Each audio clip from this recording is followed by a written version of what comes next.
Hello. Welcome. Welcome.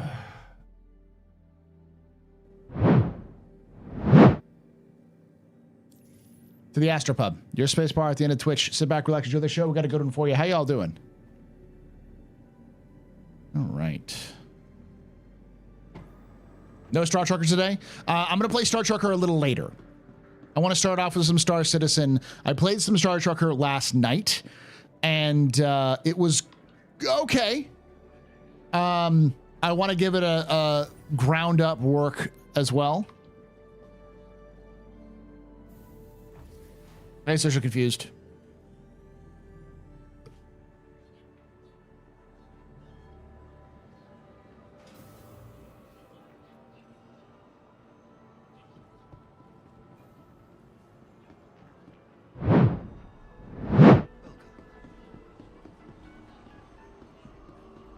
Yeah, that's the big part.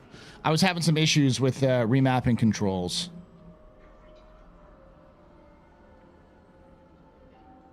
Whew.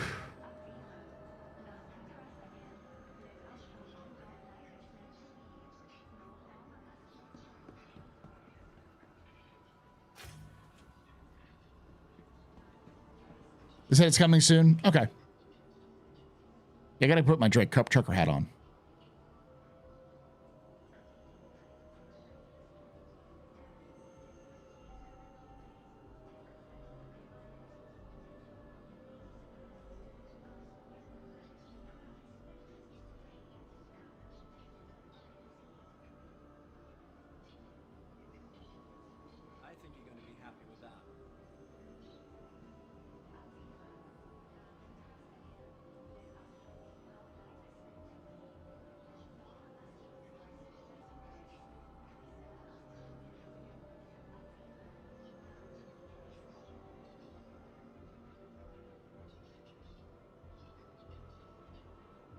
I have anything here I can sell. Can I actually sell? Oh, it sells for 1. Okay. Let's see if there's anything I can sell here that's decent. Most of it I can't really sell much. You can take away my space suit. Suit. You can even take away my space lasers. No pew-pews. But you can never. Never. Ever. Ever. Take away my space game.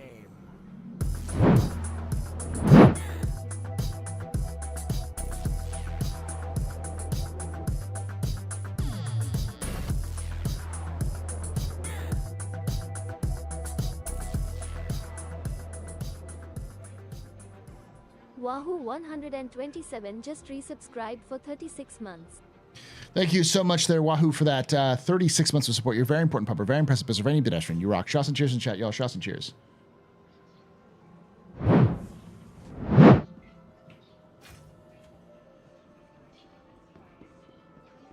Who said it was coming soon? Oh, on YouTube chat. They said that apparently stick support for Star Trucker is coming soon. It's probably a post-release support.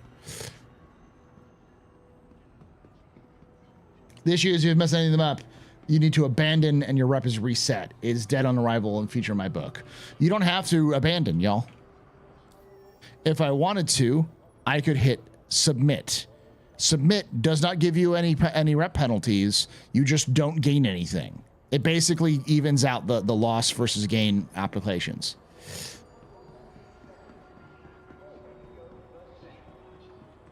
I just started, so like I'm not even been 10 minutes. Twitch's API is awful. You can take away my space suit.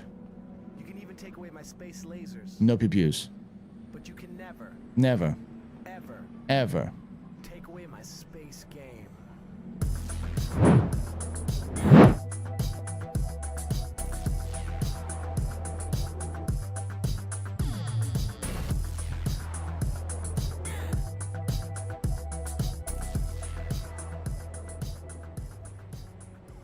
Doc Platypus just resubscribed for 19 months. Hey Paul, what are the chances the Hull B is a stealth drop for IAE?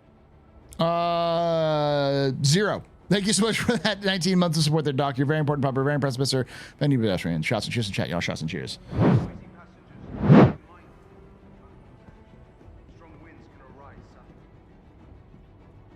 This missed something. Yeah, I don't think it's B though. I think it's like a You can take away my size 7 or spaceship. something like that. You can take away my space suit. Suit. You can even take away my space lasers. No PPUs. But you can never, ever take away my space game.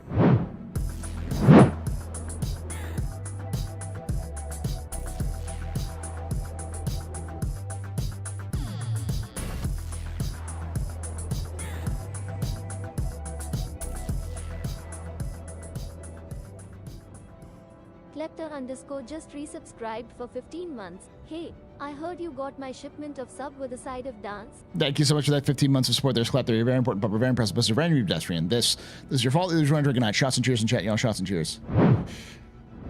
Yeah, if it was already announced, it would be in the monthly reports. Let me look at the ship section of the monthly reports real quick.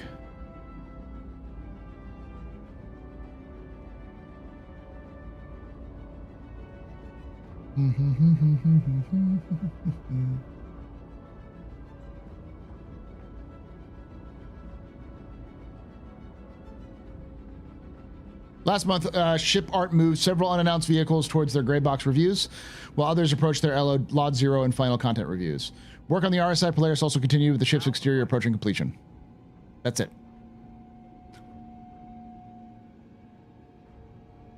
And something like 7 ships are in white box with like 4 in gray box.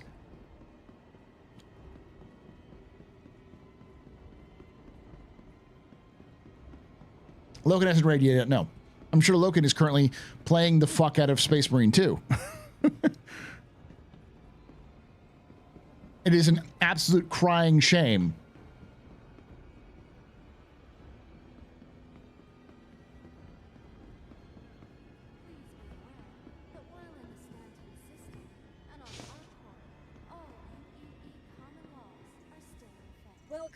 Oh, yeah, that's the other thing. They're doing an 800 player test for server meshing this weekend. I'm going to claim this.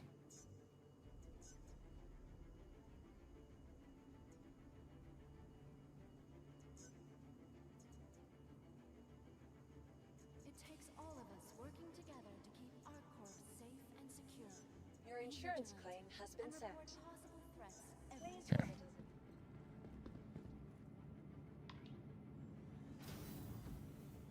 We'll see. God damn it. It stopped working. God, that's so fucking Loken's internet. God damn it.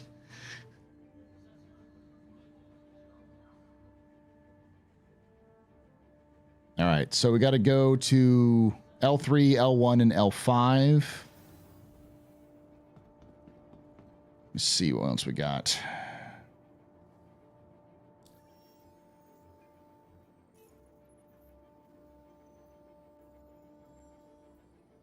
Genie Point. So both also L2. We're just going on the full route. Them biddies. Think with them biddies there. Twitch Wetsu. Test was planned for tomorrow. It's planned for tomorrow. Nice. Good to hear that. Thank you, Luna. Welcome to the ASOP vehicle retrieval system. I knew it was this weekend. Tomorrow sounds good. I might actually do that. Got 15 minutes. I'll wait here for a moment. Whee!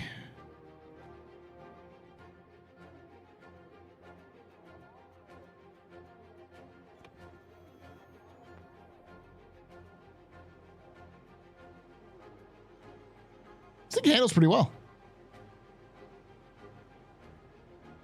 Whee!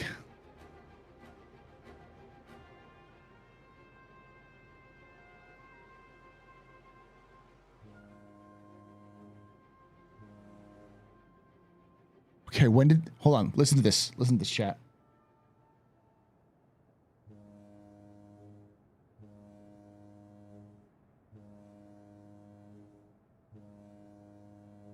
When did it get a horn, and why is it so fucking bassy?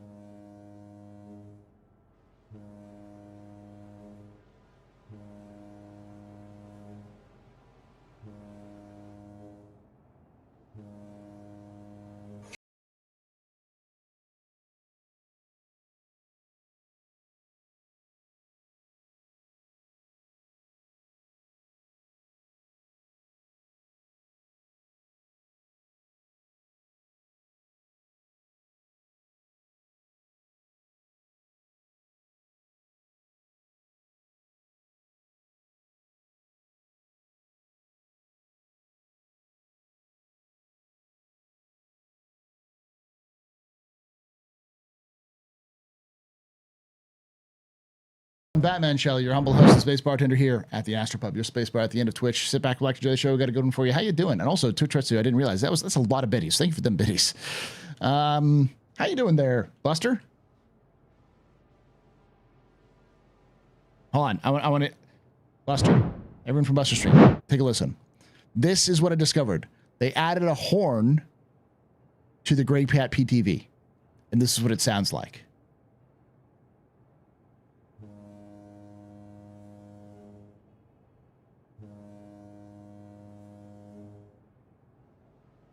They gave it a fucking foghorn.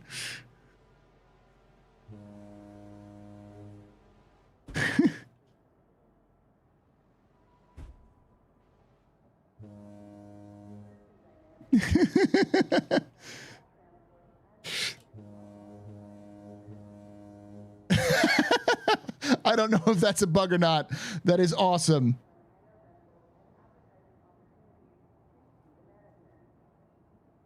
There's one thing that's enjoyable in Star Citizen right now. We'll be doing Space Star Trucker a little bit later. Welcome to the Go pee. All right, Buster, thank you for hanging out. Welcome, everybody.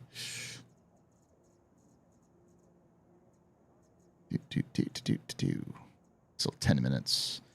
Your insurance claim. It's not instant yet. Oh, wait a minute. Visit us again. Turn the music back on. Like the Drake hat? I like them too. I was lucky enough to get him at the right moment. Gonna walk off off and de-stream my brain a bit. Do it. Do it. I understand it. How y'all doing? Killer moves. You know it. And Vashoker, thank you so much for that compliment. It's doing okay. The stream, I'm surprised how well the Captain's Table Q&A thing is doing, because it's currently sitting at my 5 out of 10, and it's at the upper range of my average. So, like, it's almost 700 views right now. So it's nice.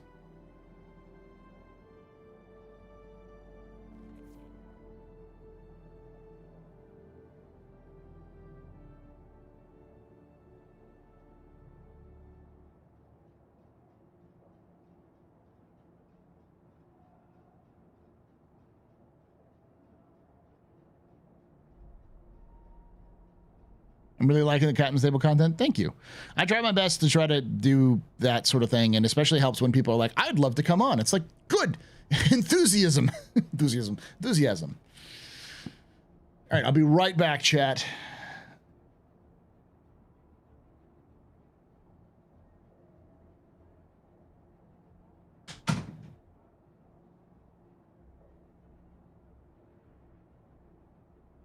Mission complete.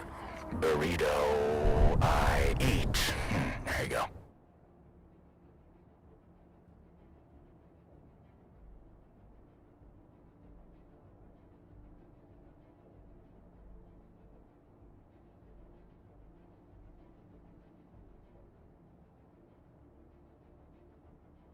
Two words. Distress bacon. Weapons free, y'all.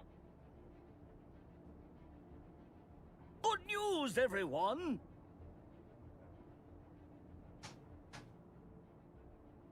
I'm just an old-fashioned cowboy.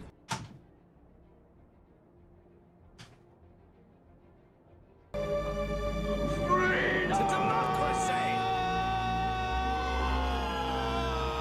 have to have a very specific table to have you on there, Knowledge. Steve, it's never going to happen. Welcome to the ASOP vehicle retrieval system.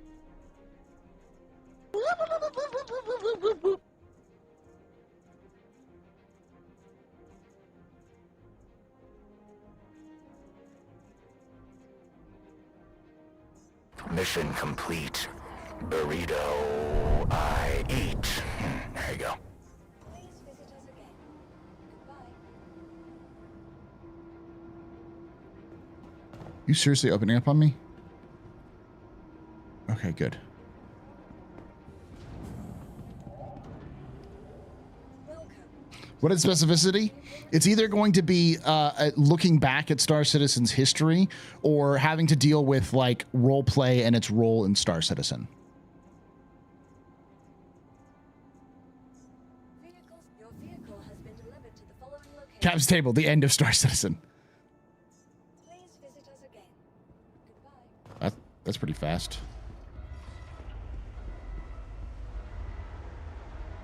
That's what I mean. I need the right cast for that, though.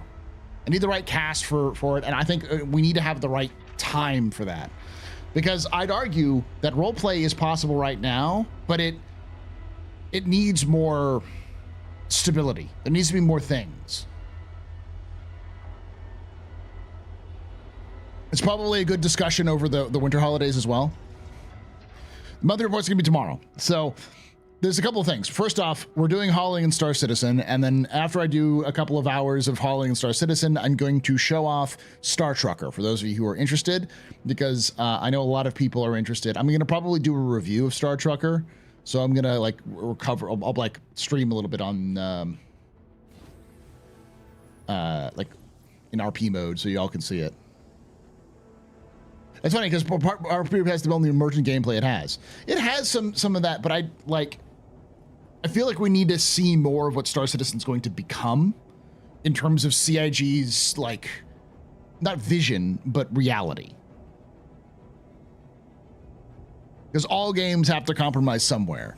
Very few games, actually no game, is ever the exact same idea that it was originally pitched as, because sometimes those ideas just suck. We've already seen that a little bit with Star Citizen, and we'll see that continue in the future. But when we have things like reputation and other tools like guilds and like more like base building and stuff like that.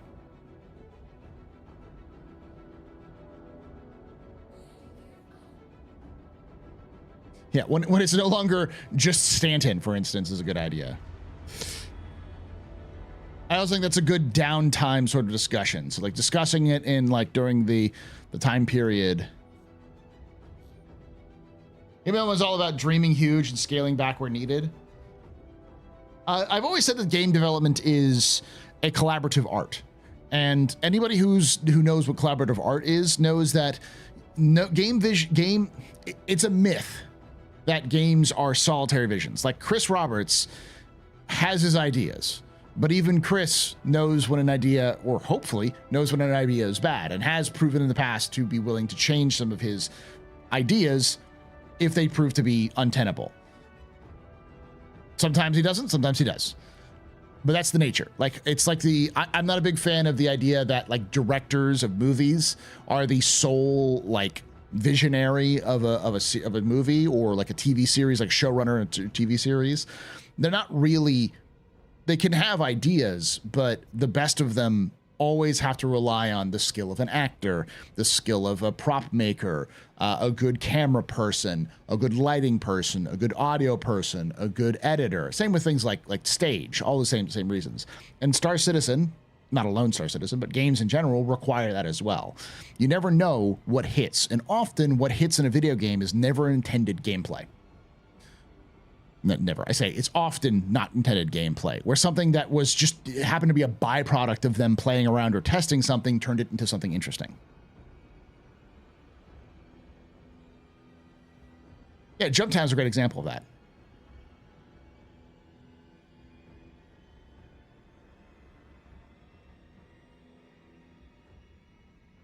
Hey, just happening after finishing monthly report, there seems to be a lot more than usual in it this time of year. Do you think it's because of community sentiment? No. I think it's just because it was August. CIG kind of... All right. While we're flying up, I'll explain something. Chat.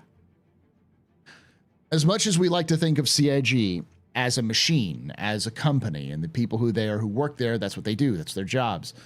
All the people who work at CIG are people. They have ideas. They have lives. They have passions outside of the game industry or other types of games. And as a result, they do these things frequently called touching grass and or doing something other than work. And the best time to do something other than work is this time called the summer. So if they have time built up, they can take that time off. And this is typically when we see the lull in development is in July.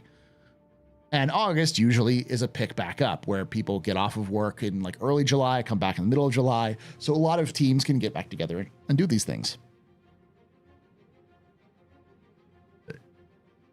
So, and this is fairly typical. We'll see another huge release in September, and then we'll see a big one in October, but mostly around CitizenCon. And then it'll be just silent. We won't get an update for November or December. Both of those will come out in January, because they just stop talking about it by the end of the year.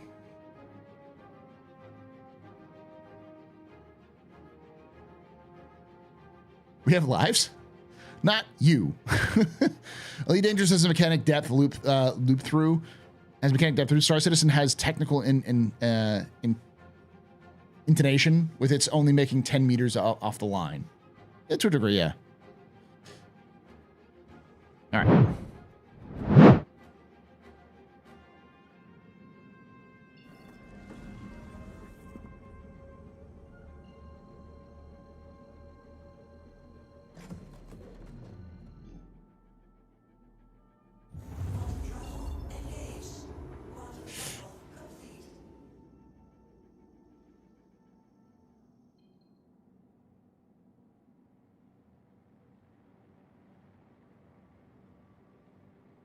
We just play what they provide until things move forward. Yeah, it's actually one of my biggest critiques of CIG is that CIG is awful at maintaining momentum. If CIG had a better understanding of how the ebbs and flows of their own community work, they'd understand that the summer is actually one of the best times for Star Citizen, because the people who play Star Citizen tend to be on the older side. So they tend to have a little bit more time off, and the time off that they usually get is around summer, because that's when their children are typically off of work, off of school. So they have to take that time off to go with family. And often someone has to stay home to watch the kids. And so they'll take the time off to hang out and watch the kids, maybe play some games and just be there for them. And early summer and late summer is perfect for that. And CIG is bad at maintaining that trajectory. And it's clear because they've done it every year for the last 4 years, if not longer than that, where every summer it's over, it's Jover. And then like in September, October, it's like, we're so fucking back. It's like, why? Why are we doing this sort of up and down? And it's because CIG is bad at maintaining content throughout the year. It's probably like hopium or copium, but man, do they need to just like maybe a 4.0 is out and that big tech hurdle is finally done, that they'll be able to just like do something else other than that.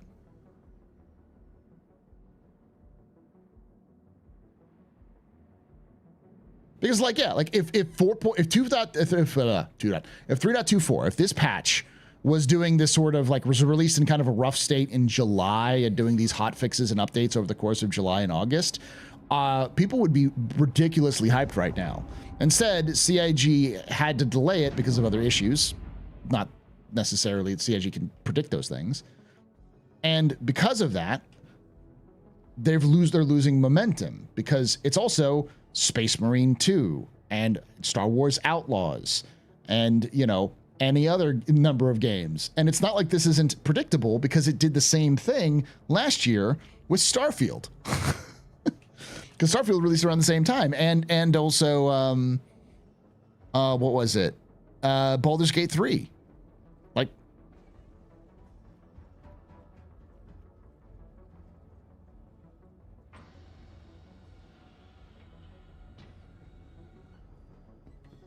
what they need is just to have plans. They need to have planned content that doesn't rely on new technologies in the summer.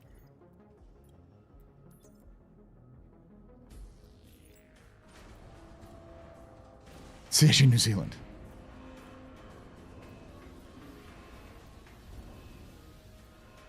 because not everything requires you to have new technologies over it.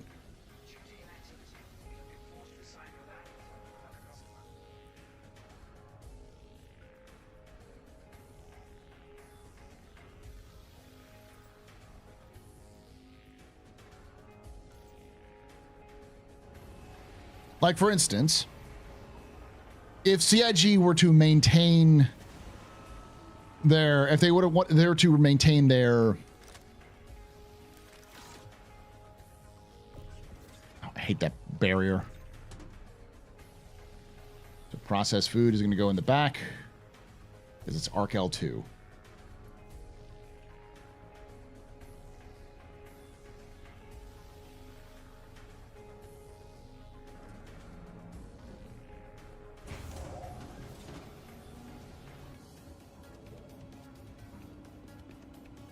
No, I'm picking it up at Virginia right now.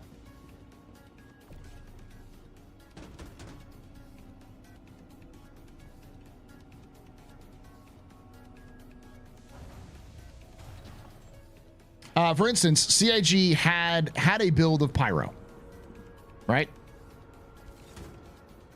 And for the Pyro Playground, and that build existed in some condition.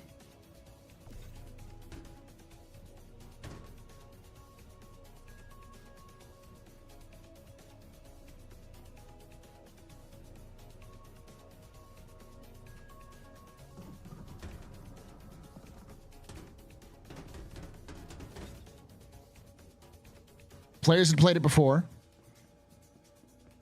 and while it may not be great for getting data, it'd be a great sort of marketing event to let more players play Pyro and just use that same build, the same old build. You might get some data out of it, but at the very least, it would be mostly just there for, you know, keeping people's hype alive. So they could have just redone the Pyro Playground in the summer. Now, could there also have been some other issues? Sure. Pressurized ice. Pressurized ice. Some of those stims?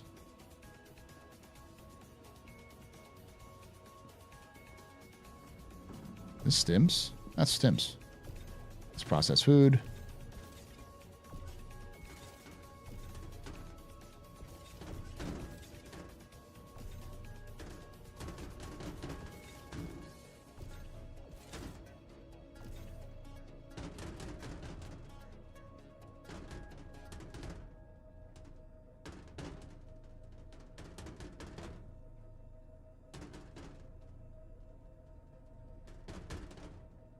Damn it. Okay. There we go.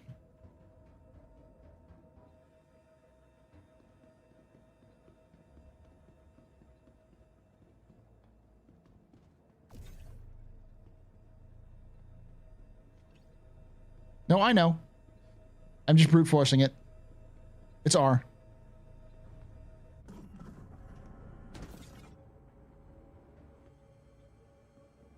You say they don't maintain hype throughout the year, but but that's what you're for. I'm surprised they don't pay you. They don't. And it's hard to do hype without those things. And that's another good example. You have content creators who are also dead on the summer because there's just generally lower enthusiasm for games in general over the summer. What they could be doing is doing content creator events. Like getting content creators to go do a tournament sponsored by something like, I don't know, Atmo Esports, and have CIG pay for it in a way, some way, shape, or form, or have CIG put together some sort of event where you have to fight your favorite content creator, like Capture the Idris, but with the content creators. That gets more interest and things going on. There's a lot of things they could do to continue to keep in people's feeds and keep people thinking about the game. And I know the meme is, you know, oh, well, fuck content creators and stuff like that. But people do tune in for those sorts of things. And the whole idea of stuff like what I'm just saying is about making people remember why they enjoy Star Citizen. As much as the meme is, again, that people hate Star Citizen, even the Star Citizen fans. Why do people keep coming back?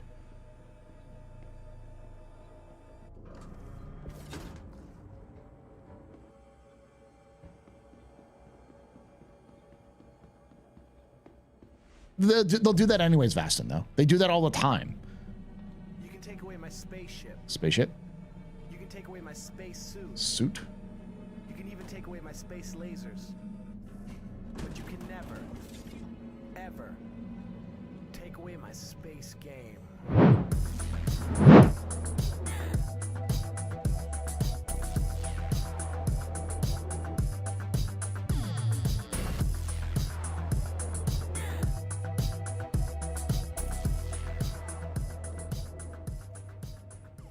Ramble can just resubscribed for 10 months. Pub pipe.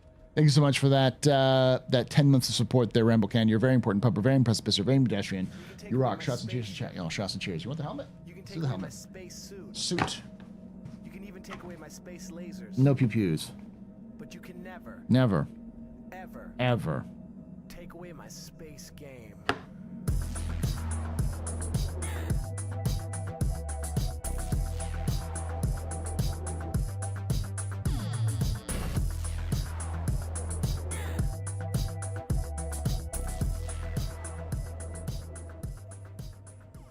Mud Dogs D has subscribed.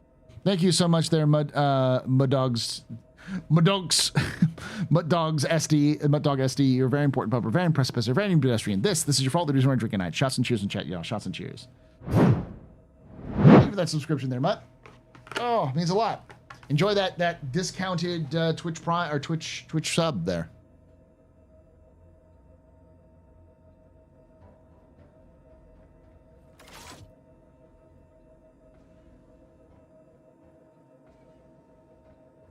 Got a date with a wife. Have a good day there, bud. Thanks for hanging out. The thing that's kept me playing this is since the Hanger mod is the community. And I agree. And there's ways that CIG could leverage the community beyond just meet and greets and stuff like that. You could have content creators versus CIG developers.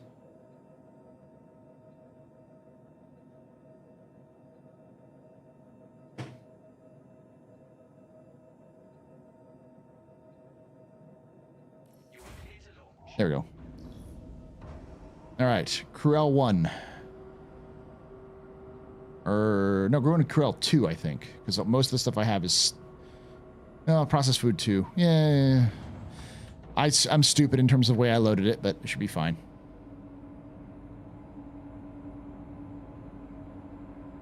Live and learn.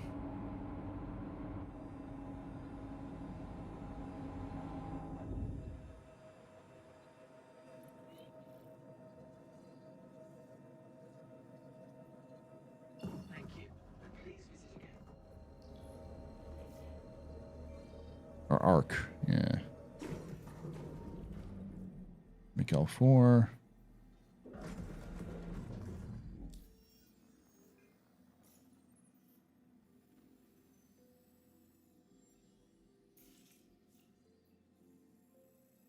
Arc L2 is nearby, right? Yeah, I'll do Arc L2 first.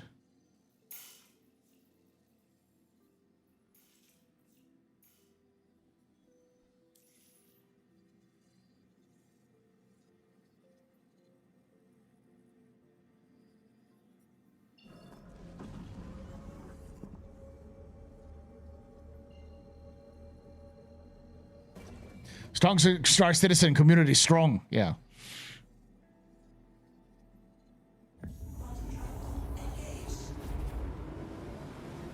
Never saw Idris during the event time on streams. People had trouble finding it, it seemed like. Yeah, what you would do, Mopar, like, here's a good example.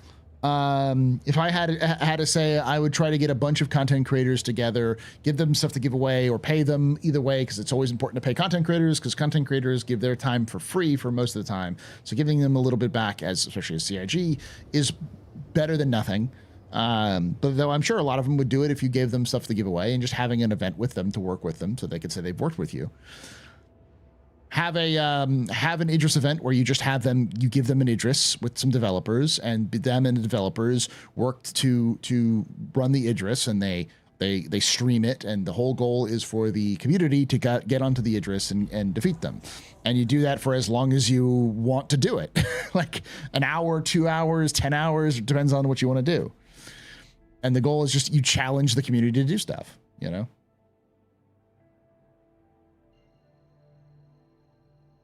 Some are saying no Pyro Talk this at CitizenCon. No, I mean, they're definitely not going to. For me, the community can sometimes push me away from talking about the game. There's mostly personal and a little bit an overreaction on my part. I think it really depends on your relationship with the community. There can be some really weird folks in the community. People who probably need, I mean, unironically to touch grass. Just like to get some perspective on what life is like.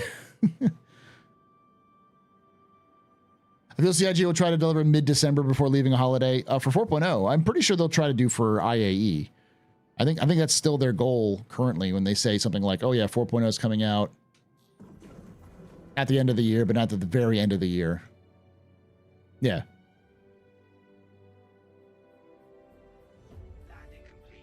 Now, get the content creators Bengal. I don't know if that even exists in the game. I do know that the Idris does. It's not even in Wave 1 yet. We don't know what patch it's in. We just know it's in a 3.24.x patch. So it could be this patch. It could be the one that's in PTU. It could be the one in or in Evocati. It could be one later. I don't think it's the one in Evocati. The one that's in Evocati right now, or Wave 1, is just for Jump Town.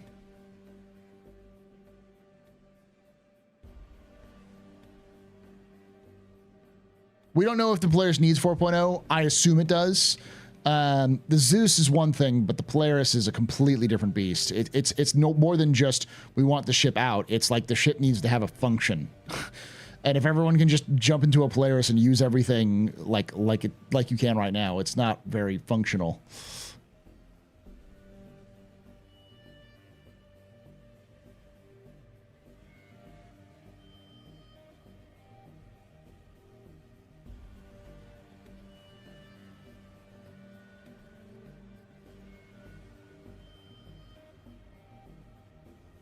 A little awkward, but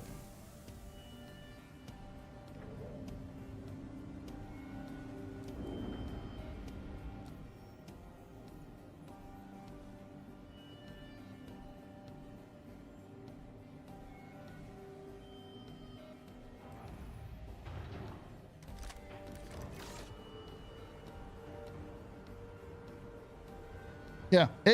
Well, that's your problem there. It's logical to do that, but which doesn't necessarily mean the CIG will be able to do it.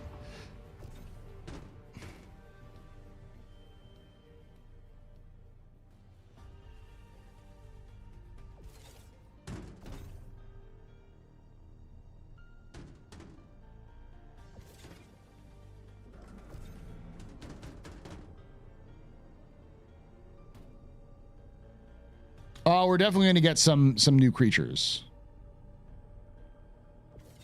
because they said they have 3 new creatures for 4.0, including the Kazi Grazer. So there's going to be 2 other creatures that they're adding to the game after Kazi Grazer, or at least 1 other. I think there's 2 other.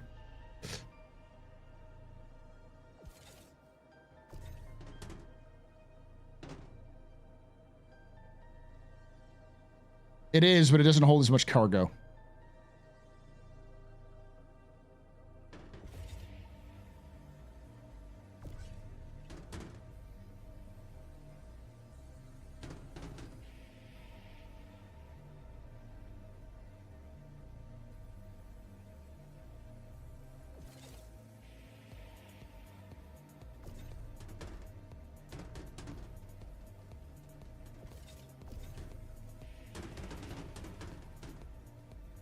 I had forgotten that there's another cargo grid inside the passenger compartment, which is like definitely where you put smaller boxes. Right. Da-da-da-da-da.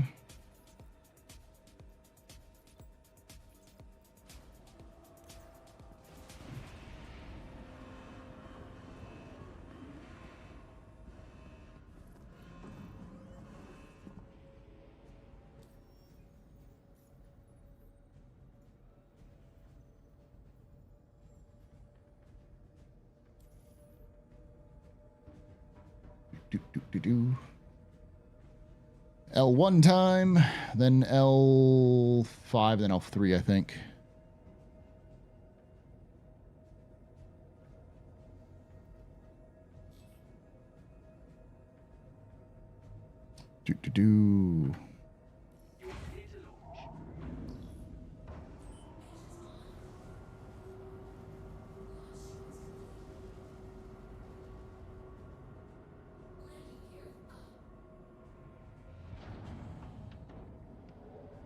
I mean, CIG has done 800 players before.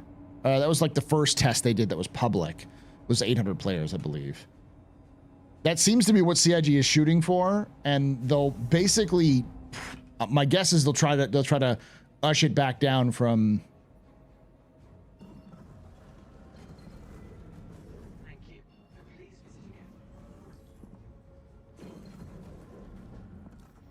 Okay, contracts, maps. Where's the closest one? I think it's probably ArcL. Yeah, it's ArcL2 or ArcL1.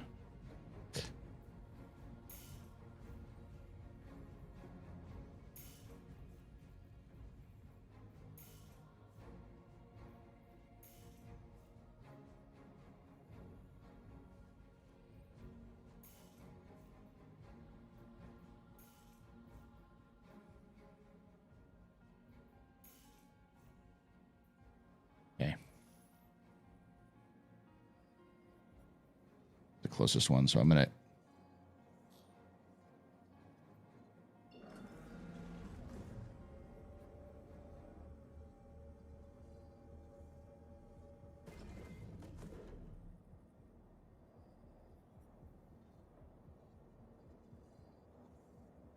if they get 800, they really need to add the mute block report function. Chat's gonna get wild.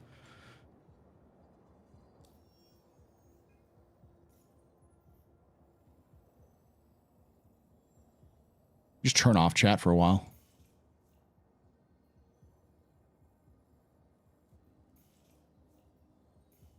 There we go.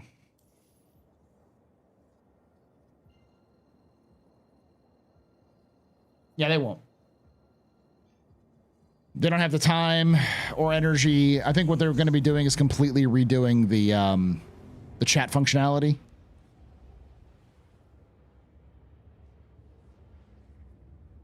What they really need to do is start creating system chats that are based around planetary bodies or systems, you know, solar systems, and then like galaxy chat.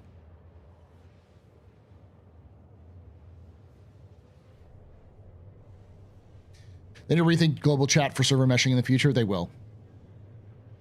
I pray the Maelstrom system saves the munching claw for salvage. It's gone, Kemi. That I don't believe we're gonna see the munching claw anymore. It's dead. The claw is gone. It's now the vacuum suck.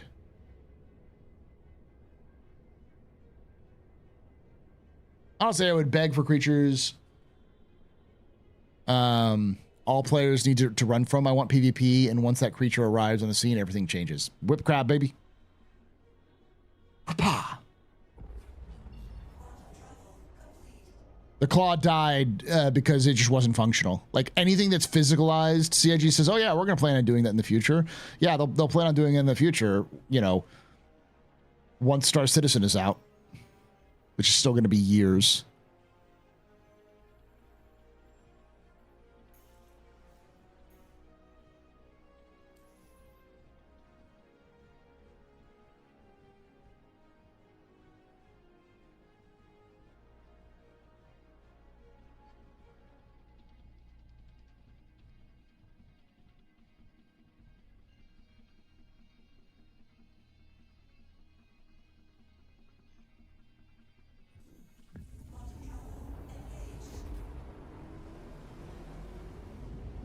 But that system chat was just a placeholder for when Spectrum comes into the game.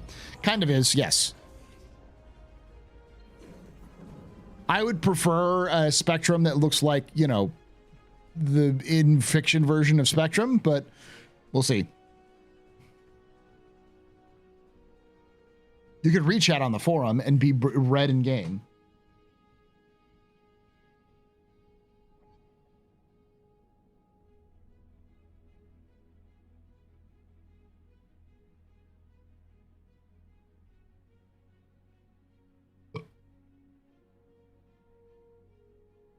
Whip Crown just sounds like a Mirelurk and the Mire Queen from the Fallout. They're very similar, yes. Though they look like rocks. I'm sure some conversation of 1.0 will be part of CitizenCon. What does that consist of? The roadmap of what they're going to do. So they'll give you an idea of what needs to be done before 1.0 comes out. Not necessarily exactly when they're going to come out, but the stages upon which. So they'll say, next year we're going to have this, this, and this. And then after that, we need to do this, this, this, and this. And then we'll do 1.0.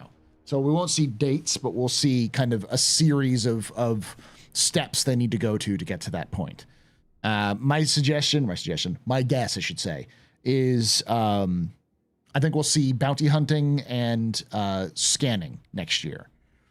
So FPS scanning, ship scanning, including things like ship, like stealth, things like smuggling gameplay, that sort of thing. That'll be its own patch. And then bounty hunting will come in with investigation gameplay. So you'll have investigation gameplay, scanning, new combat, Maelstrom, and it'll be like this sort of like more holistic thing. And I don't think that's coming until the earliest, the end of next year. But those are the two things they're going to talk about, at least to some degree, at CitizenCon. Plus base building, which is probably going to be at the end of next year as well, that kind of thing. In a very basic early form.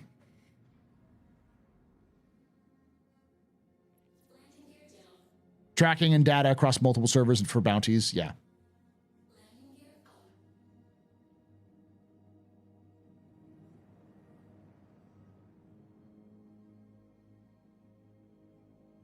A road to the end of the road, yeah. The big thing that people are gonna have to take away from the 1.0 roadmap will be that is what's coming in 1.0. It's not the end of the development, but that's what we're going to get with 1.0. And a lot of people are going to be like, but what about X ship? Not going to make it for 1.0. What about X features? Not going to make it until after 1.0. So there's going to be a bunch of stuff that they're going to just not have in 1.0. And a lot of people are going to get real mad about it. Which is why I think it's a stupid idea to call it 1.0. Because it's not 1.0.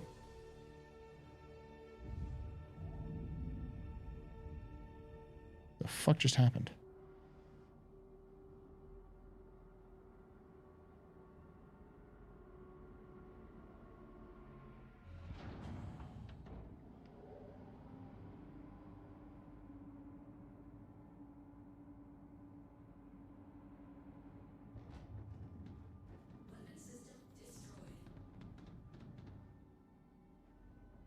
The fuck just happened there?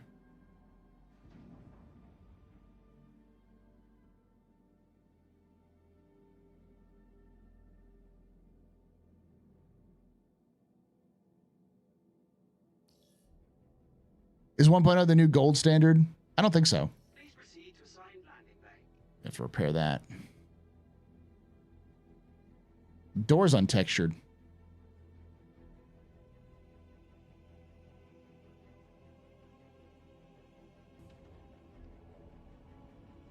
Oh, Squad 42. That's really what CitizenCon's going to be about this year is Squad 42.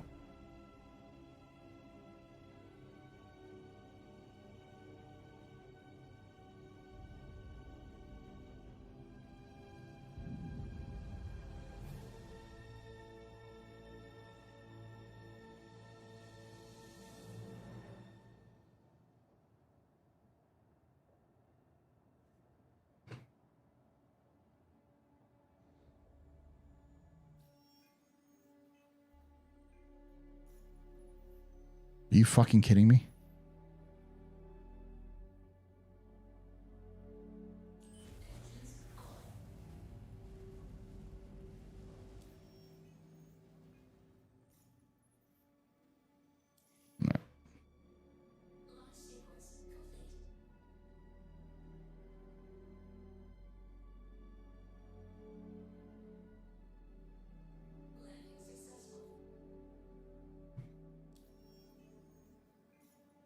Okay, we'll have to go to a pad and see if we can do that.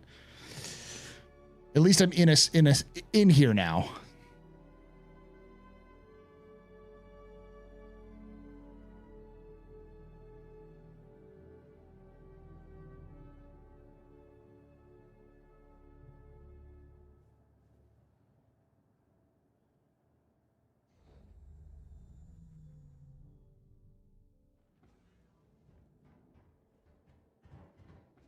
Do they give a release date? No, they won't give a release date. They'll give a release window. But all of the stuff that we've been seeing going to kind of happen over the course of this last... This is L1, so 2.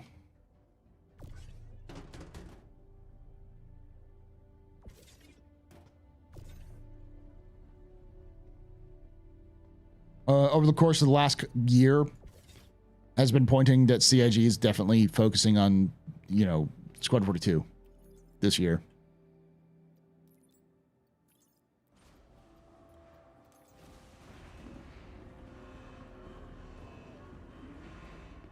That's not the Odyssey. This Misk sneak peek is not the Odyssey. That's just like a new Misk ship we haven't seen yet. I think 1.0 will be minimum viable legal product they can put out, not a dig at CIG, but rather what makes sense most sense. I don't know why, like I would have. It seems weird. It's a beta. It's not a fucking release. It's the beta. It's feature complete, not content complete. Okay.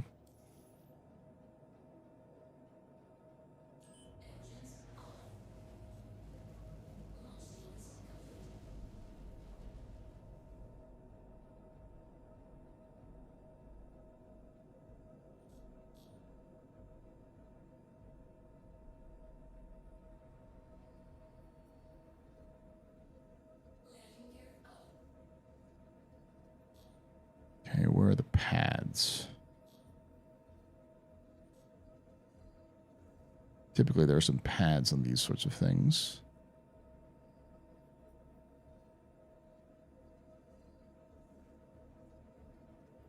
Maybe over here. I think those are over here.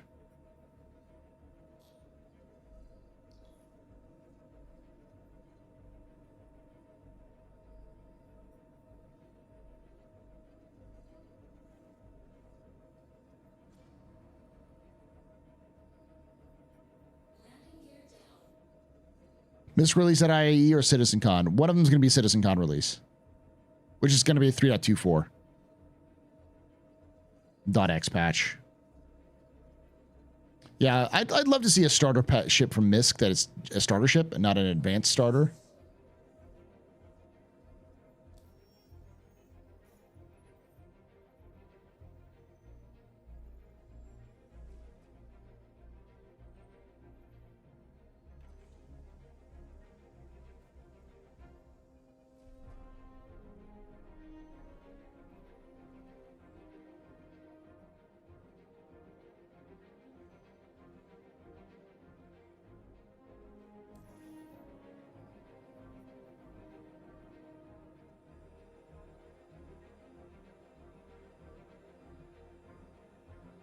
Looks good.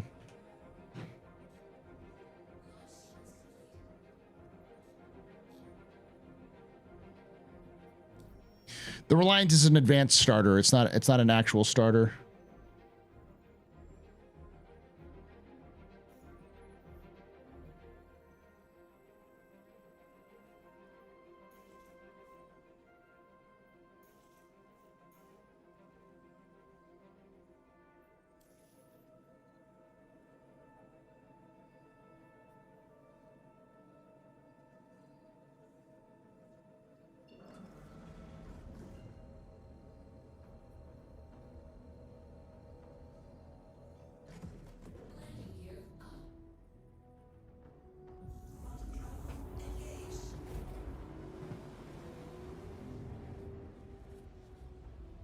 No, we're not getting the Galaxy this year. We're never going to get the Galaxy this year. They need to get the Polaris done. And the Polaris is not finished yet.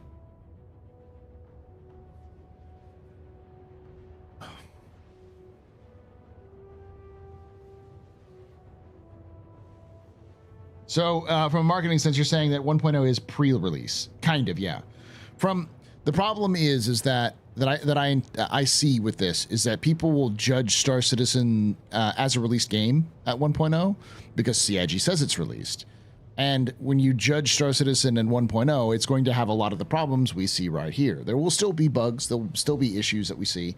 And if CIG really wants to make it a polished experience, that kind of flies in the face of CIG doing content beyond 1.0, because anything they do beyond 1.0 is going to break the game. And so if they wanted to make it a polished experience, they need Squad 42 to be out, and A, and B, there's no way that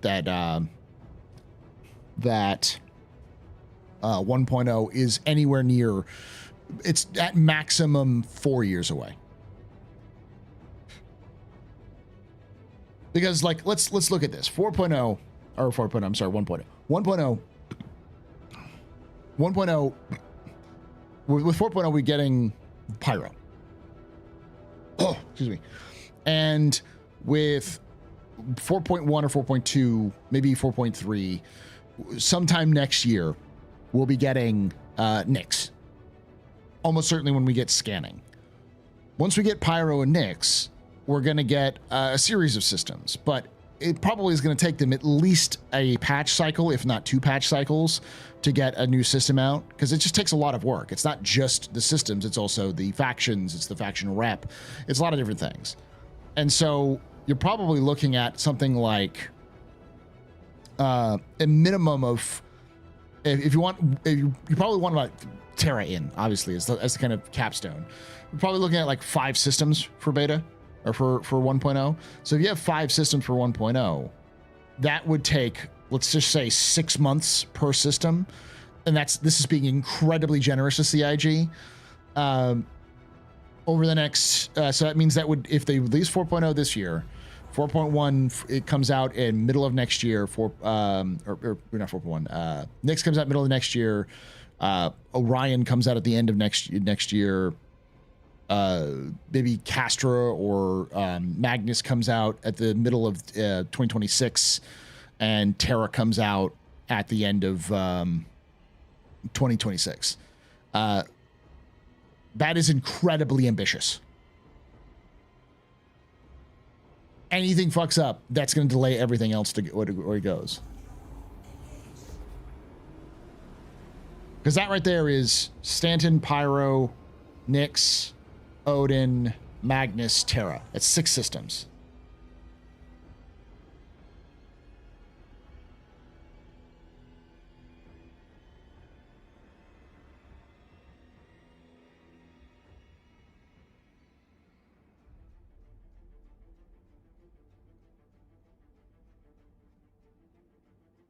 So that's 6 systems over 2 years, and that's breakneck speed with everything going right. Plus, they still need to do a bunch of other things too. So minimum is 2 years. I think it's like probably outside it would be 4, so something like 3 years. I would say it takes them to go to 1.0. So that has them releasing 1.0 in 2027. I do think that systems will scale as they go along, but CIG also has the problem that not all of the gameplay systems are finished in Star Citizen. Scanning, like the new system where you can knock people out and cuff them, things like exploration, things like investigation missions. There's a ton of things they just haven't done yet that they'll have to do. They haven't even announced yet that they have to do before then and there. Plus, like, dynamic mission system with the new star sim, the dynamic economy needs to be put in, the reputation system needs to be more robust, the clan system needs to be in. Like, there's a ton of things, and any one of those is probably going to take 6 months to a year to develop. Planetech 5.0, those things will be helpful, but again, a lot of the work isn't really in the physical planets. It's in making the systems not just be Starfield, where you just go there and you have randomly generated crap thrown at you.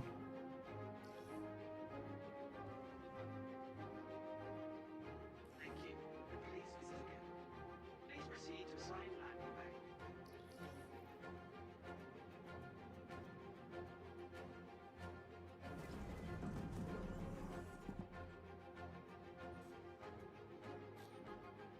Repair. Yeah, I didn't even think about repair.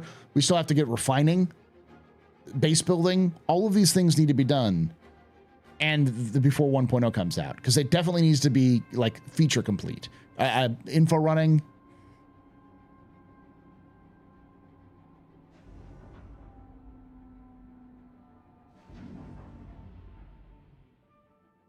I mean, the answer is not something you're going to want to hear, which is CIG is never going to like imitate Earth 1-to-1. It will always be the scale that that planets are currently scaled at.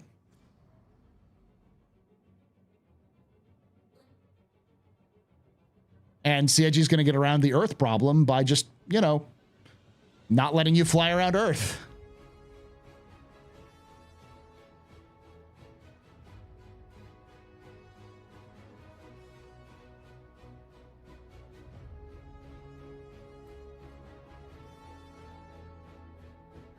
Yeah, medical needs to be more robust. Yeah.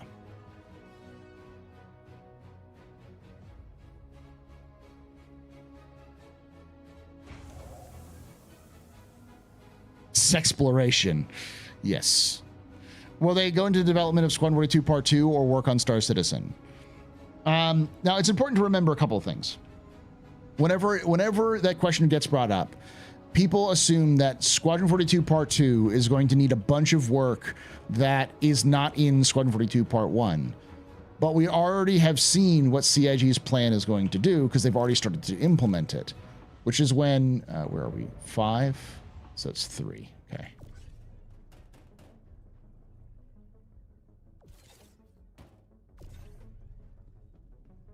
They're going to use the development of Star Citizen to improve any sort of features or gameplay into Squadron 42. The reason why Squadron 42 is taking so long is that they had to build like a bunch of basic systems, like animation systems and AI systems, and all those systems aren't going to have to be rebuilt for Part 2. Part 2 is going to be much of using the same sort of content that's in Star Citizen now, or in Squadron 42. And they're just iterating on it as they go through.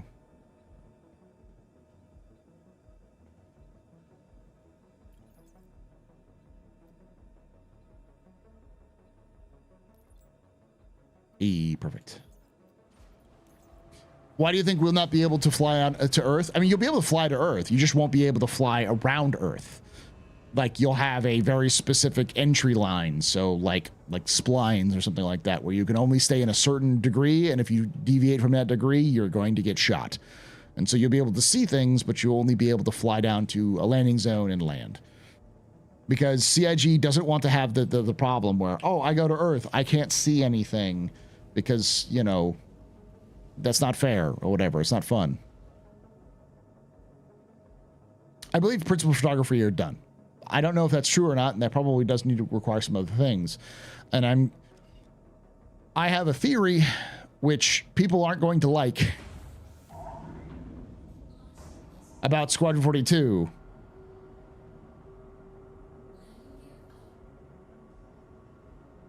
And let's just say it involves, there's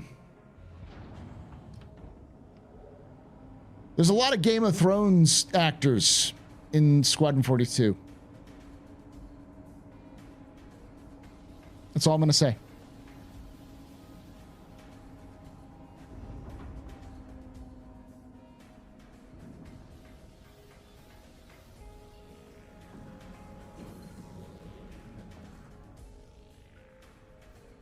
That's a lot of money then.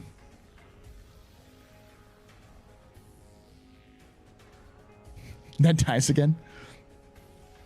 I wouldn't be surprised if CIG saved money by Part 2 and 3 not having any of the big, or very few of the big name actors we have in Part 1. Using Part 1 to get people interested into the universe. Be like, oh yeah, cool, I'll play with Mark Hamill. And then not having Mark Hamill in Part 2.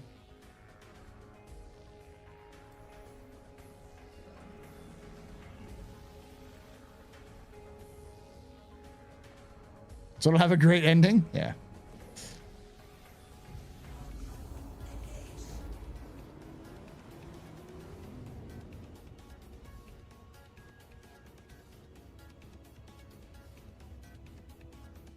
Yep. It narratively works. I'm just saying that. The mentor character passes the baton. Symbolically, he played Blair, and Blair, the old Blair is symbolically handing it to the new Blair. It just works in terms of what CIG, like, as a meta narrative and as a narrative. The dog becomes this a starfighter ace. Yes, indeed. It's the hero's journey. Yeah. Yeah, it's called Behind Enemy Lines. I have a feeling that what we're going to see is a lot of the star power in part 1 is there to get your attention, and then part 2 and 3 is going to build up the cast and crew and the characters from part 1 that aren't as expensive to make it a little bit more intriguing for people to come back. This isn't spoilers. I don't know if this is true or not. I know the general plot flow, and I do know a couple of the like some of the plot points, but I don't know who lives and who dies. But do you really think no one's gonna die in a combat game, in a game about the collapse of an empire?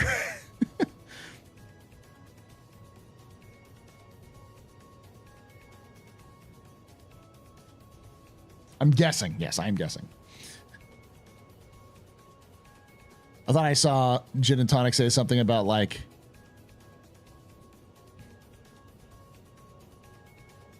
do you ever have theories that people are going to like? No, I never do.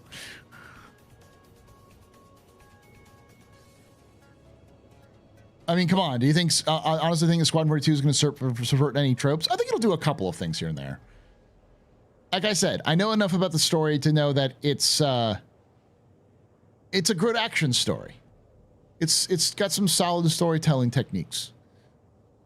It's not going to win any Oscars. It's not the best story you've ever heard, but it should be a good set dressing for hopefully good gameplay.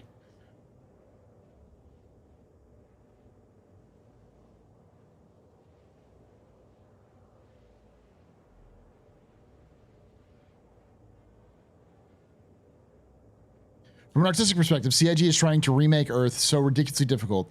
It's easy for CIG to make alien cities and planets because we don't know what they look like. We use our imagination to fill in the gaps. It's different for Earth because everyone knows what Earth is supposed to look like, and they're what we were supposed to be. Yeah, I think they can easily just take like Google Earth images and recreate it so that at distance you can see everything. But when you get closer, it'll start to break down, which is why CIG, because of scaling, will not let you fly around Earth.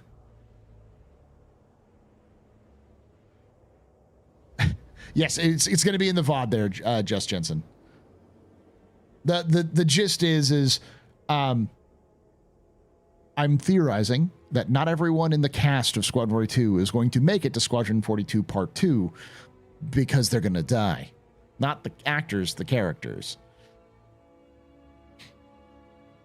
Because that would be a real easy way of not having to get a lot of big name actors who you got in the first part. And some of them are a little different. Like, for instance, I don't expect the person who runs Archon Station, who's like, what? Oh, gosh, what's his name? He played Krennic in Rogue One. He's a big name actor. He's done a little things here and there. I don't expect him to necessarily come in part 2 because he's just a director of a space station. Ben Mendelsohn, I think. Yeah. He's just the director of a space station, which is clearly a set piece for this game, but probably not in the future. How much do you think the development of subsequent Squadron games depends on the success of the first? All of it?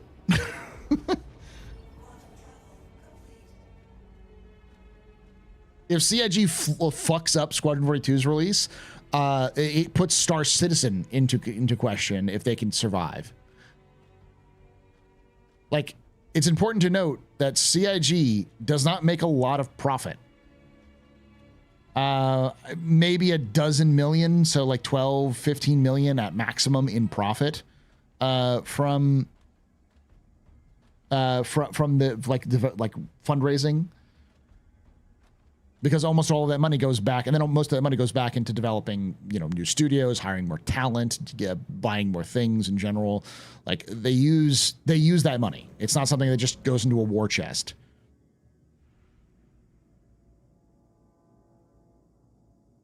So when you say, "Oh, CIG has $1 billion," it's like that $1 billion has been spent.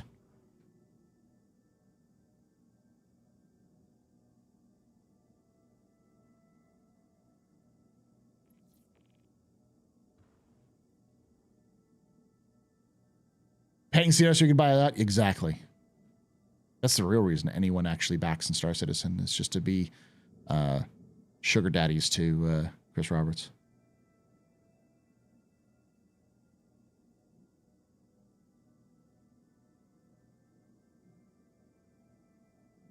Yeah, it's because when you hear a big number like that, you go, wow, this is a huge scam. When you don't realize, like, yeah, except for they have 1,000 employees and like 4 studios.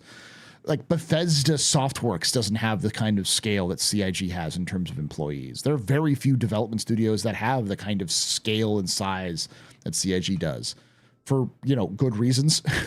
Because typically you don't need this many people to do the things that they do, but CIG is trying to develop 2 games at once and develop one for a live audience.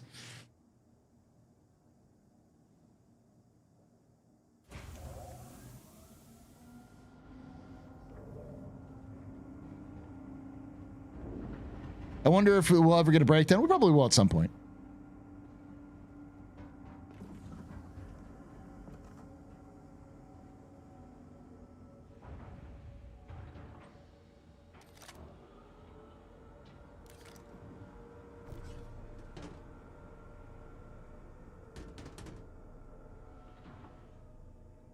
I think Concord had its audience. It just was poorly managed by its by Sony.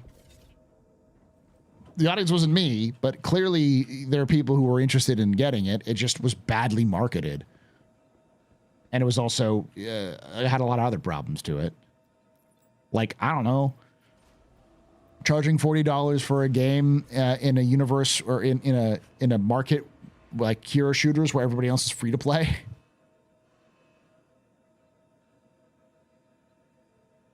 Region locked behind the PSN. See, Lady Space Patrol and 89 Dig Dug do not know what I'm talking about when I talk about Concord.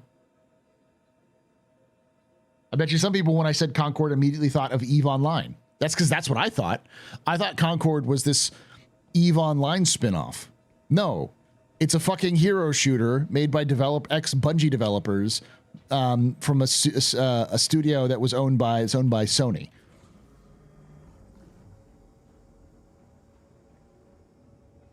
No, like the real issue of Concord was that it has an audience. It just never fucking found its audience because Sony's bad at marketing. Yeah, 8 years of development, 200 million budget. Like, somebody fucked up, and it's likely just Sony.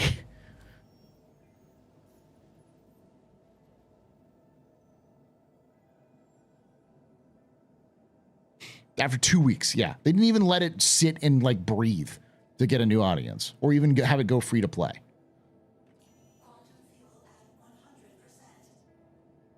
Yeah, it's like, it should be a case of why, like, first off, what are they doing? Like, who thought this was a good idea to make a hero shooter in the year of our Lord 2024 to compete against, you know, what? Bungie's own extraction shooter, which would be, you know, coming out soon, or at some point, which is Marathon, plus things like Overwatch 2, literally Valve just released one that I can't remember that's people been playing. There's also Valorant. Like, you're going up against Riot, Valve, and Blizzard. Are you insane?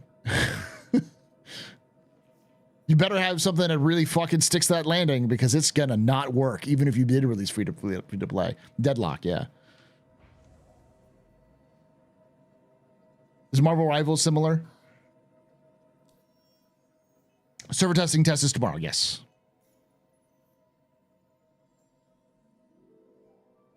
Wow, searching for Conqueror is not good for my algorithm. No. And that's the other problem, is that they don't know how to fucking manage the narrative. They're very bad at that. Sony is.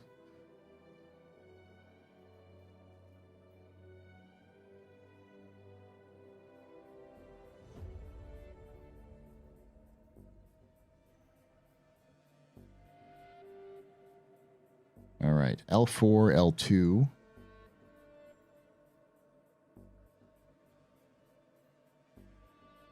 L1. Ooh, let's do the interstellar one. That's always good. It's only 20K, but it's good.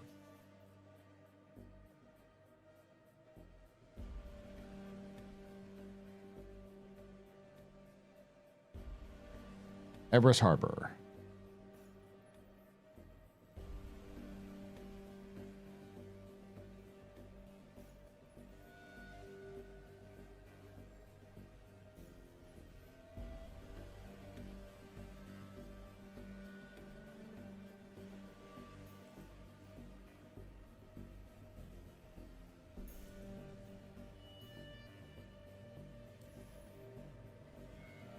I'm not going to be playing it on stream tomorrow.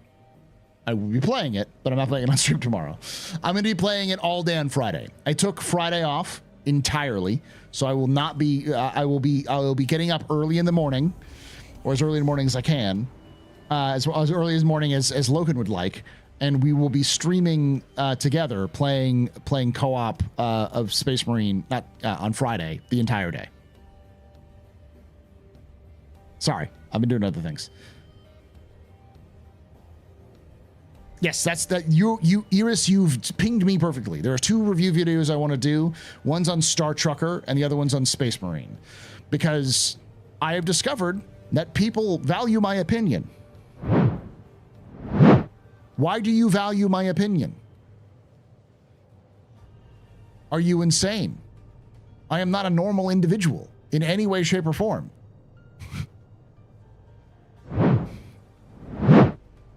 You are a doomer.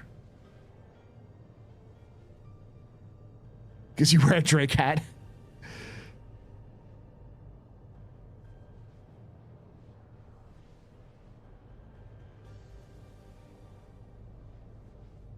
You're a teacher. You say you know stuff. I don't know. What do you think about video games?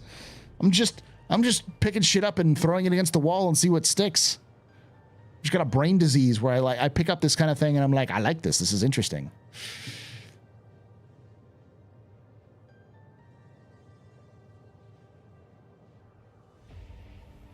Like, for instance, I can tell you right now, based off of my early experience with Star Truckers, if you like Euro Truck Sim and you want to do some space trucking, it's some pretty fucking intense shit. It's like Space Engineers and Euro Truck Sim had a baby. It is a lot more intense than you think. The maintenance is very, very intense, and there's some super hardcore ways of doing it. But the gameplay loop is fairly simple.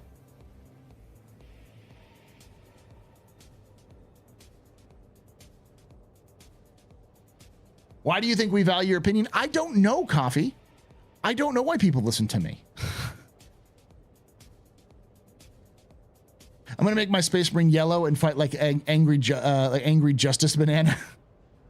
I've been playing for a while. I've been playing for a while. I'm playing Star Trucker now. Nice.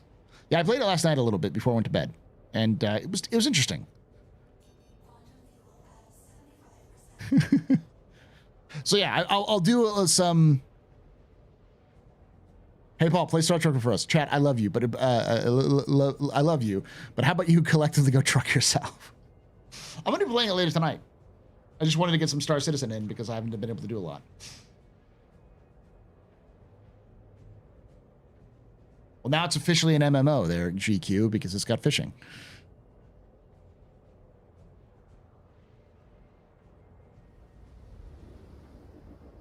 Yeah, exactly. It like battery cells are super hard. So, and they're really expensive. So you never haul solo, never haul empty, and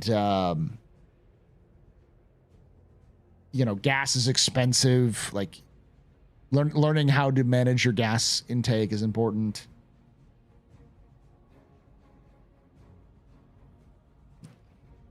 It's got a level of density that I personally am not always fond of. Not because I think it's bad or anything, but because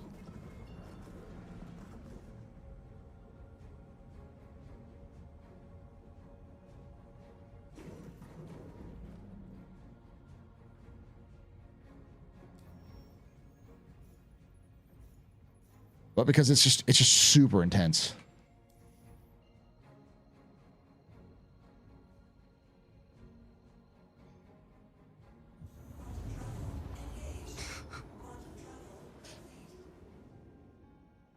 I think another reason why it's a little intense is that the control scheme is very weird. I'll give you kind of a hint. To go forward, you hold down space. To go backward, you hold down shift. To pitch up, you hit S. To pitch down, you hit W. To pitch left, you hit a D and right A, or something to that effect. You can invert those controls, but basically you control your movement with W, A, S, and D, then forward and back with space bar and shift. There is no strafe up or strafe down buttons. So it's a 2.5D plane. Plus Q and E is actually rotate. And at least it has a more intuitive spaceship controls than fucking Star Wars Outlaws does. But yeah, y'all left and y'all right.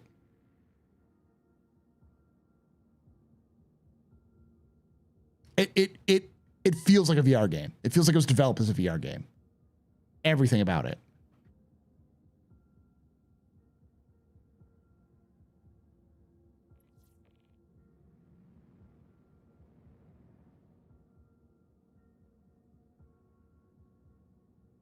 By the way, the recent CIG saying that you were there will be 2.x patches. Do you still believe there will be 4.0 will have any kind of release in Evocati for CitizenCon? I hope so. We're definitely going to have, I mean, like this tomorrow, they're having a server meshing, server meshing and RMQ test with up to 800 people, and it's going to be open to everybody. So that's going to be a thing. And then I assume that's going to run for a couple of, like at least a day, if not that. And I assume they're going to have a couple more over the course of the next couple of weeks, because I'm pretty sure that what we're looking at for at least Star Citizen, at least for 4.0, or I'm sorry, at least for 3.24, is that 3.24 is going to be planned on being the CitizenCon patch.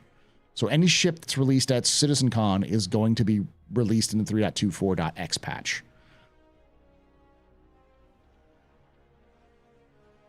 I'm pretty sure we'll see CitizenCon, or 4.0 will be at least at Evocati by CitizenCon, if not in, I'm hoping open PTU, but we'll see.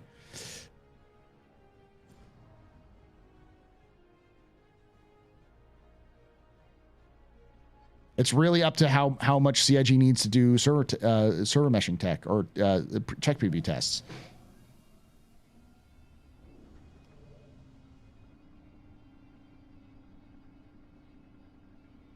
Whatever. 24. 24X. PB test, yes.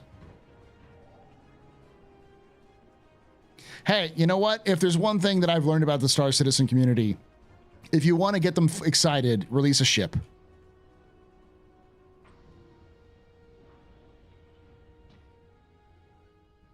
You talk about ships or do ships, people will get unreasonably excited. Yeah, they're not going to talk about 4.0 at CitizenCon. At the most they'll do is they'll acknowledge that it's in Evocati or in PTU or something like that. That's all they'll do. Everything's going to be about 1.0.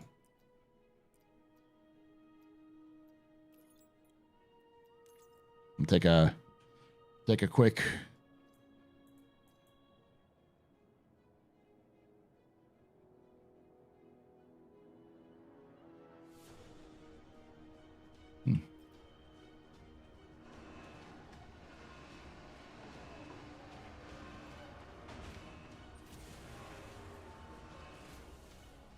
There you go.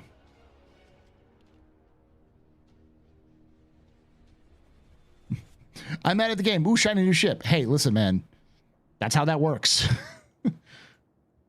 I learned long ago that's the secret. I don't know how it works or why it works.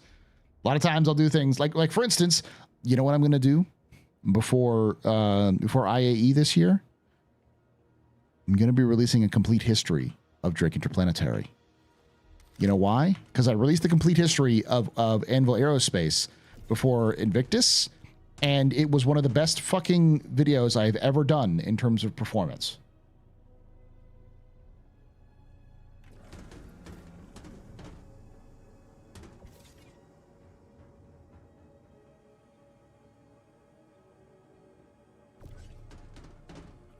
How far do you think we are from uploading our consciousness to Ellis when we die?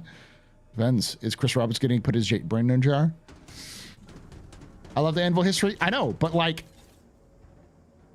it's about ships. That's the reason why people liked it. All the comments are about, oh, this is my favorite ship. This is my favorite ship, that kind of thing. And so, like, if I had done something like, I don't know, a video on, like, companies that make armor or weapons. Oh, God, heaven forbid if I do a fucking video about outlaw gangs. Jesus Christ, does the community hate fucking outlaw gangs. They hate anything mentioning outlaw. And because the PvP community doesn't care about lore, like, it just dies.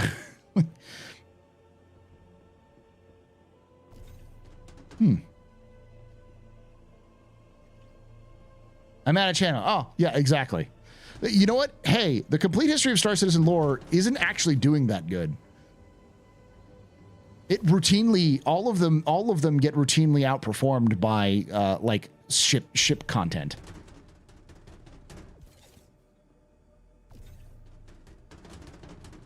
Yeah, it's good. It's one of those things where I found myself with Star Wars Outlaws that I had to get over the initial like shock and sort of the hurdle of enjoying myself.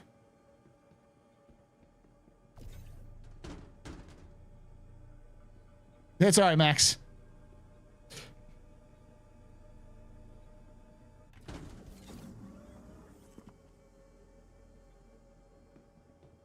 I know people do. It's one of those things I still do, and I'll still love to do it. But what I'm going to do is complete history part 4, and then after complete history part 4, I'm going to do a complete history part. Oh man, I don't think I have enough space in here. I may actually have to like deal with this the different way. I don't have enough space in here. Shit.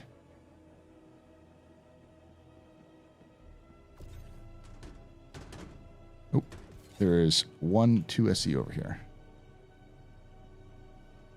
This is supposed to be 120 SEU.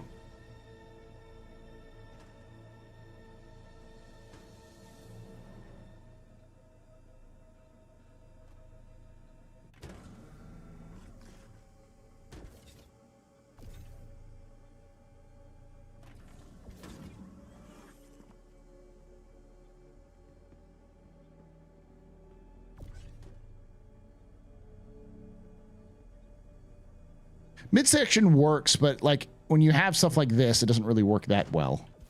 I can almost squeeze it. Yep, I know. I was hearing about it. 800 player tech preview. All right, this is gonna get real tight. I think I can do it, chat. I think I can do it. It's believable. CIG did say that they want to look at it in the future, but this is the initial version they want to do. They're going to do. I don't think I can fit it, chat. I don't think I can fit it. Get some jam it in there. I don't think there's enough space. I'm going to have to store it down.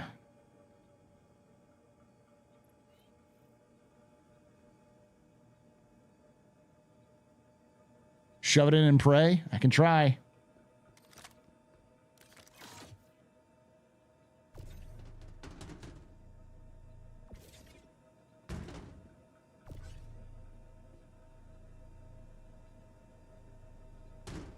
Nope, it is not going to fit in there. That is not a good sign.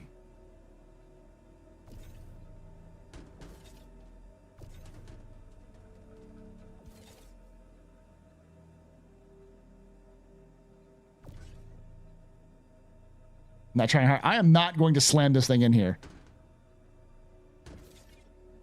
Just be 2 runs. Huh.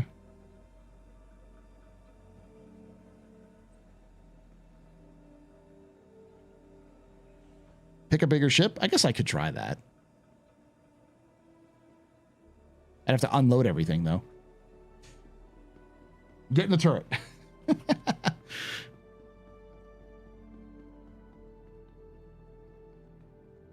can you do 16 SCU for SCU? Welcome to the ASOP vehicle retrieval system. See if I got anything that's good for this. The Star Runner can't. It's 114 Star Runner. I can't fit that in there, right? Well, the Star Runner has pretty tall, isn't it? So I could probably fit it in the Star Runner. What do you think, chat? Star Runner? Okay.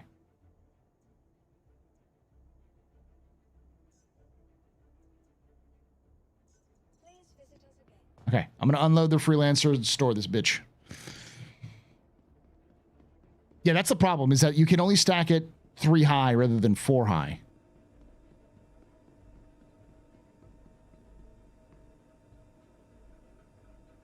You can't stack 8 SCU in a Star Runner? I think you can stack 8 SCU in a Star Runner.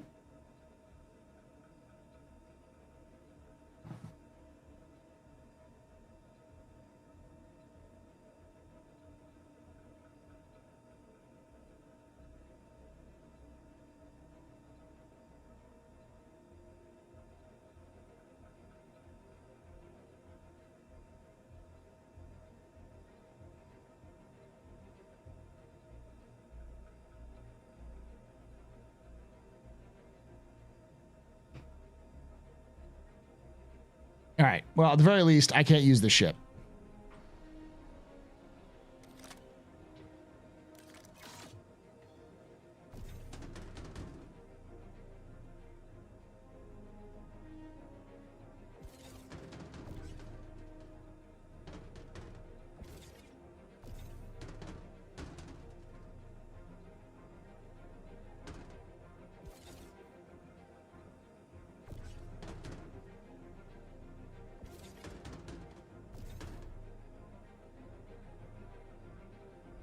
I mean, I don't know, you, my dude?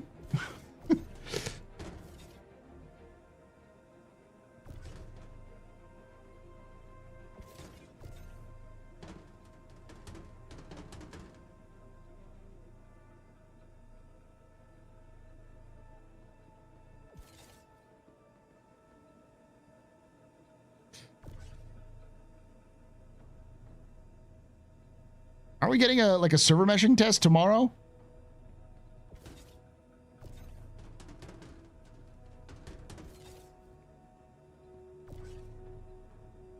But no, server meshing is not coming out. 4.0 is not coming out until March of next year. It's the end of the fucking universe.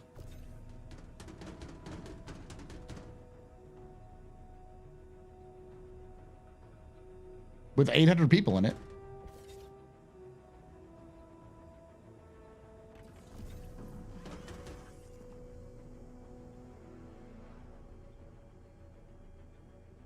I don't think I own a Caterpillar, unfortunately. I think I have one in my buyback. RMQ is not that new. It's already in, at least partially in the game right now.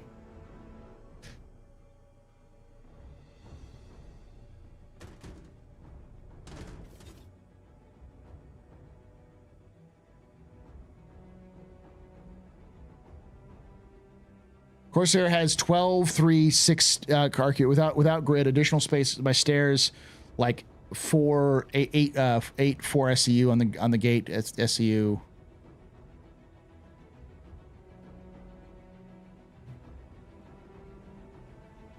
We'll see how rough it is.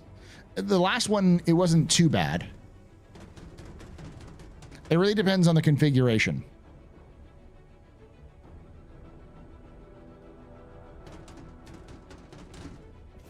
Okay.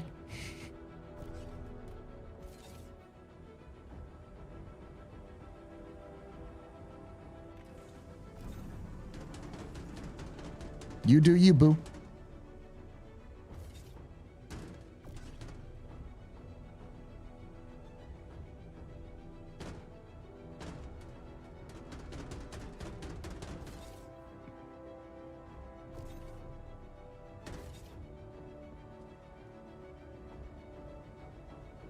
I mean, from the amount of grief that's going to go on, I don't know.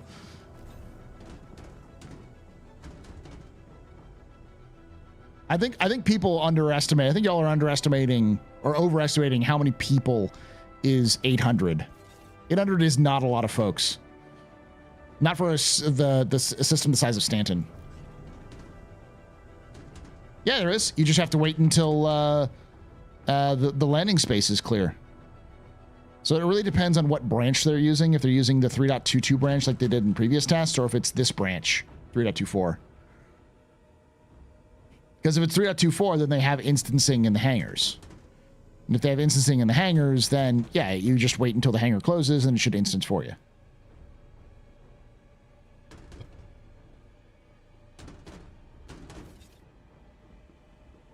Why can't they use 4.0 button? They could if they have it, but I doubt they'll use 4.0 for a tech preview.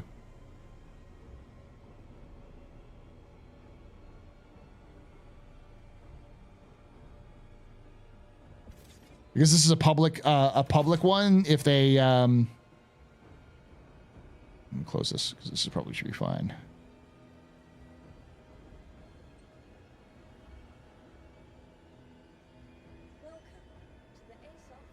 This is an all-wave says, yeah, because they would be able to, people would be able to data mine it.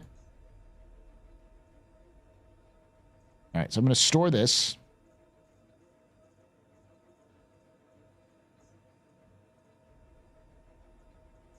Your insurance claim has been sent. Please visit us again. Welcome to the ASOP vehicle retrieval system. Let's see how bad this goes. I'm about to screw everything up, chat.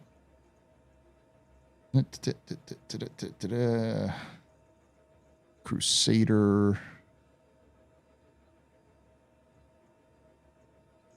Your vehicle has been delivered. Please visit us again. Goodbye.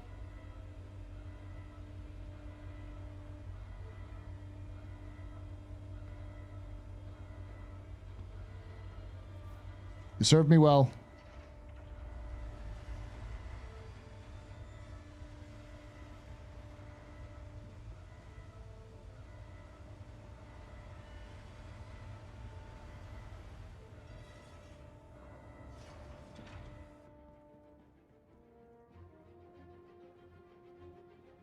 They're not saving content for marketing.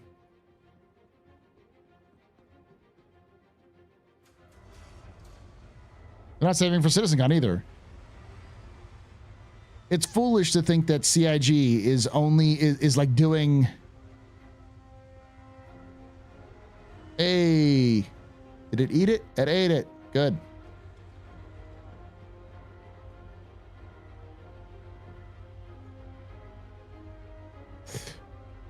No, dude. So you got to remember that these sorts of events like CitizenCon are planned months in advance. And it was clear that up until like last week, CIG was hoping to get 4.0 out by the time CitizenCon comes out, which is still quite a ways away. It's still like a what? Hit the wrong button. There you go. All right, see how big this is.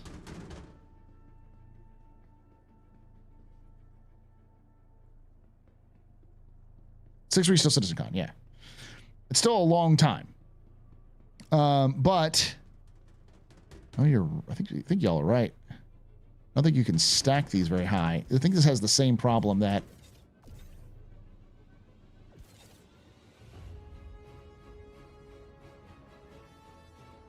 you might be able to stack it over here. Let me see.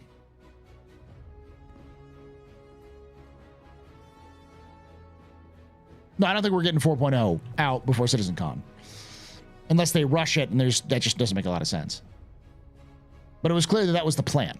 And because that was the plan, they were planning on sort of panels and events and those sorts of things well before this change. So there's almost assuredly not going to be, it just doesn't fit.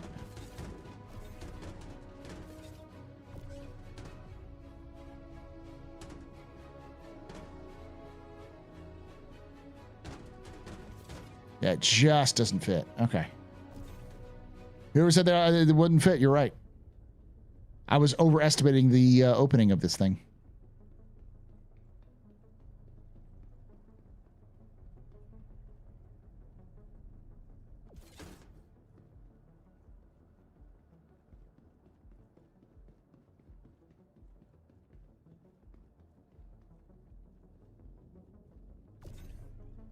I do have a C2, but I'm going to try the Corsair.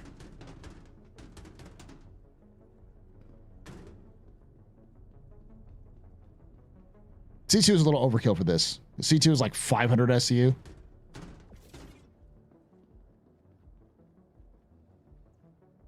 Welcome to the ASOP vehicle retrieval system.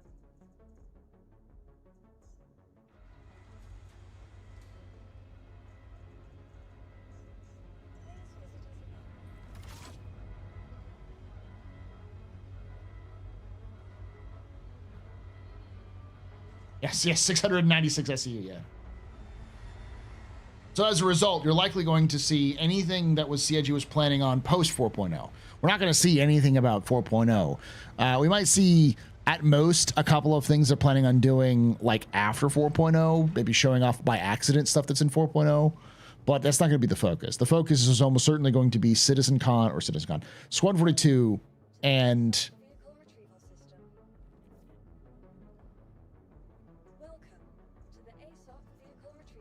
Vehicles,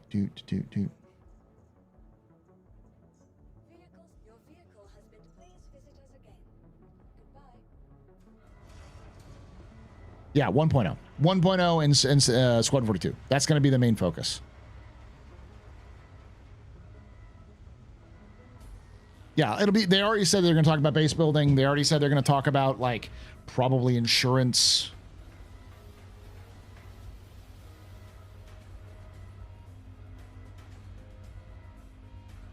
They'll probably talk about scanning because it's something they've been working on a lot recently.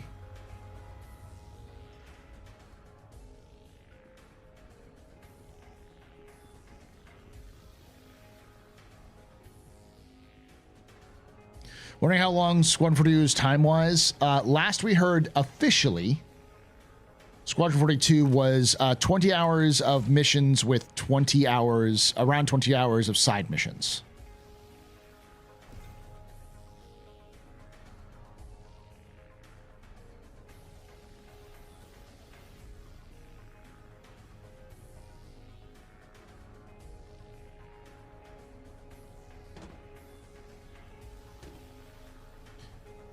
So the big thing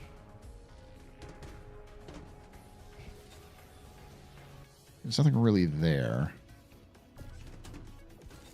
Yeah, this you can't stack this up.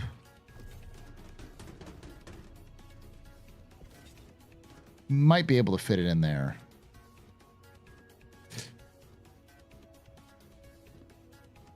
Yeah, I'm gonna have to do something else.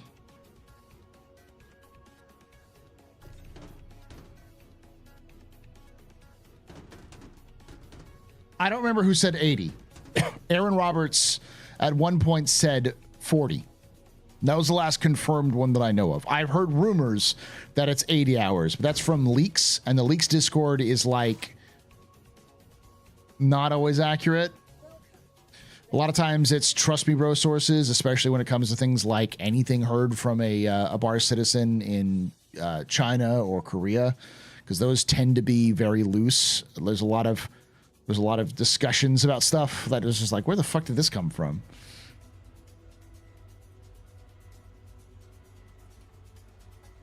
All right, what do I have?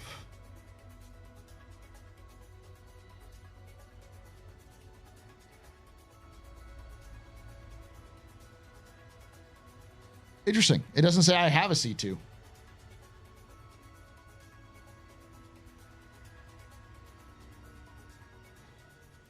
I guess my biggest ship for hauling then is I had a C2 up until recently. I guess it's an 8A1 is the replacement there. I have a C1. All right, well, I guess we are going to do the Freelancer Max.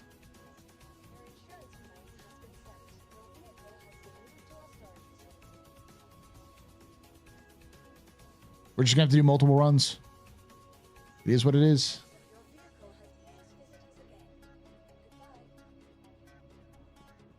Oh, right, because it's a medium.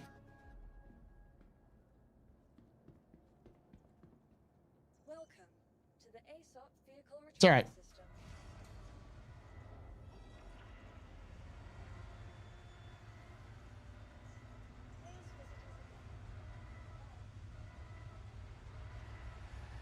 I'll be fine. I'm literally down. It's like 8 SCU is what I'm missing. I've got one 8 SCU crate that I won't be able to load.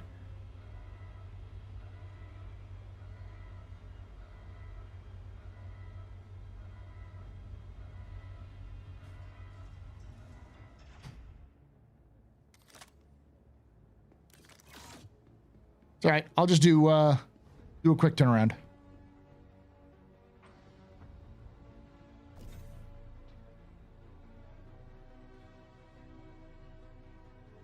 Because the Corsair doesn't have enough space. It can fit like, 8 to 10 8 SCU crates in it.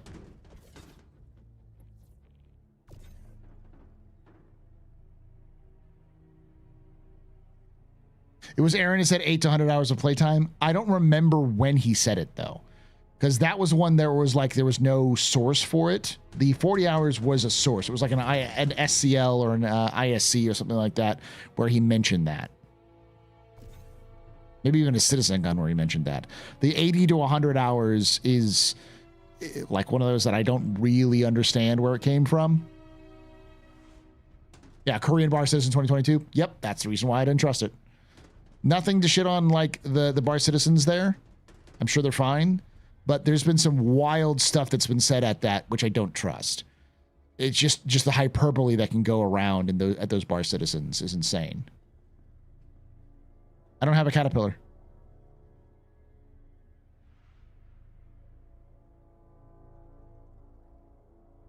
It can fit 19. How do you fit 19 in a Corsair? You can't stack 8 SCUs.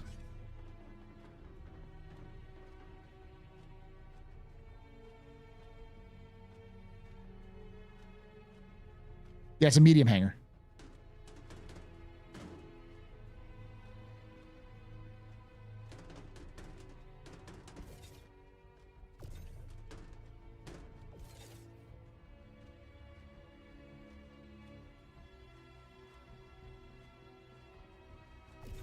You'll do a video post? Do you have a video from of how to do it? Yeah, feel free.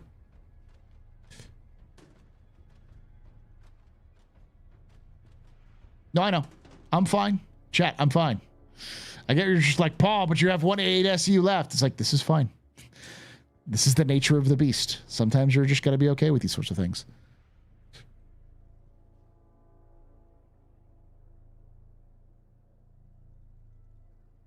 And I'm a big proponent of playing the game the way it's designed to be played, like in the future. Or how you think it's going to be work in the future. So you can not have to relearn how to do things as much. It said base building Q1 this year at a Bar Citizen. There was, I don't know if that was at the Bar Citizen, but I remember that was a definitely something that I heard at from the Leaks Discord. They said Q1, which was definitely wrong.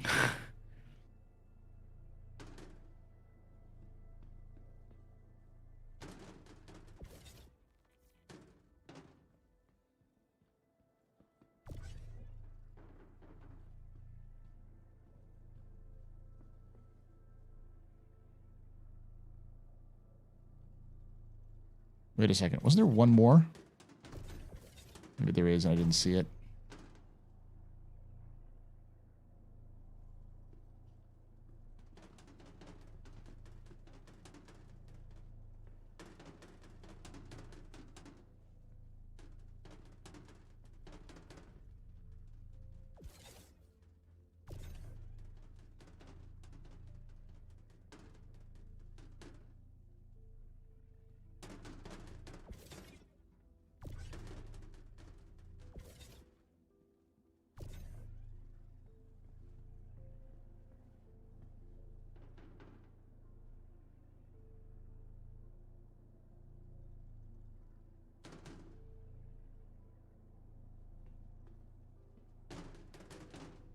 There's definitely one more here.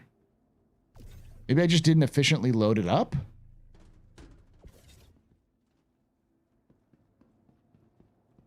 Did I lose one?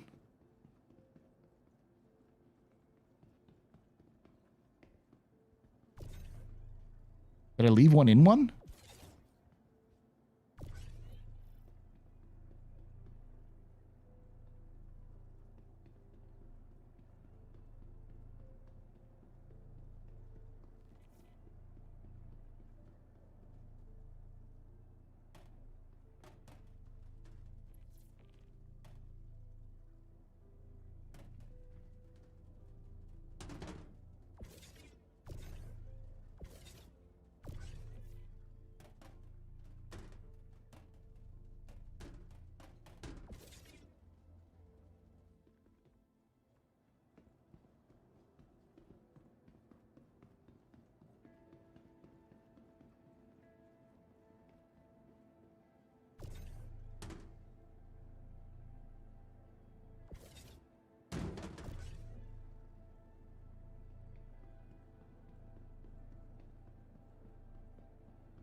Maybe I got a ghost container. All right, let's do the math, chat.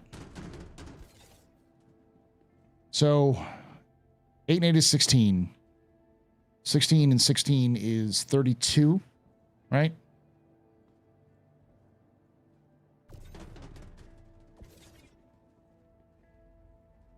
So that's 32 containers. That's 1, 2, 3, 4.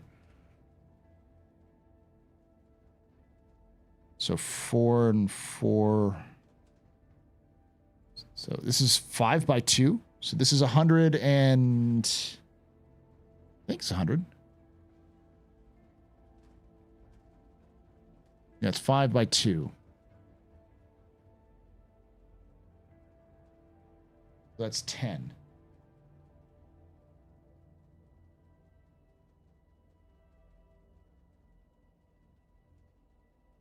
It's only 80 SCU.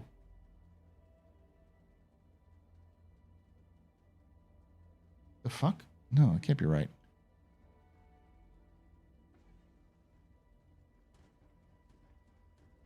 Oh, it's 6 by 2. All right, 6 by 2.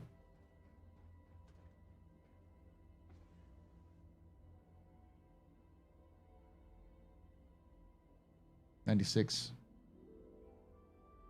Something's wrong.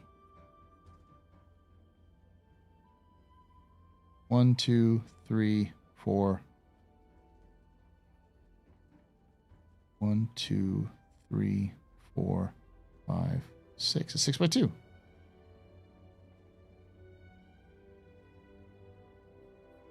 This would be only 102.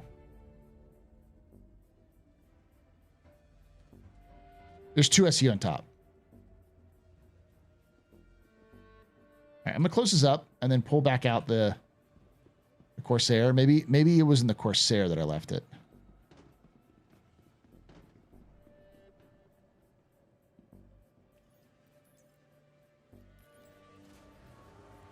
How's trucking?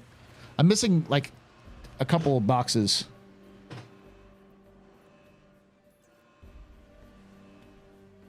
Yeah, I'm pretty sure I left it in like the Corsair, I guess.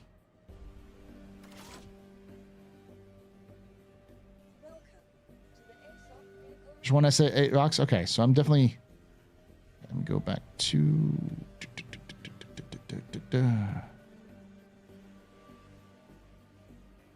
store.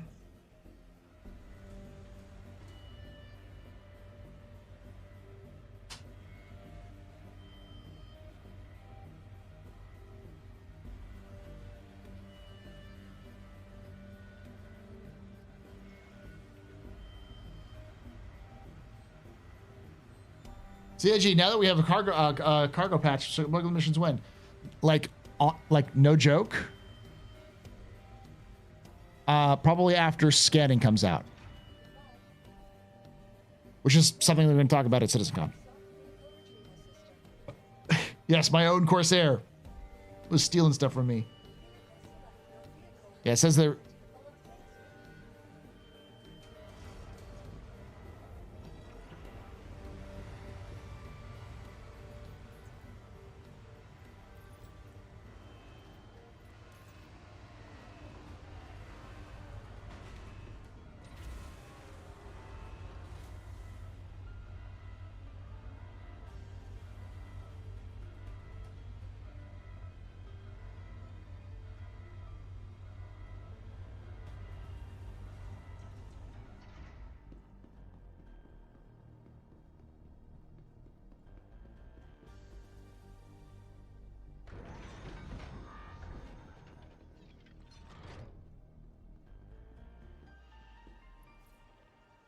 The fuck?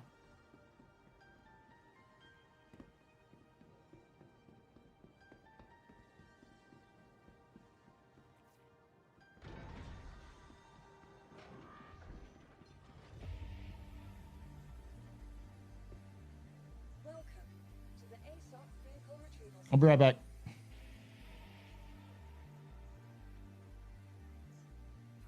Might be a few minutes, chat.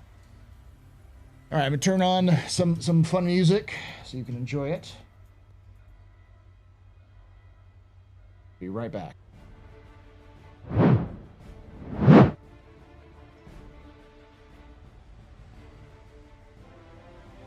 Drugs.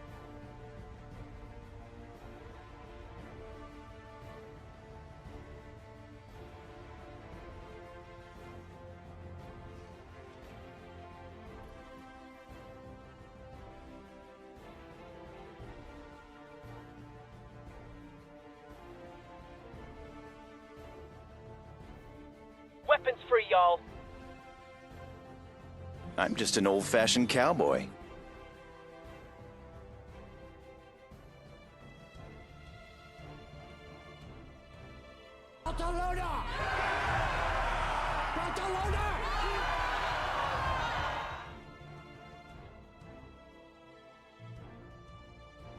I love democracy.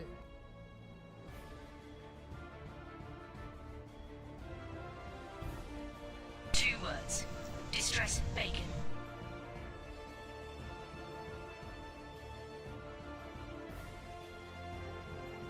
Hello, I like money.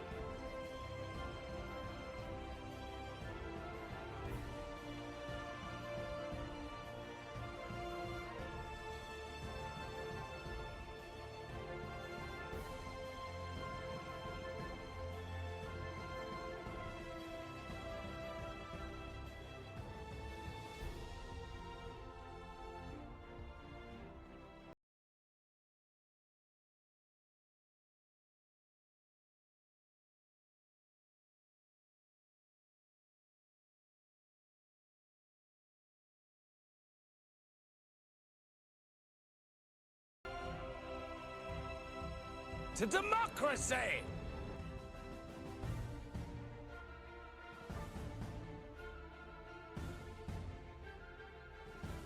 I love democracy. I'm Fly. I'm Pilot.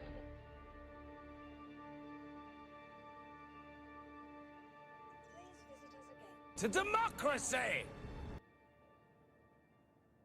To democracy!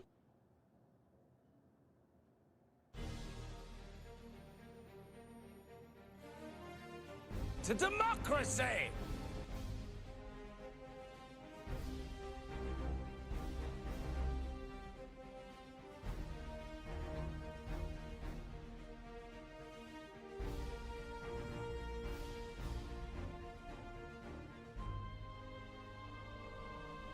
Two words. Distress bacon.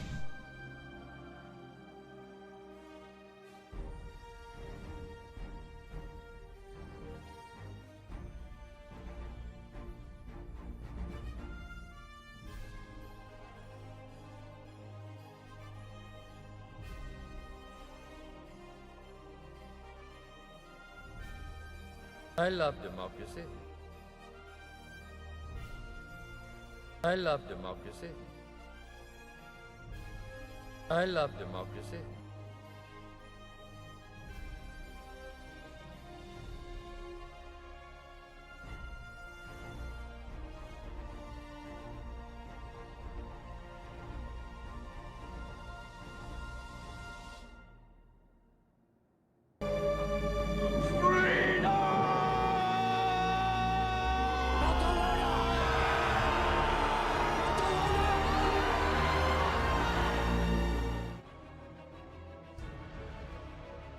Weapons free, y'all.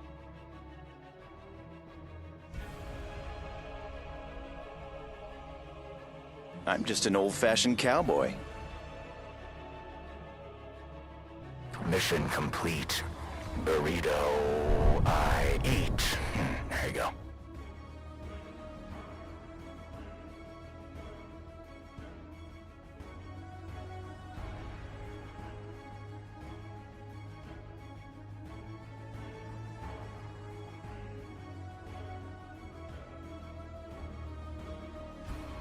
drugs.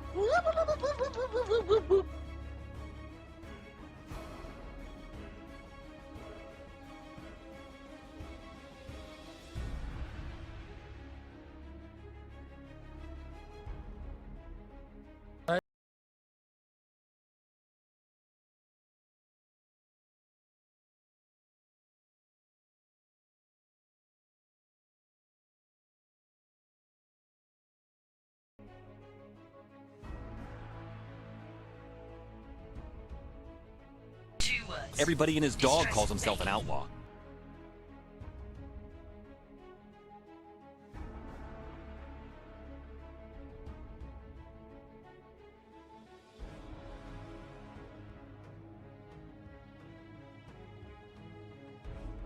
I'm just an old-fashioned cowboy.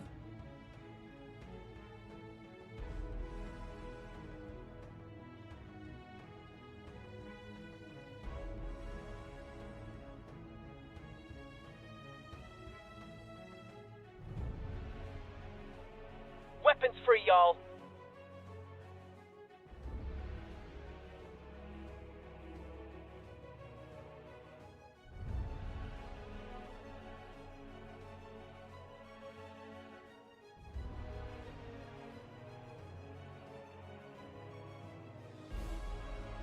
Mission complete.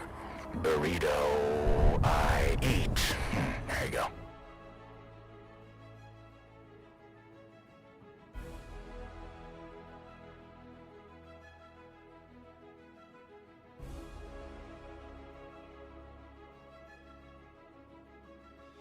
I love democracy.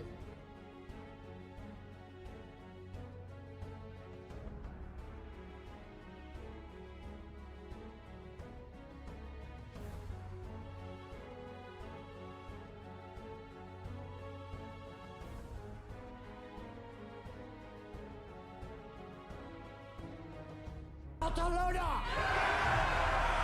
Barcelona!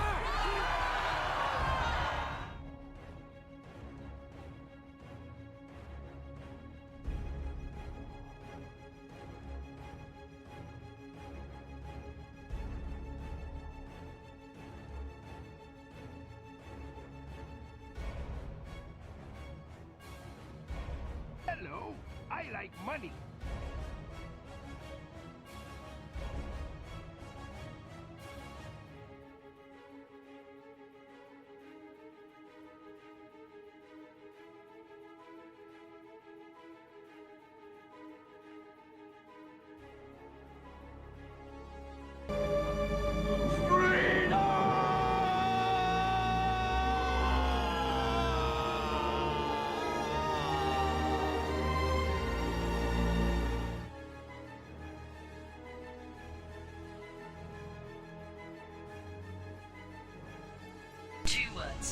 Distress bacon.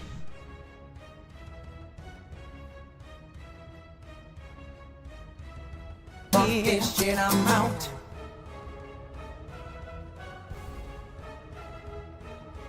Mission complete. Burrito I eat. There you go. I love democracy. I love democracy.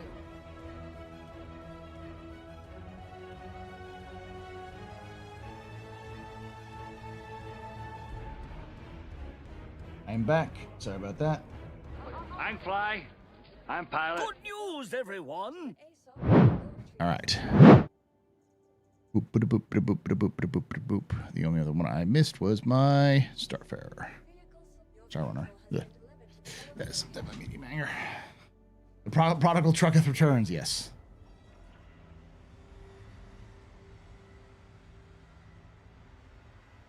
AstroPub check from 2-minute stacking.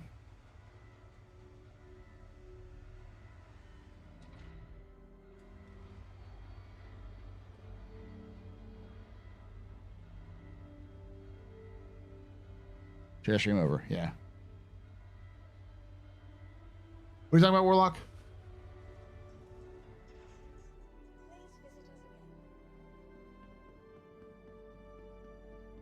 You can ask for your ship in the normal ASOP terminal and they give it to you?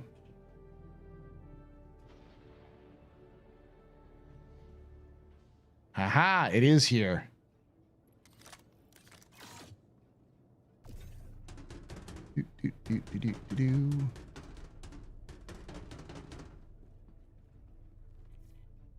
We'll come back for you later.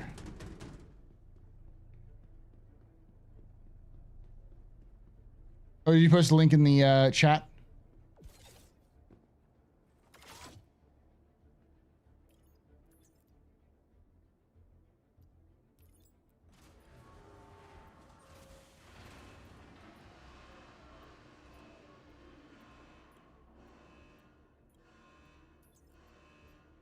There we go.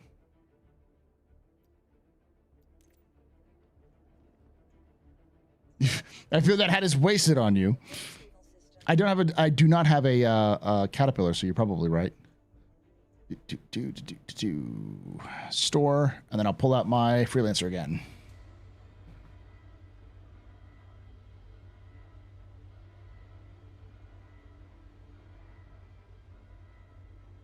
I don't see you. I didn't see you post it in chat. Did you post it in Discord?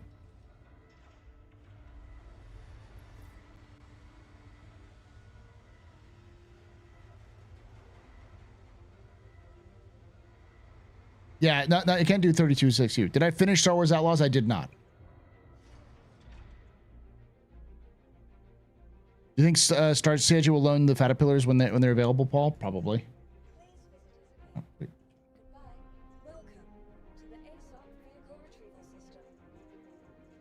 It's more like they're kind of a Drake replacement.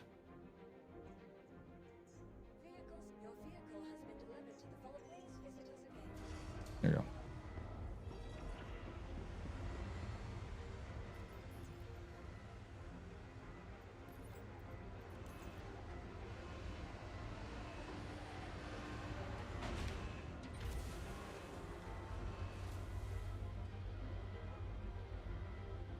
Do I like the game? Did I like the game? Yes. So here's the thing. There's a lot of games coming out that I want to play, and Star Wars Outlaws was given to me for free by Ubisoft, which was I'm grateful for. And I did enjoy playing with the time I did have with it, but I felt like it was very much a game that is a slow burn. It's a game you have to play over a long period of time and really explore to really enjoy, to not just bum rush the main plot. And I would say in general, I think the Star Wars Outlaws is a good game, especially if you're a Star Wars fan, and the story and plot is really good. The characters are really well created. Like it's very Star Wars down to its soul. However, it would be really hard for me to say, yes, go buy the game at the price that it's currently at, which is like 70, 80 bucks. It's like $70 is a lot of money for a game that needs maybe a few patches here and there. You know, could use maybe some content updates. Yeah, 70 for the standard version. It's hard for me to justify that. If you can get it for cheaper, if you can get it like $40 to $50 is a sweet spot. If you get it for $50, it's a pretty good deal. $40, even better. Do you think they'll let us use the hangar tokens that come with our standard ships for to rent by additional persistent hangars in other stations? I think possibly. I also think it's also possible that they'll just kind of completely disregard that system entirely. I wasn't giving Ubisoft more for the deluxe or other version of the game. Screw that. Yeah, I understand that mentality. I really do.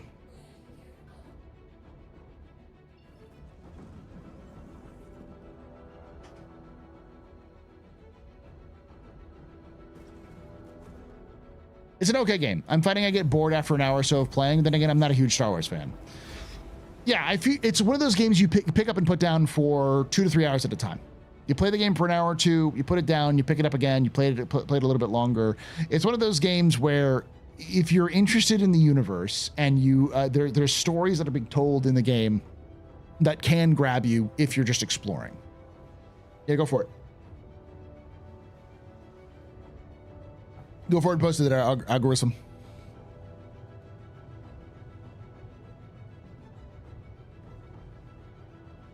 Sub to UB Plus for $17. Yeah, I mean, I'm the problem I have with suggesting subbing to UB Plus is that you're still kind of pushing it to get it all done. And like personally, Space Marine 2 is coming out tomorrow. Star Truckers just came out. Clans, MechWarrior 5 Clans is coming out in October. Like the Civilization 7 is next year. It's not this year, right?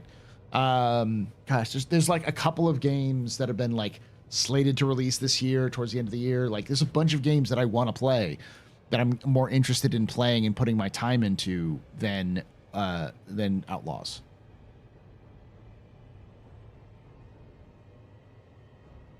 GTA 6 is next year.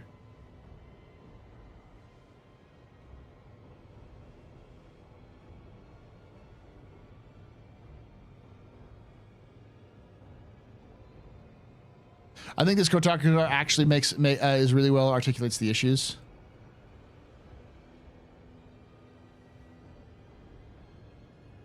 Star Wars Outlaws is a crappy masterpiece.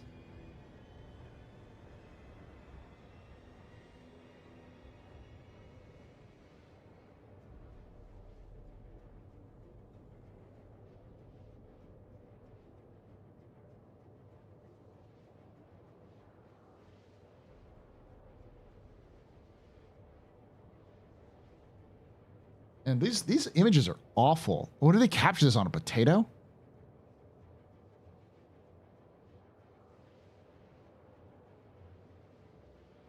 Like my game looks so much better than this. Whatever the fuck he's capturing this on.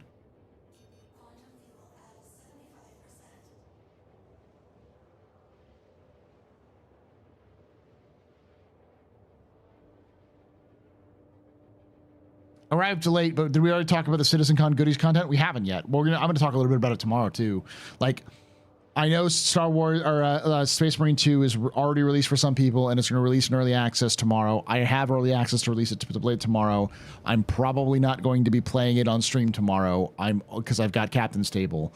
In fact, I am going to be swapping over to do Star Truckers a little bit towards the end of tonight, just so I can give you all a peek about what Star Truckers is.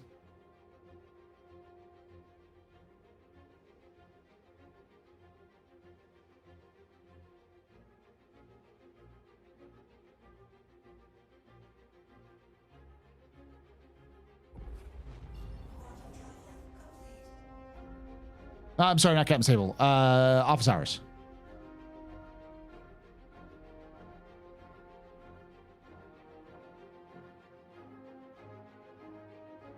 It's definitely a game I want to like. Like I said in my review, the more I played it, the more I had fun, the more I enjoyed it. And it was a weird feeling because typically, you know, for me, if I'm liking a video game, if I'm vibing with a video game, I'll know fairly quickly. But it feels like, and this is not meant as an insult to the devs because I'm sure they really care a lot about this. It feels like they just kind of gave up trying to introduce people to the game and did a bunch of things that like early on to try to extend the lifespan of the game by like locking a bunch of features and other things for upgrades for you do along the way. But like after, you know, 6 or so hours and you start getting those upgrades and they start to improve your gameplay style so you can kind of like dial in your gameplay style. That's a lot of fucking time. 6 hours is a long time. That's, you know, 2 3-hour game sessions or 3 2-hour game sessions. That's a lot of time to sit there and say, hey, come play the crappy part of this game for like longer than a modern movie, longer than a special edition of a modern movie, twice the special edition of a modern movie, where you don't have full control, you don't really have full understanding of the game. And then it says, by the way, there's more to this game than what you see. And it's like, oh, really? I didn't know that. I didn't realize there was more to this game before. What the fuck? Why didn't you tell me this at the very beginning of the fucking game? So it's almost like they try to basically not to not let you have a good time.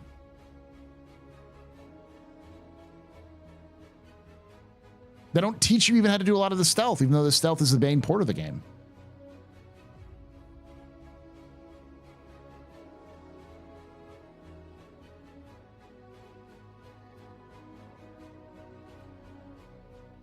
It's a slow burn. So yeah, what I mean by a slow burn is it's one of those games you have to play for several hours, and after several hours you start to pick up the themes, you start to see who the characters are, you start to see the relationships between the characters. It's basically like playing a season of a good Star Wars game or a good Star Wars TV show. Like, you know, it's like a season of The Rebels or Mandalorian, or it's like season 1 of The Mandalorian, but like it's a video game.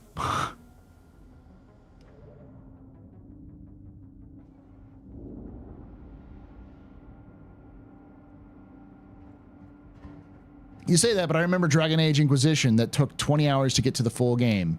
That was a decision.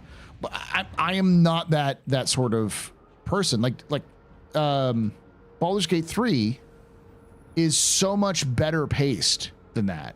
Like, you get an idea of the different mechanics right away, and then it drip feeds you new stuff as you go along after the initial kind of exploration area. So the first couple of hours is you just learning how to play the game, while also giving you, like, teaching you, like, you have different options. It's not going to always be combat. You can do other things, and these are some of your special abilities, and each of your like friends and your colleagues have different abilities that can aid you in combat or even in passive situations.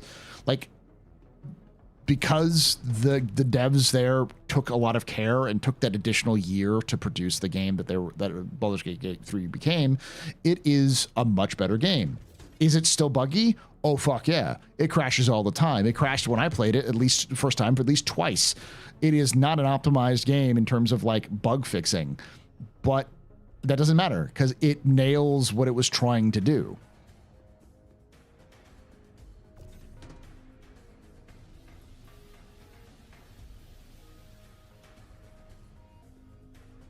Yeah, and the fact that you can do it co-op is even more brilliant. I'm a little biased, but I've always been a fan of co-op gameplay. I feel like the future of gaming, at least in the near term, is co-op, not necessarily horde style, but cooperative single player, campaigns or experiences. Kind of like what Helldivers does, or what like Baldur's Gate 3 does, where yeah, you can play it single player, but when you play it with other people, it unlocks a lot more kind of interesting things.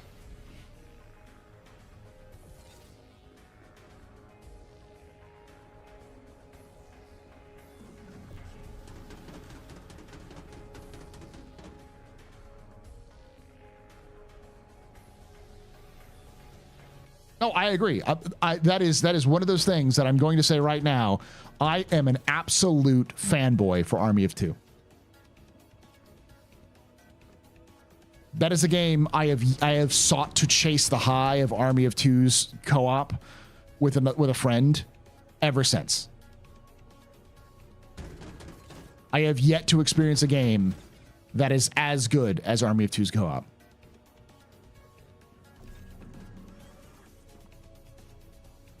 Not with the AI, but with a friend.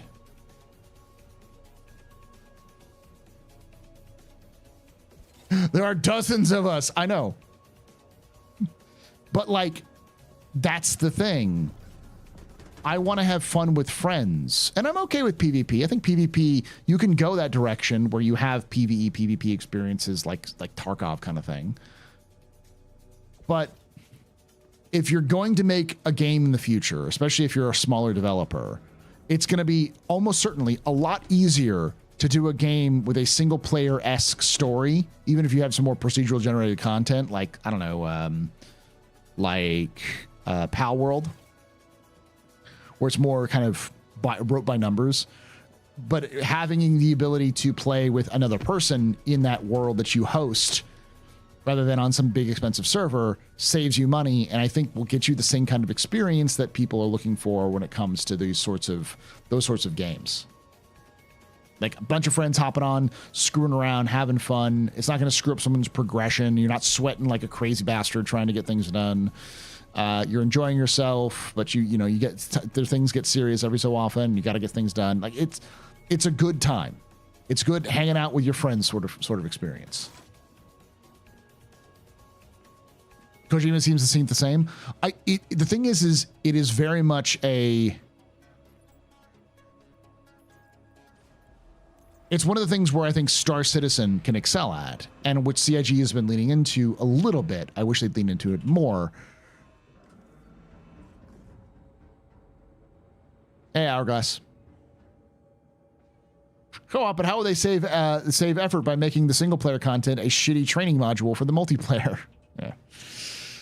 Star Wars Outlaws fold my 2070 Ti. It's awful. I need to follow tutorial to set my system. Oh, it ruined your system? I didn't know that. I didn't have any problems with that. I had 2070 Super and it did fine. Yeah. And I think, for instance, Space Marine 2 is a great example. Space Marine 2 is co-op entirely from the campaign, from the get-go, as far as I understand. MechWarrior 5 Mercenaries is some of the most fun I've played playing video games in a long time. And why? Because I'm hanging out with 3 friends doing missions, and we're doing stupid things, but we're also taking it seriously every so often, and we're almost going broke and trying to work out to get better mechs and getting better equipment and figuring out where we need to go to, and then having like curveballs thrown at us when, you know, mercenaries show up and we have to make the decisions and all those sorts of things. What do you do if you don't have friends? I don't know. Find them.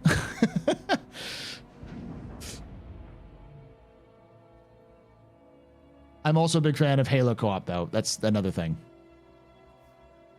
These weird kind of glitch bugs.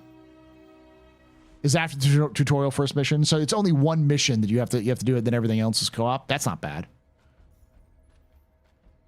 I imagine the actual campaign for Space Marine 2 is like 6 hours. I might be wrong. It might be longer, but it never struck me as a game that's going to have an extensively long campaign.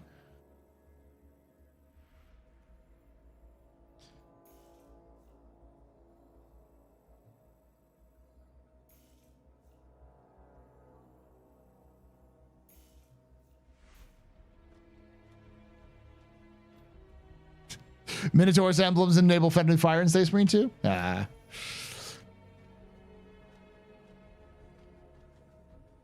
Burnt Black is still playing. He's 12 hours into the point.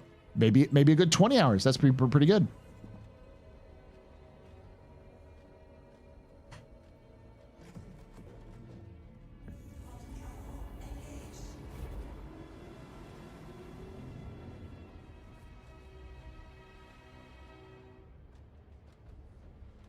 Hey, Paul, I forgot. Did you play the Battletech PC game by HBS? Not only did I play it, I was playing it on Monday. I booted up to see if I could do I beat the campaign recently. I kickstarted the damn thing, but I didn't actually beat the campaign until this summer. And then I enjoyed myself so much, I decided to go back, and I decided to start a new career run. And then I realized you don't get to play in the entire inner sphere map with career mode. And I'm like, that sucks. I want a bigger map, God damn it. Yeah, I figure like that would be a great co-op campaign. Like if you could get co-op with something like Battletech, where you something similar to like how you do with MechWarrior 5 or with Baldur's Gate 3, I think people would really enjoy that. I'm on PC, but PlayStation has bad time on Outlaws. I've heard PlayStation has awful time with Outlaws.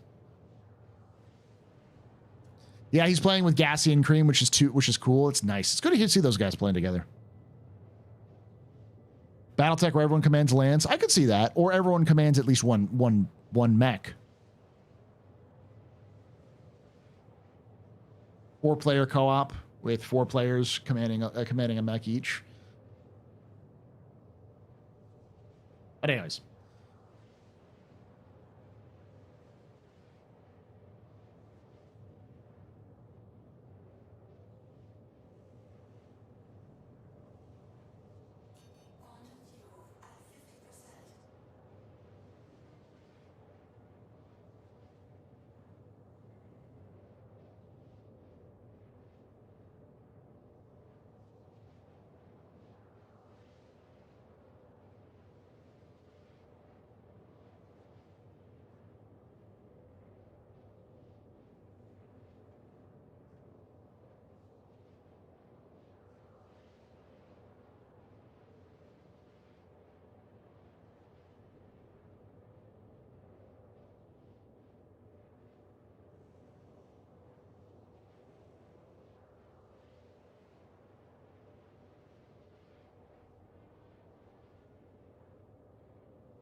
Here we go.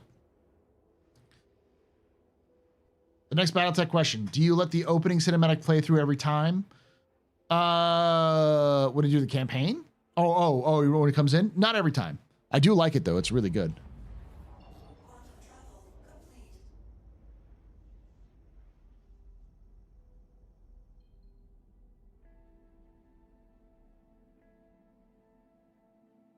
I like to play Sabak a few times. Yeah, the Sabak's not bad. Heck, kick it up a notch. Every player commands a lance and goes crazy. Yeah. My favorite faction in BattleTech, the Rosselhog. Free out Rosselhog Republic, baby.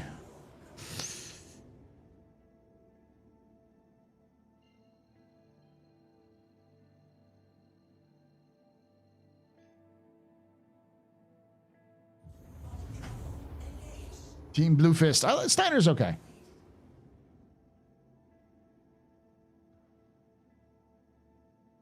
I mean, your favorite clan. Ghost Bear's my favorite clan. But I don't like clanners in general. I'm not a big fan of the toasters. Not a big fan of the Toasterborn.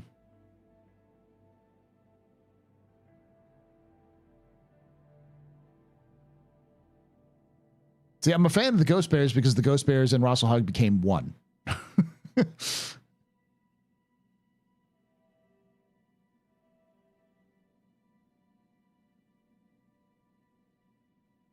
Also, their founding Khan was pretty badass, if I remember who it was.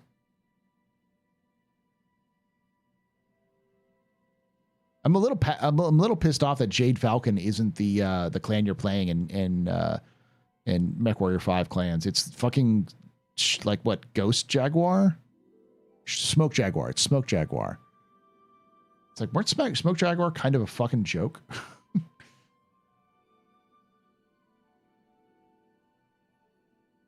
Ha! Everyone's favorite clan is Wolverine. The one that just got destroyed. Yeah, that's who you're playing in MechWarrior 5 Mercenaries, is Smoke Jag. That is the clan you are playing as in MechWarrior 5 Mercenaries.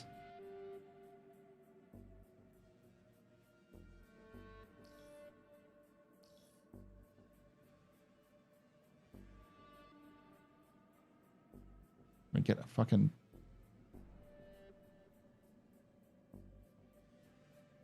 They just became Clan Wolf.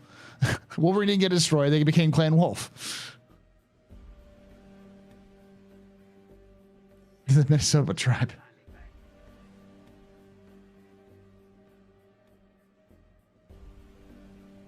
What landing bay?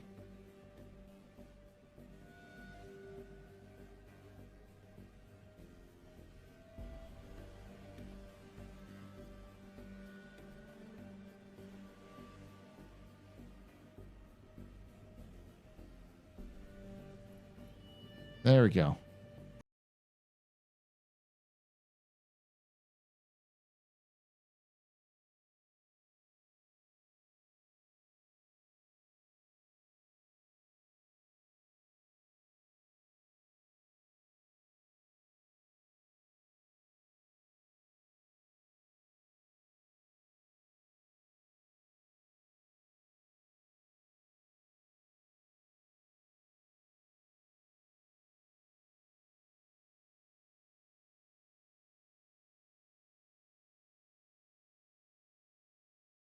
In limbo, you're a very important pup, a very impressive person, very pedestrian. This is your fault. The reason I'm drinking night. Shots and cheers in chat, y'all. Shots and cheers. How y'all doing?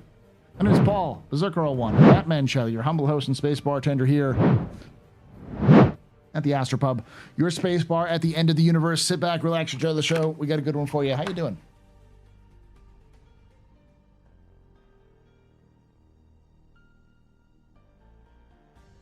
Doing some trading here, and then we're gonna... Hey, scan me.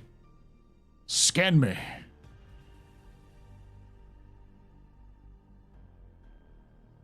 I clear to go?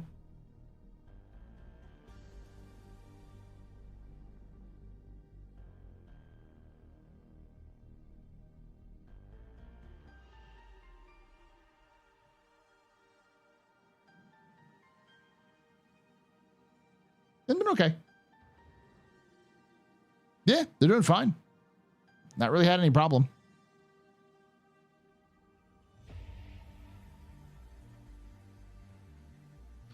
Since they fixed the station spawning missions, it's been a breeze.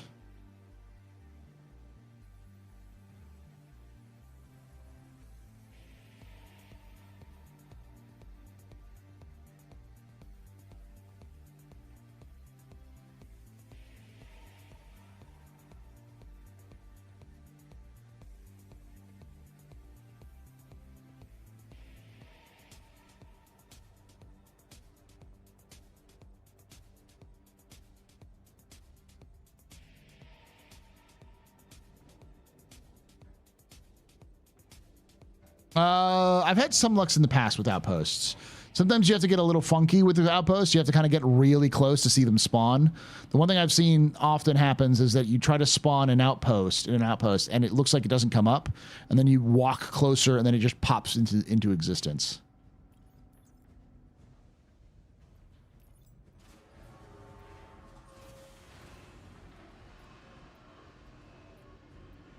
Getting their viewpoint should be interesting, like how Jay Falcon from the novels was.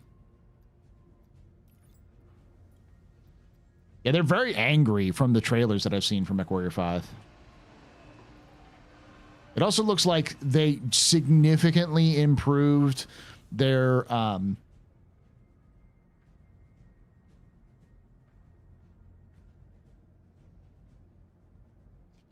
cinematics and mocap from MechWarrior 5 Mercenaries.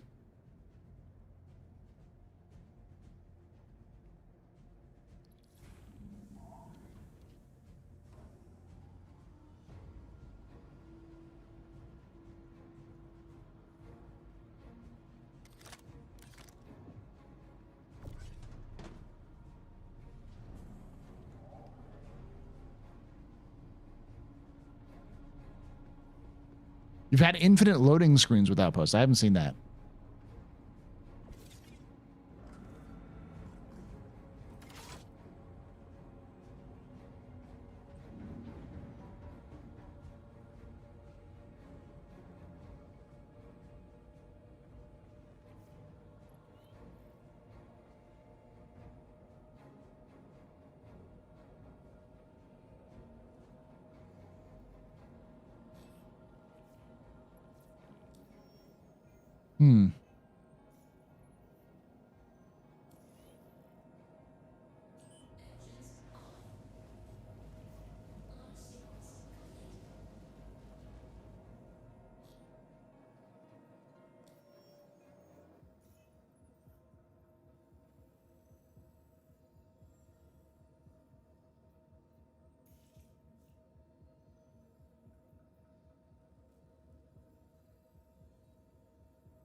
I'm sorry. Due to inactivity, we have been forced to assign your landing zone to another customer. All right, I'm gonna go to Mick L5, get resupplied there, and then bounce to Terra.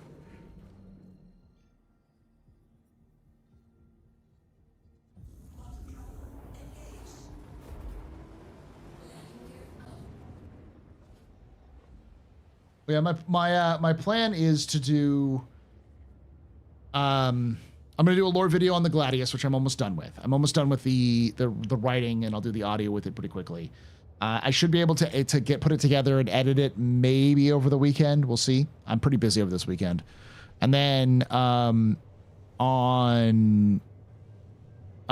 so that should be out like next week.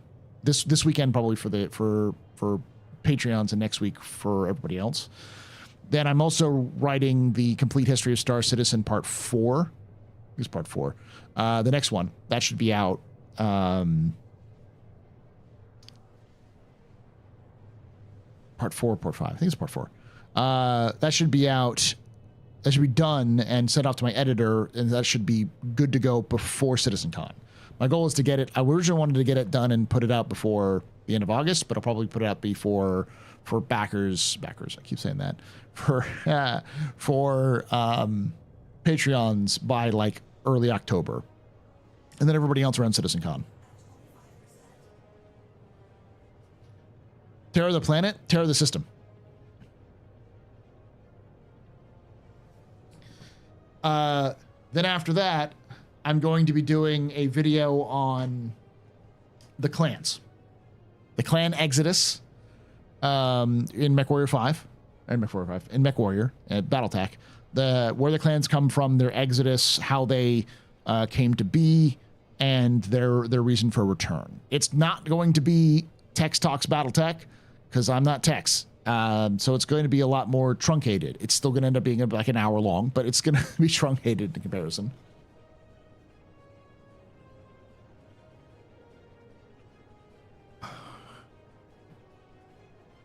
To give people context of what's going on with the clans.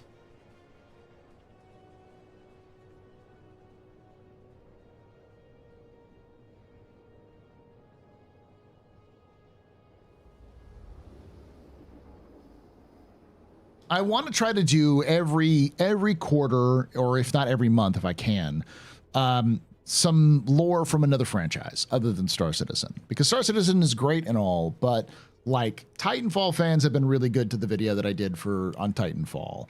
I love BattleTech, so I'll probably do multiple things on BattleTech because I like it. I might do one on Mecha Break, like the companies behind Mecha Break, at least the context for Mecha Break when that comes out.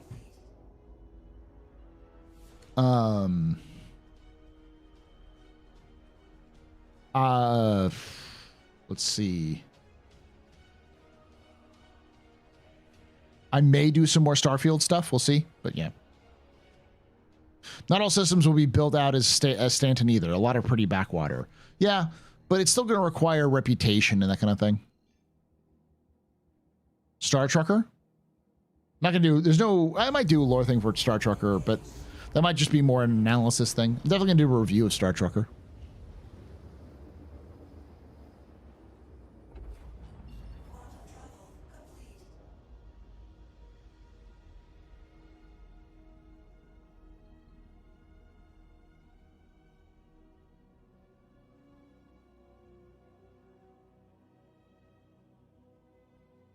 Star Wars Outlaws lore. I am not treading into Star Wars lore. That is a full-time job.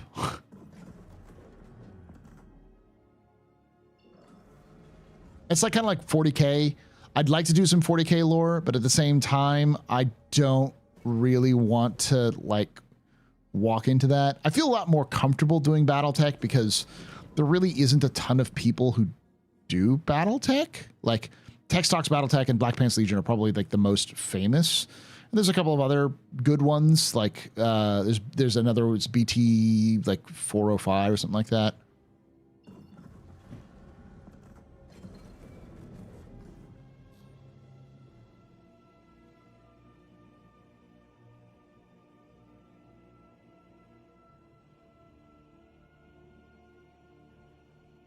Have you tried, Enion, have you tried resetting your account?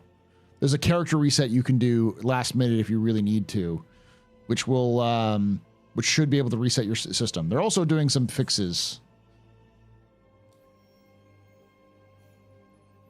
Okay, Refuel Quantum.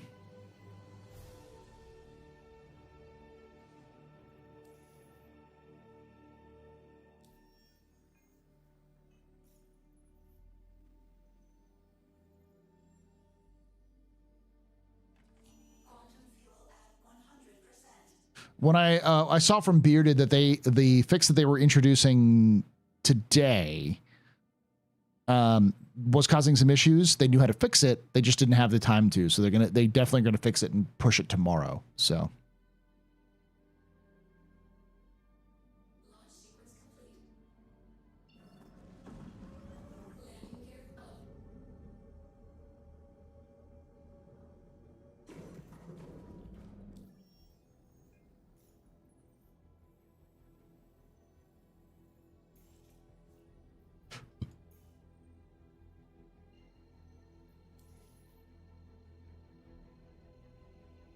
Concord lore.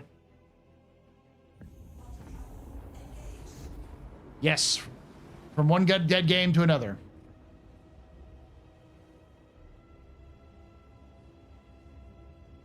See if you can hop on to just ask in chat. Hop into the game, ask in chat, see if someone can pick you up and drop you off at a station.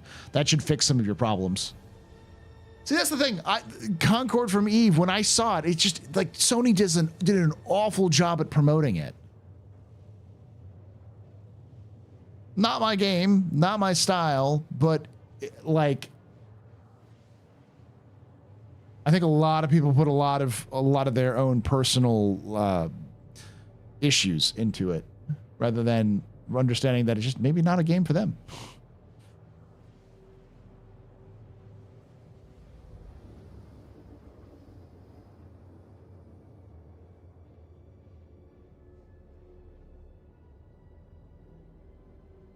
From what I could see, it seemed pretty generic. 200 million, actually. They basically made all of the wrong decisions. Instead of making it a free-to-play game, they cost $40. They did no marketing for it. So they let the gaming community market it, but the people, its audience that might be interested in it, didn't know it existed. So they did an awful job at that. As far as I could tell, the only people who were interested in it were like Destiny streamers, and they were just going to go clown on it. Yeah, like from what I could see, the animations and cinematics are really good. Like, it's really fluid animations, and like they put a lot of work into the character models. It's just like, again, it has an audience. I'm not it, but they obviously didn't find it because they didn't care to.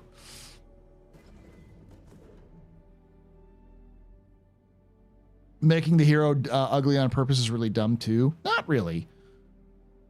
Not everyone has to be super like beautiful all the time. Like I said, there's an audience for that sort of thing.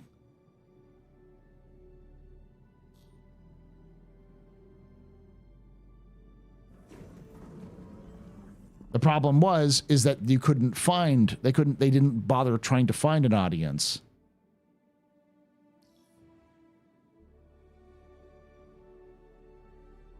And so they let an audience find it that were looking for content, not for content to like consume, but content they could deride and attack and make fun of. And so they fucked up. A very small audience, apparently. Well, again, it may have had a chance at building an audience if Sony had fucking marketed the goddamn thing.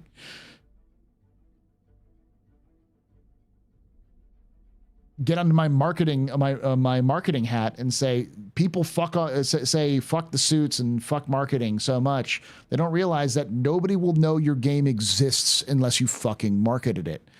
Like, you can't just pretend that people will like find your stuff and, you know, become engaged in it. You have to figure out who your audience is. You have to like market it to that audience. You have to, you know, meet them where they are and convince them that this is something that they want by finding out why they would want it. Because generally speaking, nobody knows they want something until they're told that they want it, or at least showed that they should want it.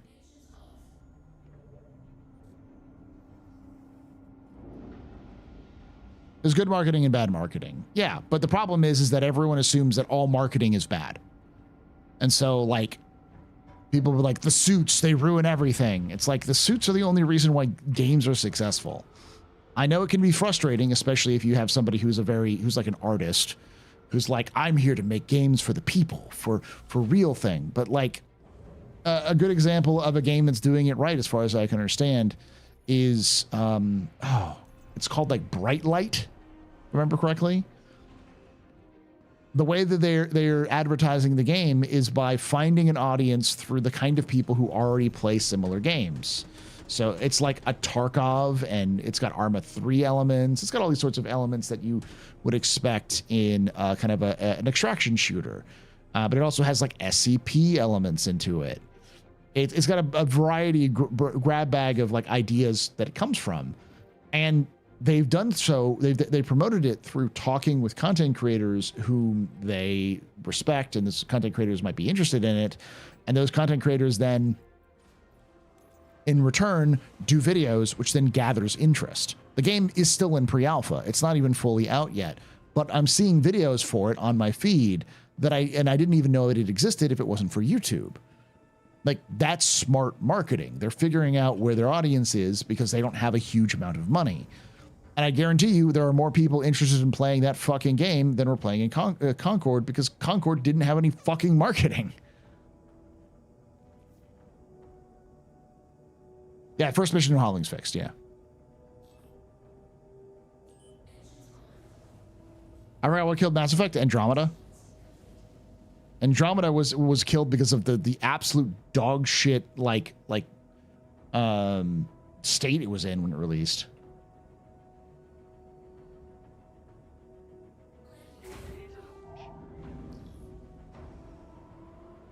Even good marketing is very hard to sell a turd. Did you play it, Aeon? Because I didn't play it. As far as I could tell, there seemed to be people who enjoyed it. I saw some testimonials of people being like, "Hey, it's actually pretty fun."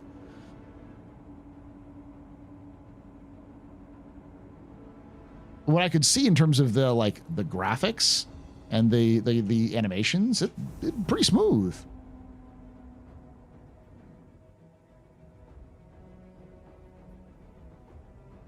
A Mass Effect's not coming back, y'all. Like I don't see how EA brings Mass Effect back. Not with their current... Like, I don't know if BioWare is going to survive the next Dragon Age. Unless this next Dragon Age is really good. I don't know if it's going to... It might be over for them. There's no way I'd pay $40 for that. Yeah, but what if it was free? And that's my point. Something like that is a good example. It was mismarketed, and they didn't know how to fucking sell their own goddamn game. And Sony didn't bother. They gave up on it.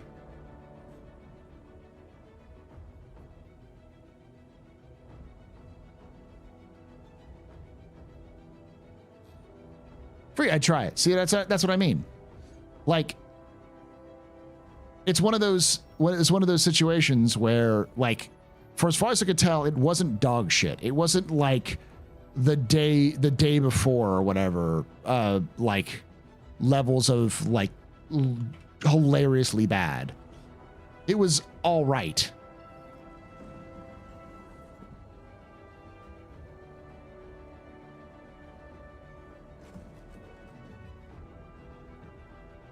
Your neighbor was hired on a new Mass Effect title, but moved to Dragon Age. Won't tell me crap about it.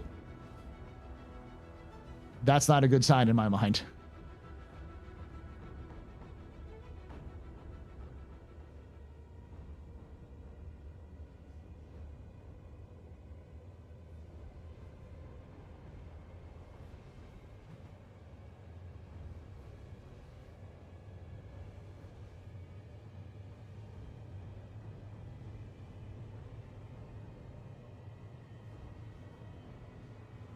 They did refund every purchase, but they still spent $200 million in 8 years of people's lives on basically something they gave up on. They didn't even want to try to fucking salvage it. They just fucking like returned everyone. That's a fucking mistake.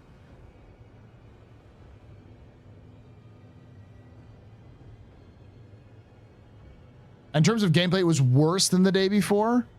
Day before was fucking atrocious. It wasn't playable. Are you saying Concord wasn't playable? That's the first time I've heard someone say Concord wasn't entirely playable.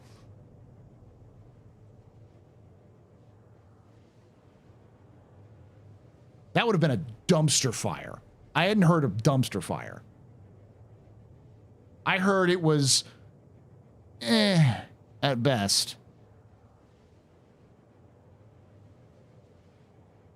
Why salvage one's better for Sony to as a write-off? Because they can still make money off of it. Oh, Skull and Bones.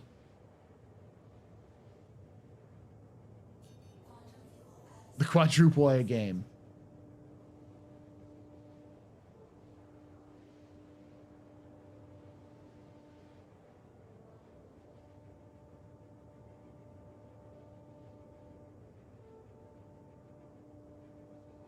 Best theory I've heard is that they're pulling it and refunding it so they can relaunch it as a free-to-play.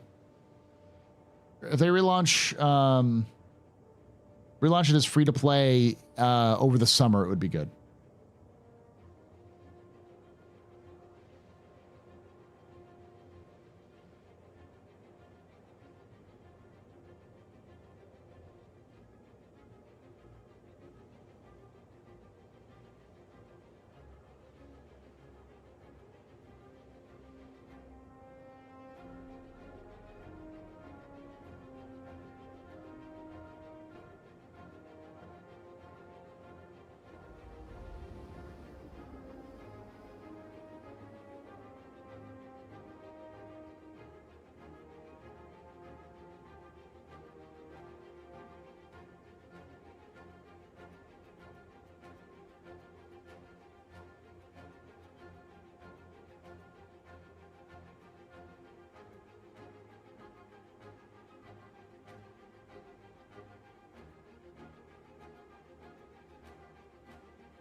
Yeah, that's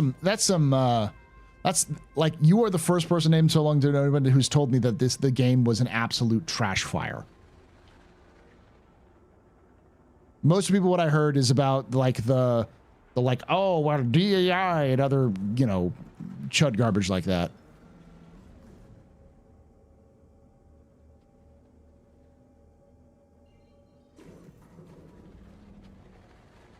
Hey, Interhype.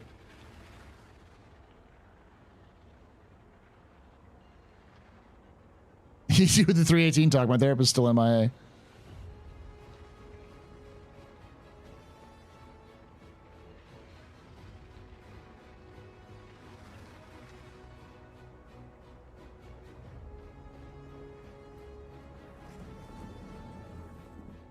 When's Star Citizen 2 coming? Never. How you doing, Droop State? Yes, that's the... Hey, for science.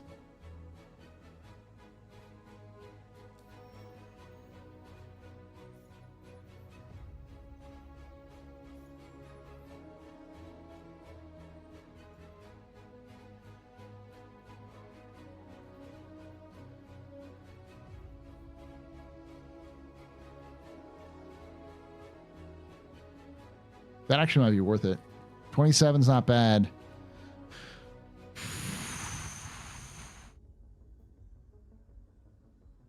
Do I risk it though? Planetary medium, Riker to Memorial.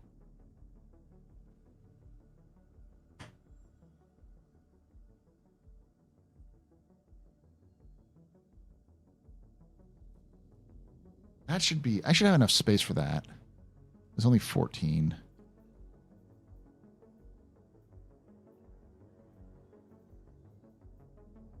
I don't think there's really anything else that's better.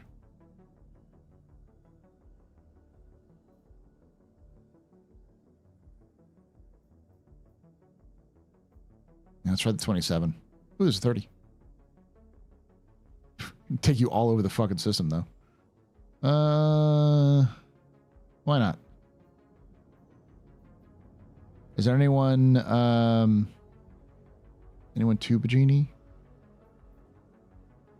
Arkel 3, 2, and 1.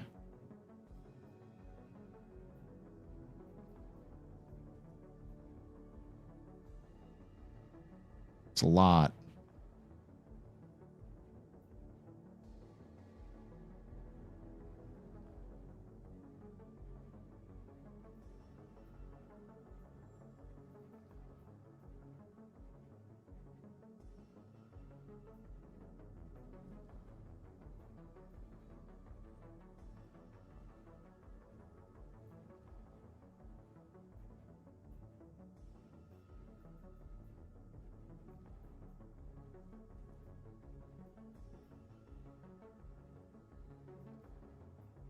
Are you kidding me? Hell yeah, brother. Let's do this.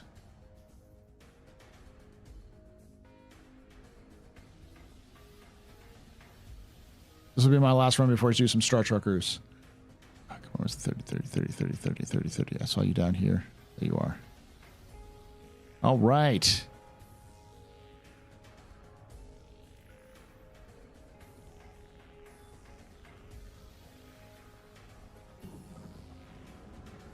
So we're going to go to Virginia Point.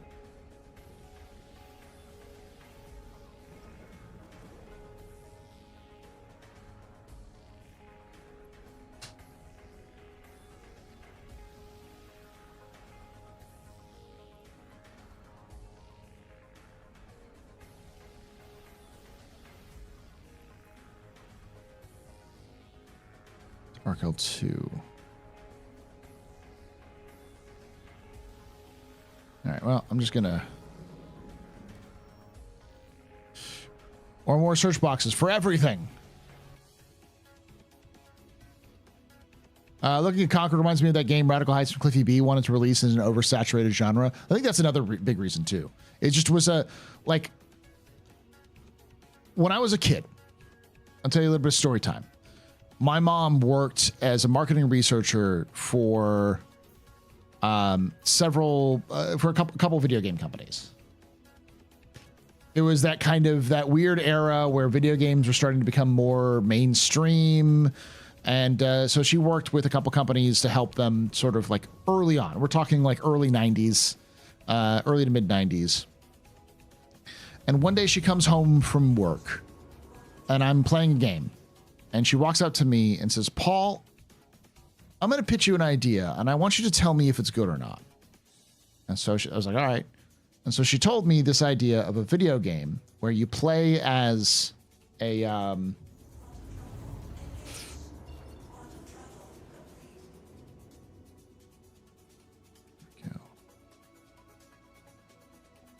where you play, it's a Jurassic Park game where you play trying to escape an island where you're chased by dinosaurs.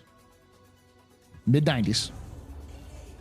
And the only way you can tell the difference between the good dinosaurs and the bad dinosaurs is what collar they're wearing.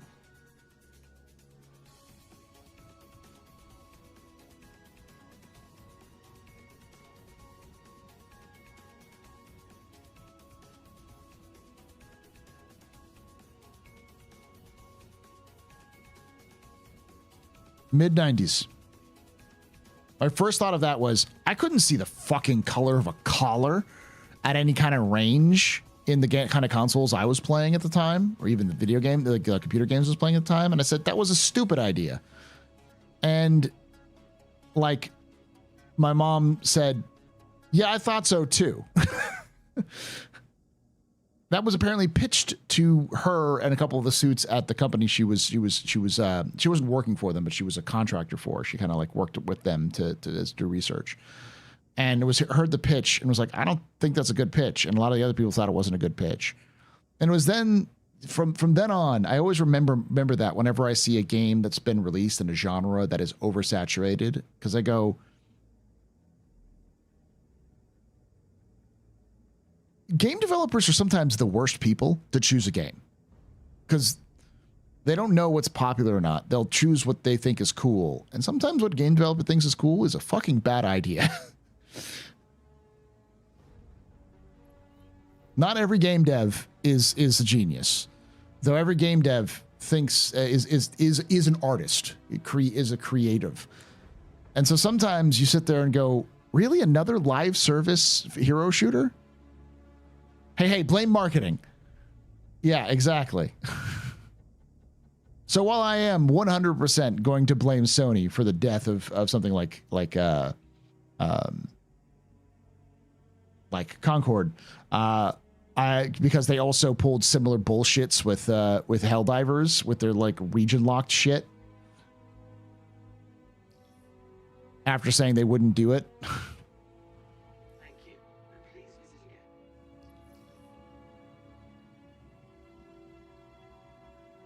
So Sony is just absolutely fucking up with this year. At the same time, like, I really wouldn't put it past the fact that like it seems like a bad idea in this sort of year we are in with video games to do a game like that, especially when spending 8 years doing that. Yeah, exactly. Yet another military extraction shooter, another live service game with hero shooter elements.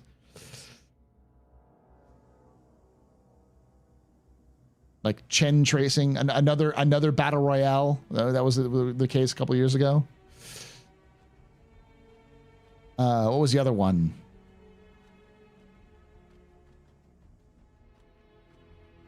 Another tactical shooter because of Rainbow Six Siege did really well. It's a tautology. If it's true, market leaders lead. It's true, market leaders lead, but they don't follow. Any game that's competing in a saturated market needs to have a major differentiator, as everyone already has a game they're playing invested in, especially now where the games try to lock you into an ecosystem.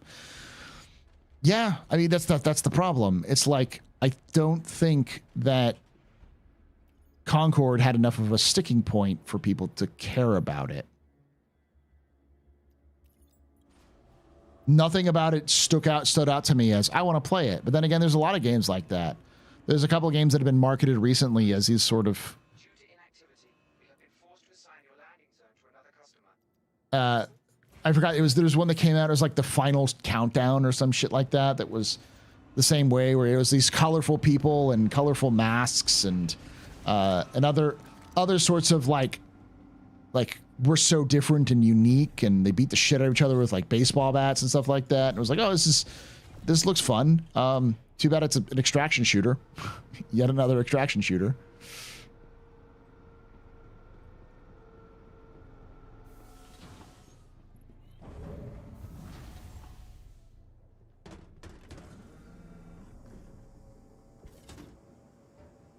Like, there's clearly talent in that game.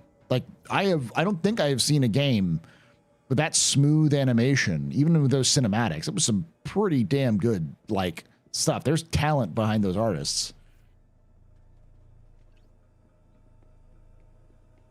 And it's clear that at least they cared about it, like the developers did. But I don't think Sony gave a shit about it or had any idea what to do with it. And the developers who decided, hey, let's do this like this, probably didn't really have, like, whoever's in charge of that sort of thing didn't really have an idea what was going on.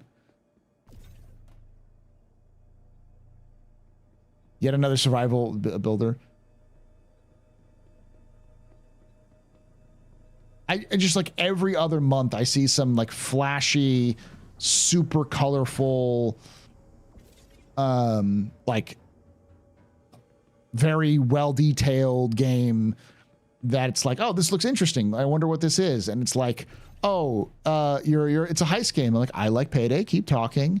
Oh, but it's you have to break into a sports arena, and it's where you play like the entire.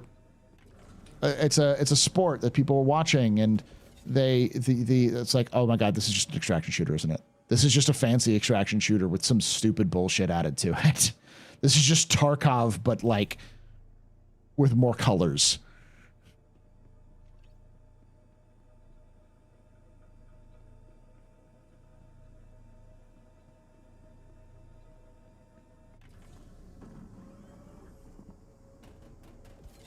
Or what's that's another good example of a company. The company that is what they're doing. They're doing their own Star Citizen. The company that did Ark and Atlas and that company, they're doing their own they pitched their own idea of a Star Citizen, but in their style. And I'm immediately like, oh, you mean like the other 4 games you've abandoned that you've never finished?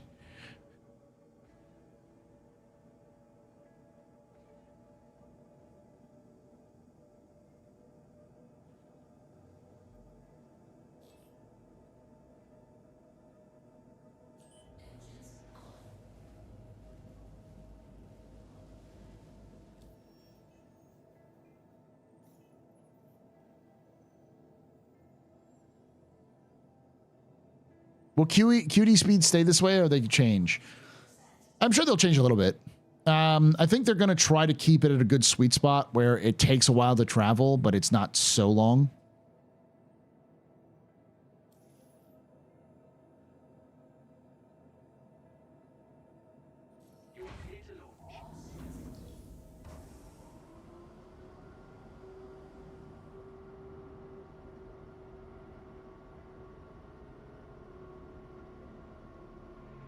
How did it punish you for winning?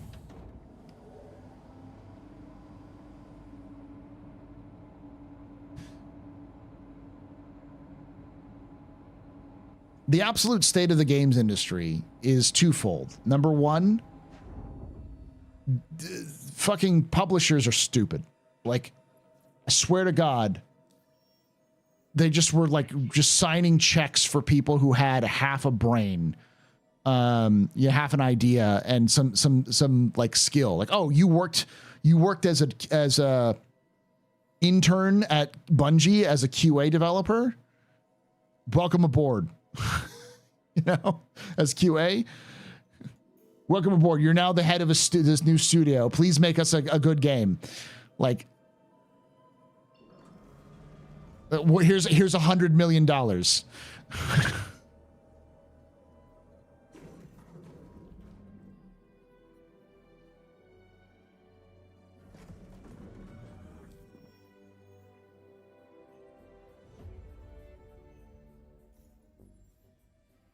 If you want a character, it would remove that character from the rest of the match.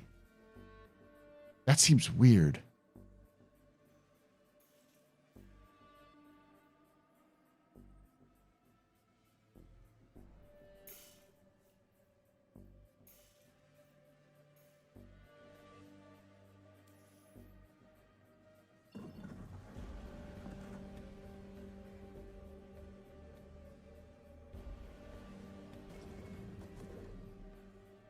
There we go.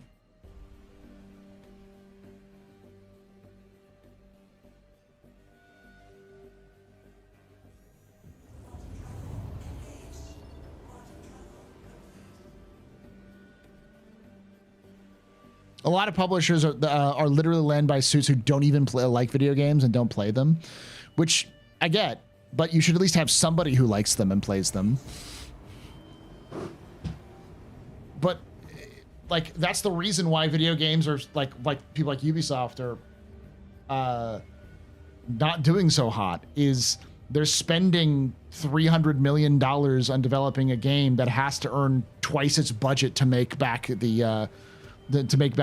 money to be able to be successful, and they're spending 10 years developing it, and it's still not ready, and no one had any oversight on who the fuck was doing what, and it releases broken, and it fails instantly because they're selling it at $90. It feels like the AAA devs. There's some good games that have come out that are AAA. And there's lots of like good redemption stories and stuff like that. Cyberpunk did pretty well in redemption, and obviously No Man's Sky is a good example of that. Destiny 2 had probably one of the best, years this year, but like, and then Destiny 2 also completely squandered everything.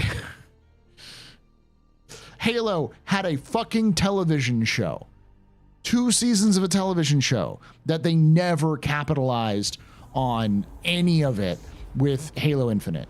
They just let it fucking flounder. Like, what the fuck is going on?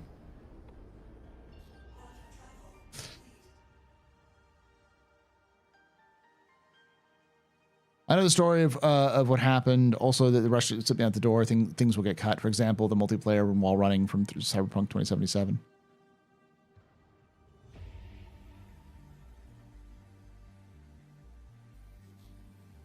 So that's the soul crushing part.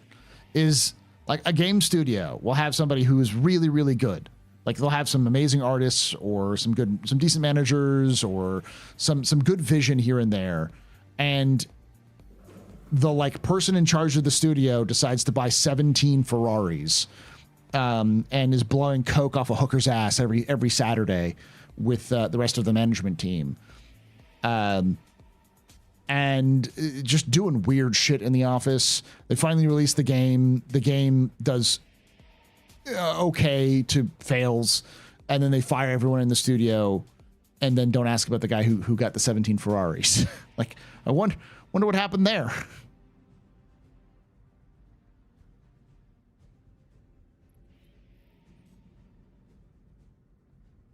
Yeah, I mean the Bungie CEO.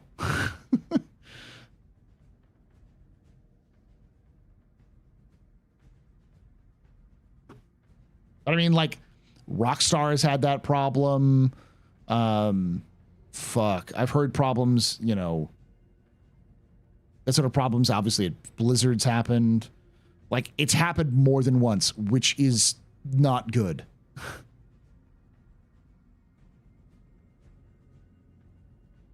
Invited the board to the Coke party.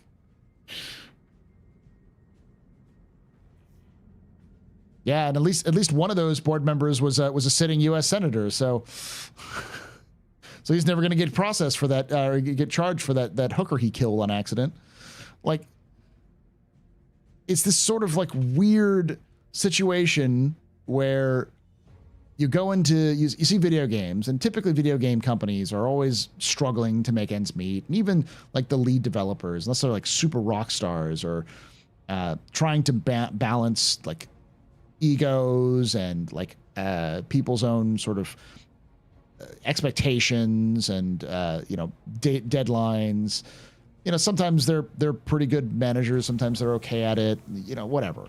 The Steve Jobs of the world, or, you know, Molyneux, or, you know, even Roberts, Todd Howard sort of thing.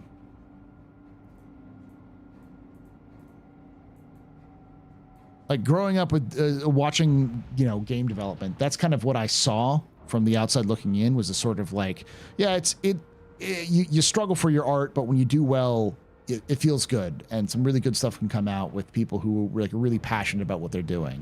They give up, you know, extra money and other things for the love of the game, for the thrill of it.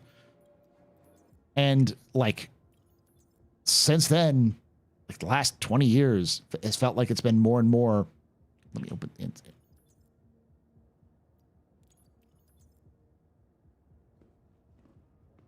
All right, I'm going to use the other one. See if that one works. Lord Garrett, yeah.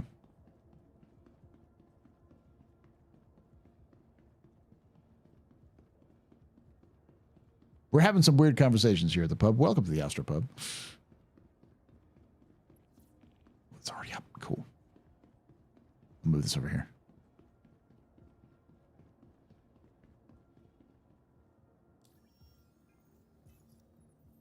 L2. It's 3. Okay. Try it one more time.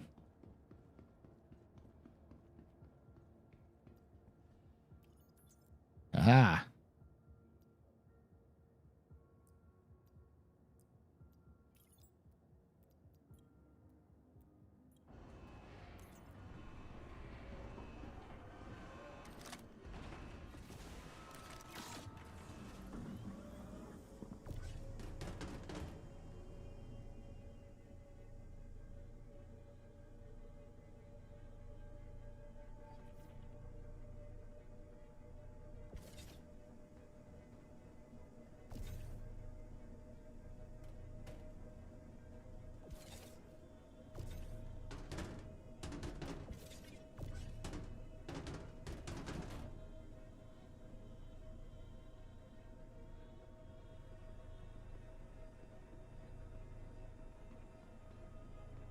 Yeah, like,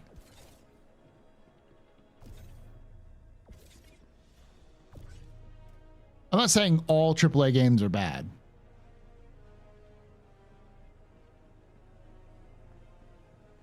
Or that they've all been bad been recently. It has this really weird feeling where it's been a lot about not just taking advantage of people's passion, but like actively exploiting people for their passion and their labor, and then never seeing consequences of it, and the rest of us get fucked up because of it.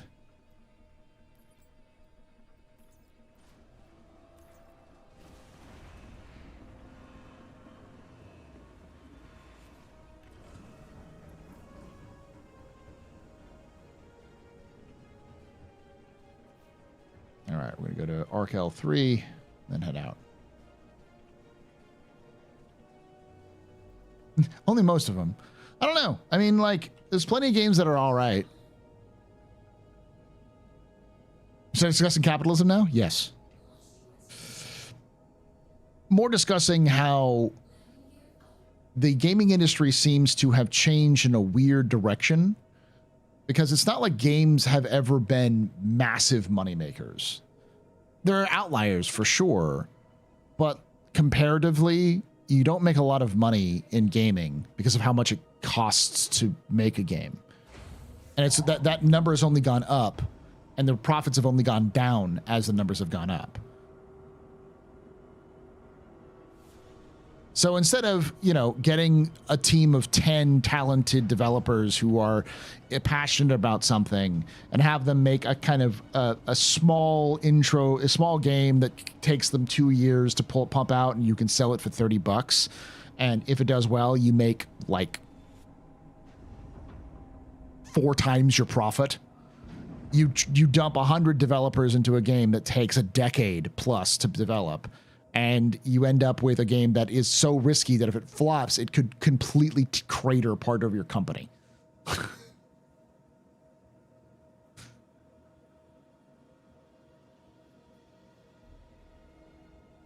Yeah. And, you know, gaming's never been like super nice to developers. It's always been kind of exploitative to its employees.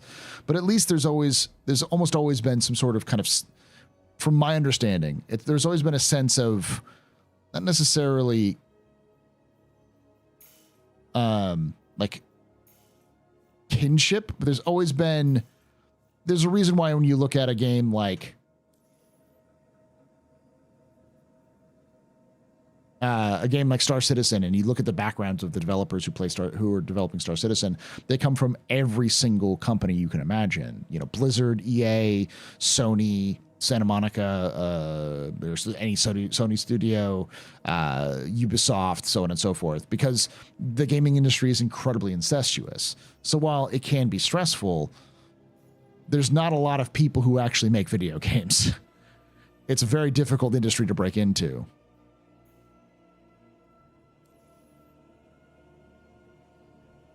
So there's always that sort of like, there's always a fallback. Yeah, things can get bad, but you can always get back up.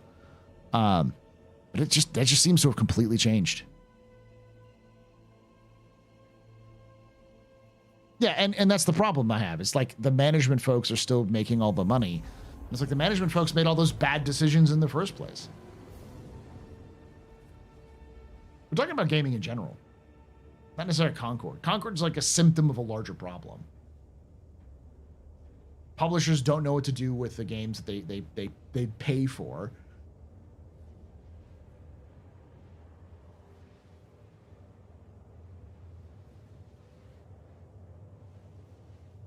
At least with Star Citizen and CIG. CIG doesn't have to make $1 bajillion to keep going. They have to make a profit, yes, but they're not beholden to a publisher that needs to make sure the stock go up. The only people they have that are investors are like close personal friends of Chris.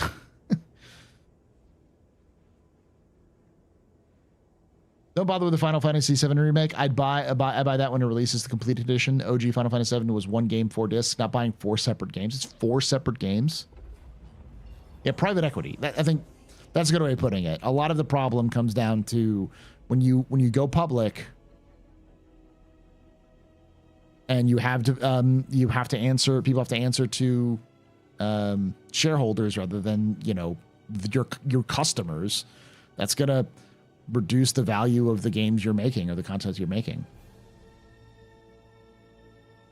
It's not the quick fix catch-all solution that people think it is.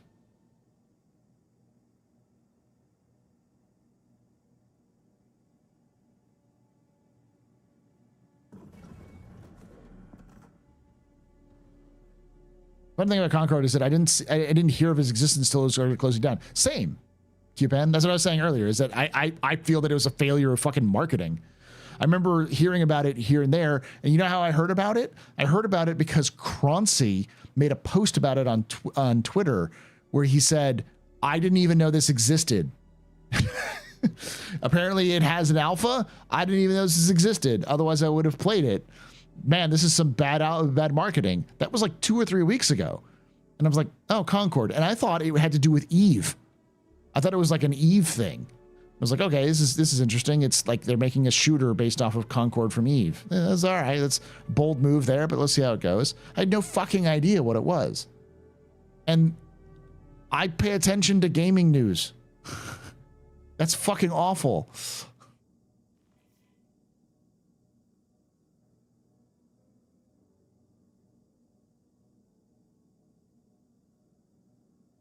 NBA grads aren't the issue. The problem is not being selective with who you hire for your NBA grads.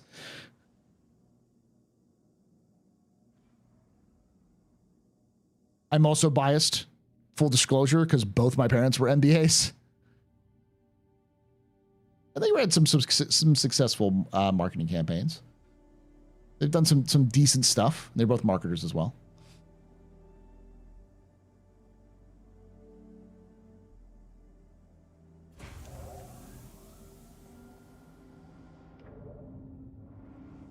You hadn't seen the gameplay of Concord until tonight. I still haven't really seen much other than a handful of videos talking about a little bit of things. And then most of the videos I've seen of it are from people who are screeching about the robot having pronouns. Like, that's what I'm hearing from. I'm not hearing it from people who are passionate or even the developers themselves of what the fuck the game is about. Which, again, feels like a failure on the part of the developers and the development studio or the publishers. Mark 1.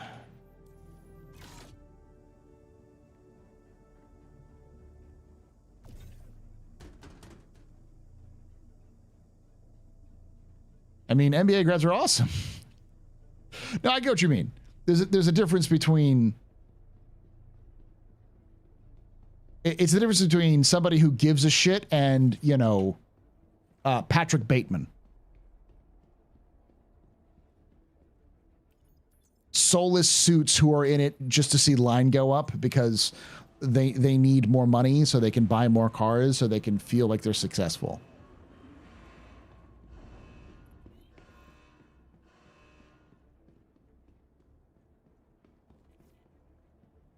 Oh, wait.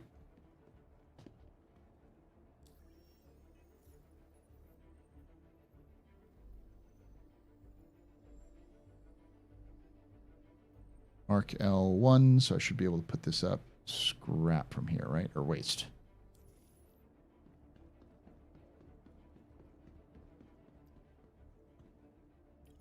Pete Parsons? I guess that could be, that's a good example. Who's the dude who is like going to jail multiple times for like jacking the price of life-saving medicine up like 7,000%?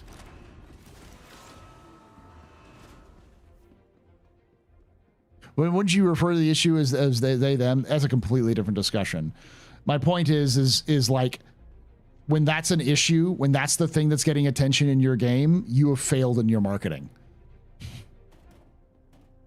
Like, I don't know. I'd rather hear about the interesting setting you've made your game in, or like the universe you're in, or the gameplay and how unique it is and different it is from other hero shooters. When you can't even control that market and control that like what people are saying about your game in any way, shape, or form, even to a degree where somebody who might be interested in looking into it will see it, you failed.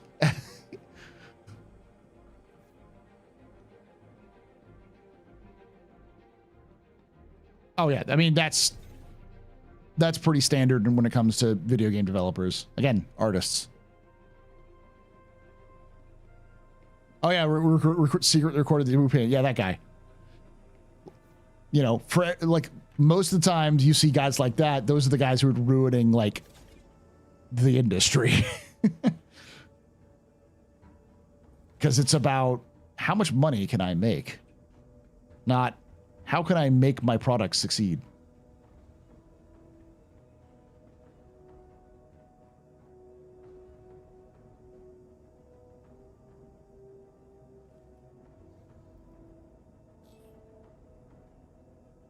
Martin Shkreli, yeah, that's what I'm thinking, yeah. You're describing CIG's marketing right now, though. I have my problems with CIG's marketing.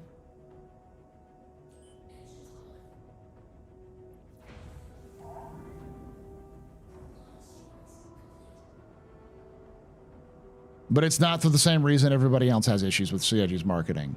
Because so many fucking fans at for Star Citizen use marketing as a boogeyman to blame everything on. People legitimately thinking that marketing controls the entire game, which is fucking hilarious. I was talking about it earlier today. Like, CIG cannot manage their own fucking momentum. If marketing was in charge, you would have had marketing demos. You would have seen pyro like 4 times. Every time some things was going wrong, you'd have seen pyro thrown up. Because they have it, why not just use it? But they haven't, because marketing isn't really in the seat right there. They're not really controlling the narrative when it comes to that.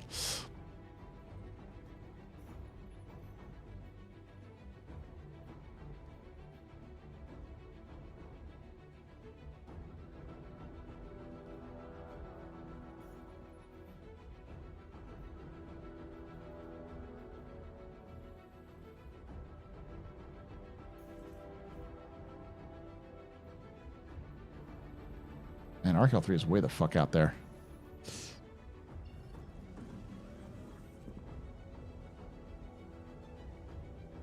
Marketing touched me in my no-no place.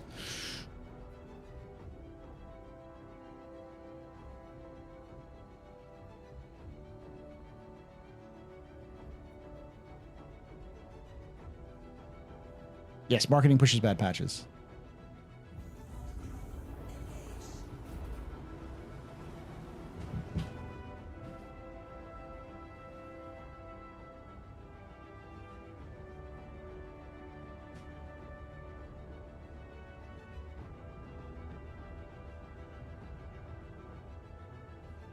Scheduled tweets, Sergeant Lobster. That's not marketing. That's Galactica. Galactica is the only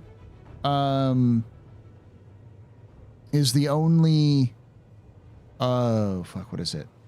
She's the only marketing person for social media marketing. And so she, like a lot of companies, sets up engagement tweets, little things like that, assuming everything's working, and puts them out there. And they have a lot of different roles. So while I agree it would be nice, that means they'd have to hire another marketing person. So Lobster, would you be okay with another, $40,000 to $60,000 a year for somebody to just be there so they can take down those sorts of those tweets when they need to?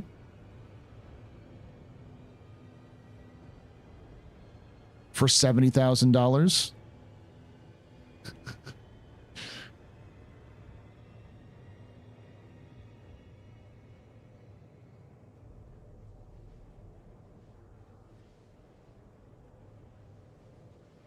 I personally think that CIG is fucking up that, because they should just start every trailer with a scroll, with a screen that says, this game is currently in alpha. Things will change. Things may not exactly look the way it is. This is a representation using in-game footage captured in-engine with the games or captured in-game.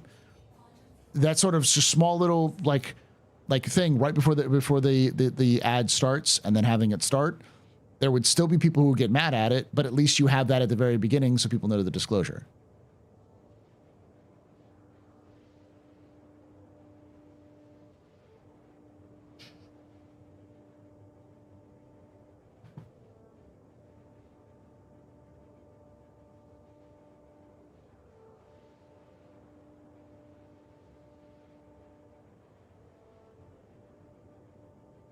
Yeah, most people who have issues with marketing will say something to the effect of, I don't like how CIG is selling everything.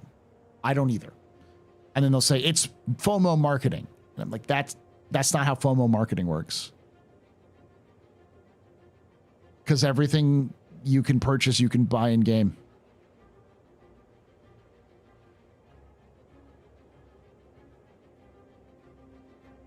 FOMO marketing would be like, you can get this now and never again.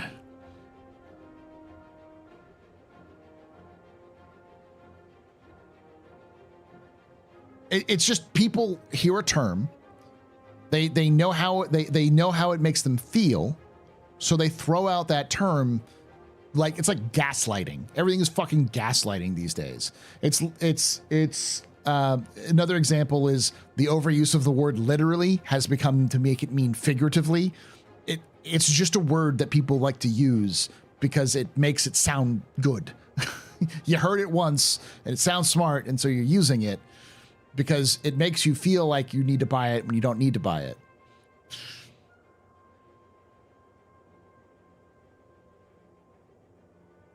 Overuse of mindfulness. Yeah.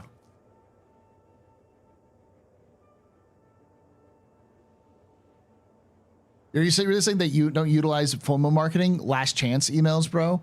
Last chance to purchase it at that moment? Yeah. But that's not like fucking okay. Let's be very honest, fanboy. When's the last time you actually paid attention to a Star Citizen email?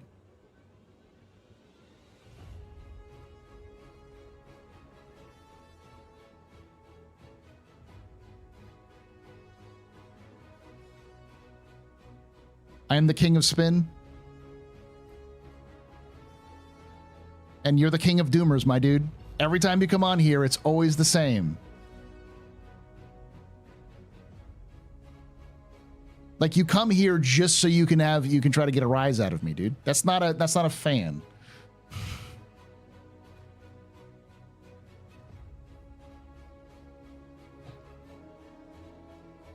Dude, whenever you come on, this is all you talk about.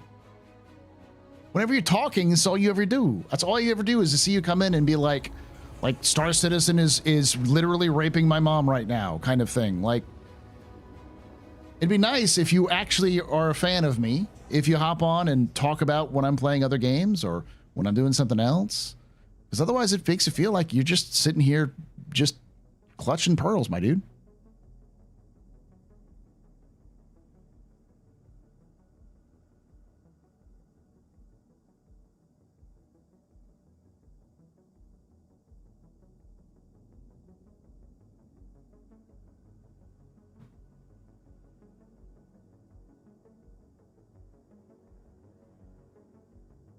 FOMO marketing works like this,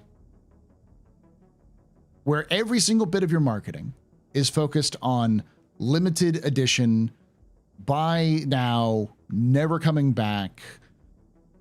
And especially with like, say, video games, it's built in the idea that you can never get it. The classic pay to win sort of thing. This is the only chance to get it. It's never coming back. And then they actually follow through. Saying, here's your last chance to get it while the sale's going on. That's literally how sales work. That's how every sale has ever worked.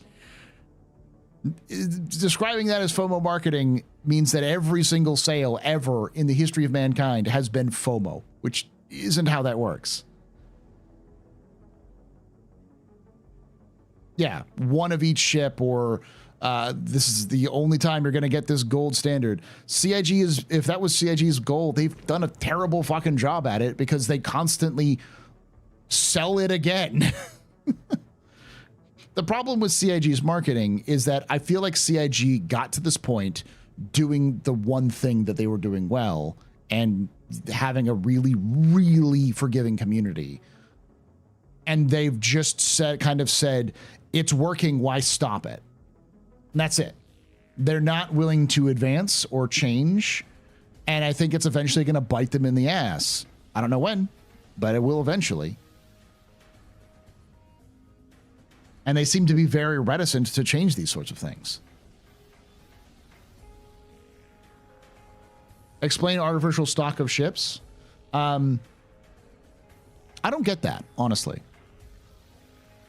Because it's not artificial stock. The only things that are artificial for the sake of being artificial are the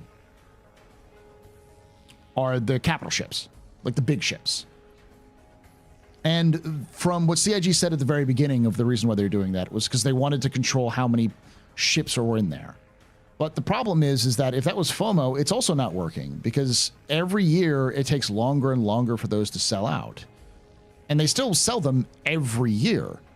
FOMO would be like, hey, you can only get it at this time forever, but you know next year, the next like at IAE or Invictus, you have a chance to get it if you want to. It's not like 1 year you'll never be able to do it. And on top of that, you know you'll be able to get it in game. What I don't understand are things like, say, the Super Hornet, right? The Super Hornet only is sold at certain times of year. And it would, you know, FOMO would work as if it was a super powerful ship. It was like one of the best ships in the game, and everybody wanted it, and you could only get it at this one time. And CIG made it so that it was absolutely fucking amazing, and you could only buy it in limited quantities this time. But it's not. Same with like the 890 Jump. I think it's the 890 Jump. Like the different limited editions of like colors of various ships. There's really not much advantage to buying them. And most of them you'll be able to get in game anyways, if not already in the game. You can't buy an Idris M. Idris M's aren't sold anymore, as far as I understand. It's just the Idris P.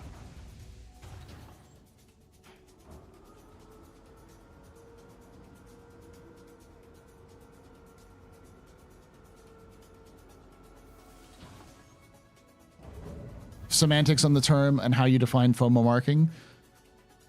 My dude, what you describe is marketing, not FOMO marketing. It's how that works. Getting the word out to tell people something is happening and trying to encourage them to do something.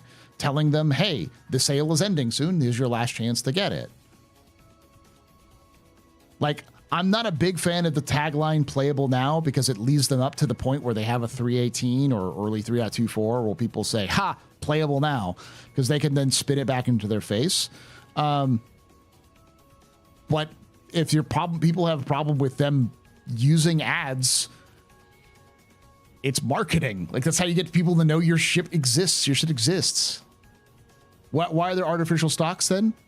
You agree that you don't know. I don't know why they have artificial stocks. I think they can get higher numbers with that because of limited edition sales, but I don't think they do.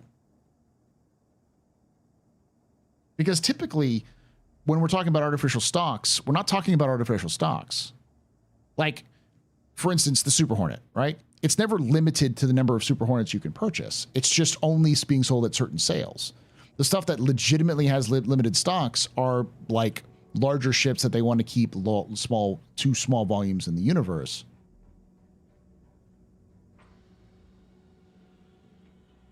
Yeah, and you can still buy it in those packs over 10K if you really, really wanted to, but you can also get them in game.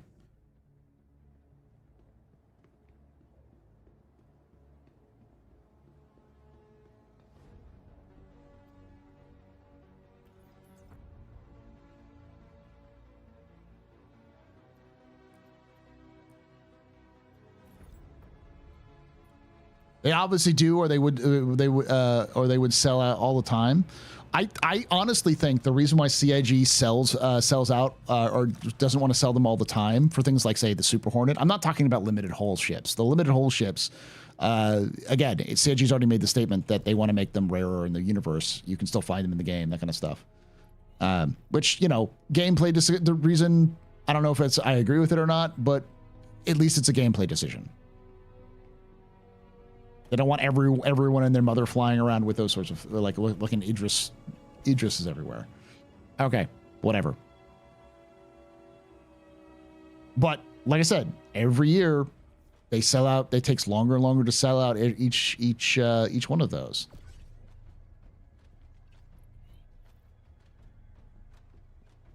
And my issue is things like, again, the Super Hornet. It makes no sense because it's not limited quantity. It's just sale specific time. And I feel like CIG would sell more if they didn't have those, if they didn't have them limited quantity. I think what the problem is that CIG, it has worked for CIG in the past, so they're still doing it.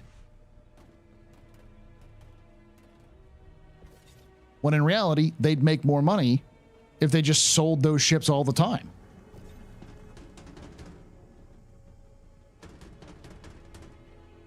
Hey, Ram.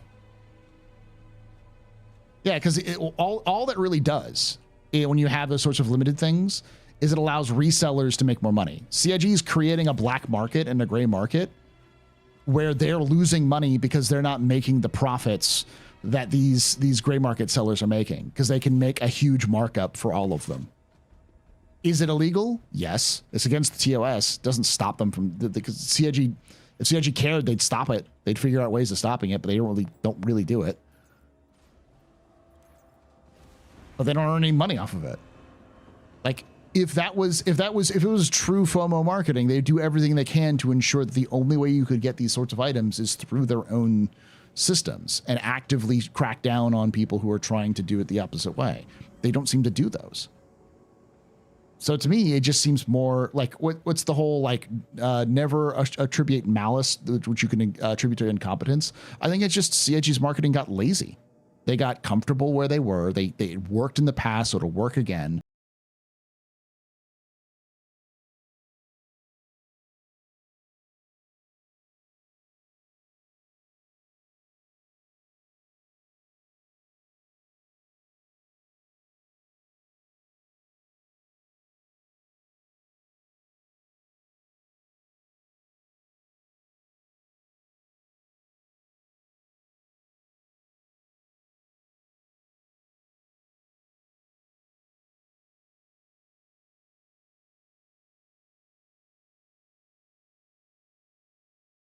Oh, who just raided? I'm so far behind. Axis, thank you so much for that raid. Welcome everyone from Axis Stream. My name is Paul, Berserker01, Batman Shell, your humble host and space bartender here at the AstroPub. Your space bar at the Twitch. Sit back, relax, enjoy the show. Got a good one for you. You can take away my space suit. You can even take I did read it. We're just not going to agree on this, dude. But you can never, ever take away my space game.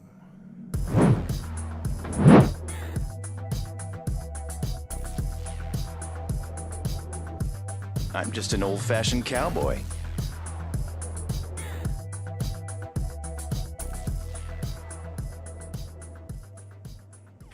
Access 0096 just resubscribed for 29 months. Hey, my friend. Thank you so much there for that 29 months of support there, Access. You're a very important pupper, very impressive, Mr. Very pedestrian. This is your fault. The reason we're drinking tonight. Shots and cheers and chat, y'all. Shots and cheers. There's no way to have accurate numbers. That's true. But I want to say at least 25% of limited ship sales are bought up by resellers and just trickle that over year by year, which they don't get the money from resellers. That's my point. How you doing, Access? Welcome, everyone. We're talking about FOMO marketing in Star Citizen, which I don't think really exists in Star Citizen. I think it's just a term that people like to throw around. What we have is bad marketing in Star Citizen that people think is FOMO.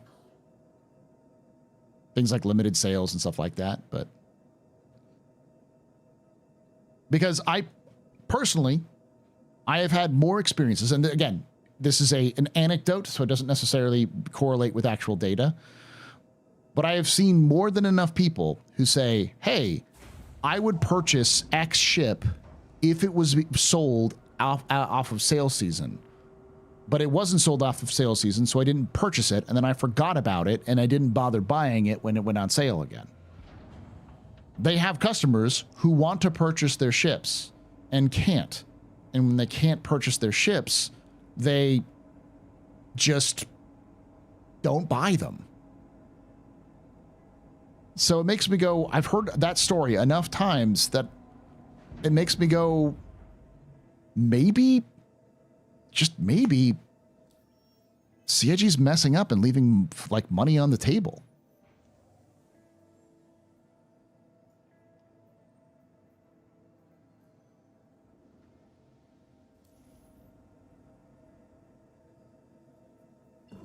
That's conspiratorial thinking. I don't think CIG gets a cut of any like black market sales.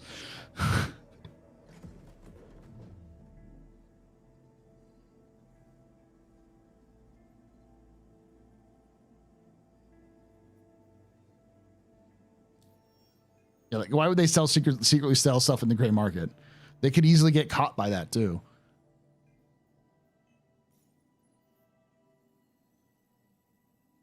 Isn't FOMO a feeling of apprehension? If so, something designed to produce a feeling is the definition of FOMO. If that was the case, then literally every sale would be considered FOMO marketing. Typically, FOMO marketing. Did I forget something?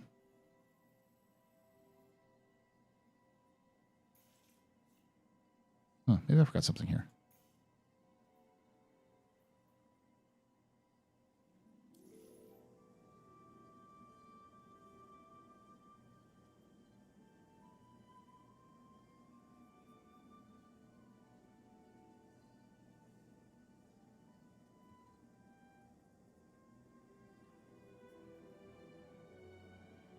Okay, let me see what I have in the back. Let me do a quick inventory to see what's going on.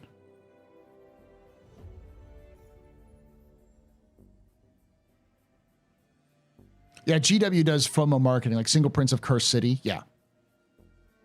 Well, you never know when it's going to come back, so you got to buy it right now. That's typically what you experience, like literally last time, never coming back. And then there's no understanding of when it's going to come back. Once it's gone, it's gone. You're never coming back. And that's never what CIG says or even acts like. Okay, so I should have 2 units of waste. So four units of waste plus 1 extra. And I should have 4 units of scrap. And I think I do.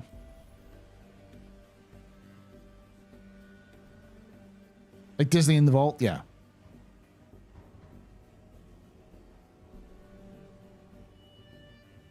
Yeah, that's right. Yeah, good. F8C. F8C, even with the F8C, even in their like launch of the F8C, they said you'll be able to purchase it again. And obviously it won Ship Showdown, so you have a chance to purchase it again. And I still think you get it for purchasing a certain amount of money too.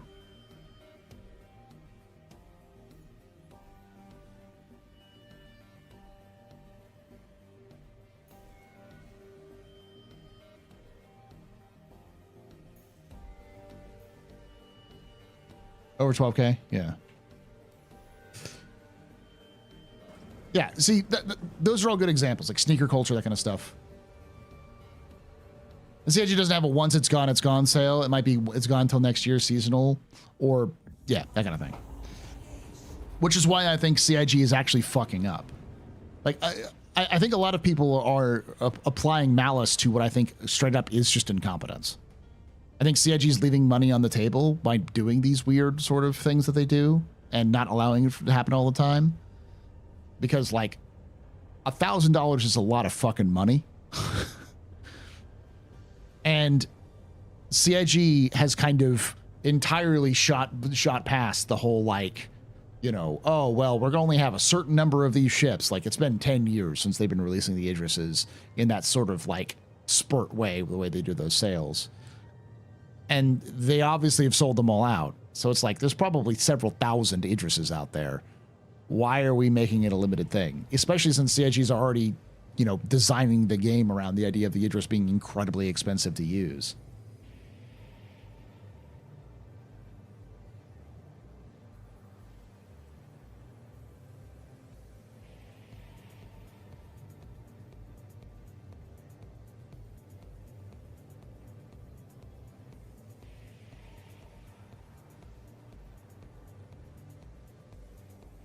Lyris, but that's not FOMO marketing, according to Paul. What? What are you talking about?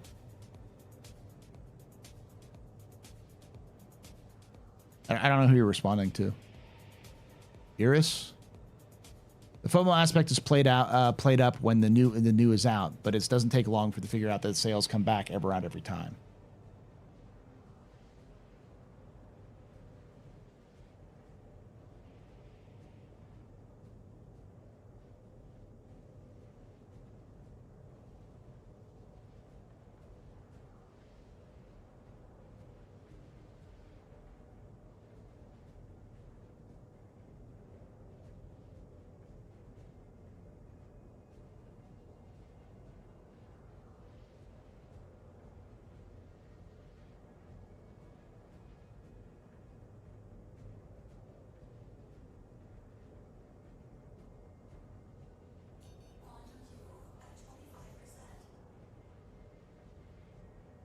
I don't know what Iris is saying.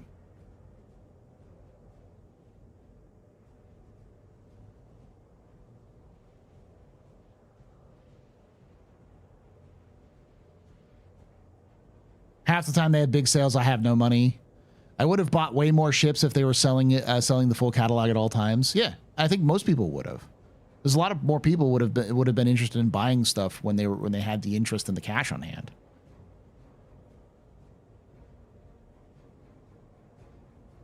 The FOMO aspect is played up when one is new. It doesn't take long to figure out the sales come back around every time. That doesn't require. That's not really like FOMO as much as it is. It's a sale.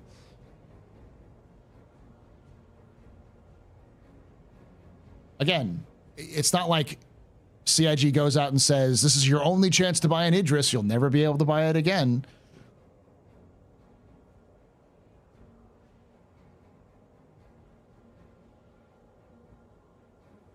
Fanboy, we're not going to agree on the step. You're not going to agree on this. My dude, you're tying yourself in the knots to prove a point. And I thought you might feel good because I'm saying I tend to agree with you that I think this the what is it, the like limited marketing is kind of stupid. But I also don't think it's FOMO marketing. Yeah, but I mean, do you look at a sale and go, ooh, sale, it's never going to happen again. I better buy this right now, even though I don't need it.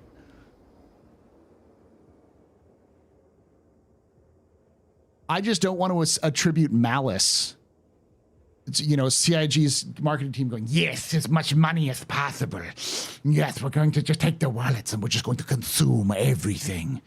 Because, like, the marketing budget is a joke.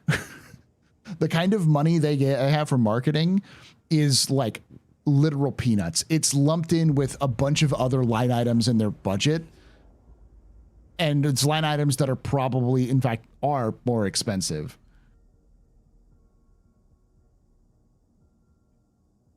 Than marketing is. Like, it feels like they've got like 4 people and a couple of brand managers that exist in that, I swear to God.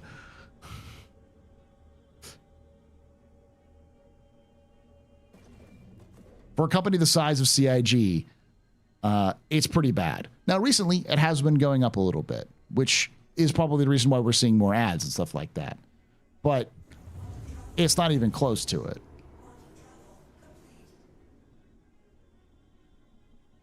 And I still honestly think it's that a lot of their guys, a lot of the people, I think even the head of their marketing department is very stuck in how things were done in the olden days rather than focusing on how to improve what they have right now.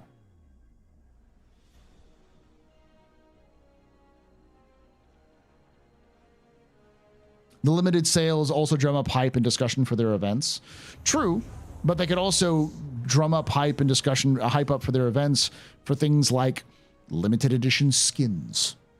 That is FOMO, but I don't think it's one of those things that's so egregious where you can get, hey, come to the to Invictus and get this special 2944 Invictus skin. Cool. That's just like a promotional thing. In fact, I'd prefer CIG give away some of those things as well as sell them. Are you part of marketing? I'm not. But as somebody who's worked in marketing in the past and somebody who does literally online content like marketing sort of thing, the problem I have with how they function is they don't seem to want to improve their current standing. Like, they don't want to learn and involve their marketing practices. They're going by the old playbook, and because it's still working, they're still doing it.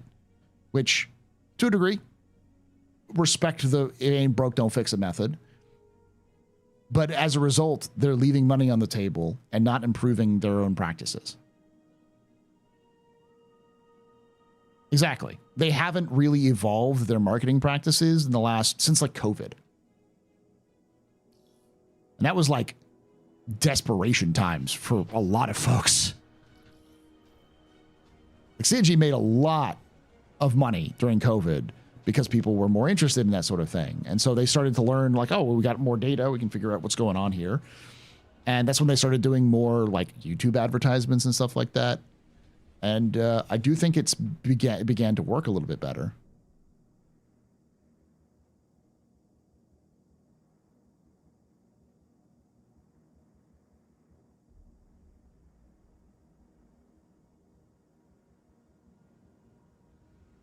Like, I also think that the marketing is so focused on profit margin that they don't realize that, good example, a lot more people are going to like what you're doing if you give something for free than if you cost them a bunch of money. And like, you know, most good dealers of entertainment, the first taste being free can do a lot of good for you in the future.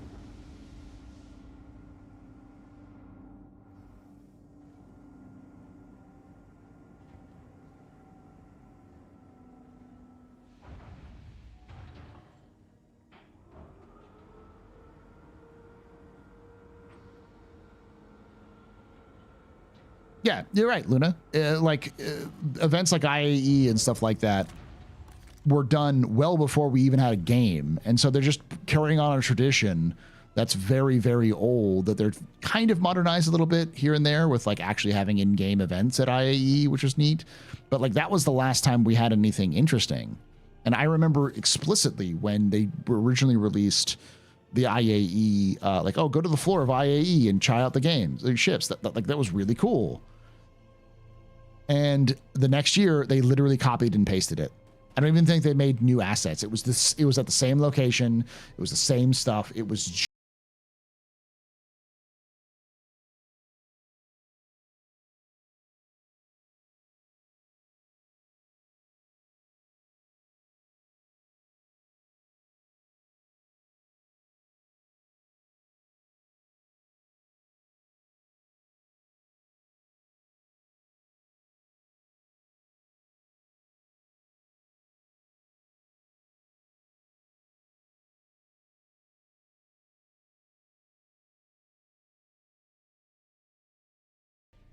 Hey, how's it going there, Don's Country Store? Welcome everyone from Don's Country Store. My name is Paul Berserker 01 Batman Shelley, your humble host in Space Under here at the AstroPub, just space bar at the universe. Sit back, relax, enjoy the show. We got a good one for you. To be fair, CIG never, I don't think ever advertised that they were going to lock Pyro Playground behind the digital goodies pack. It was just something they kind of surprised people with after the fact.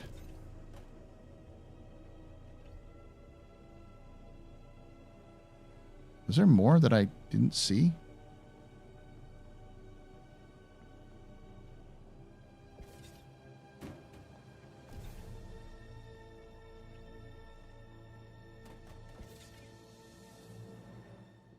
I swear there's more.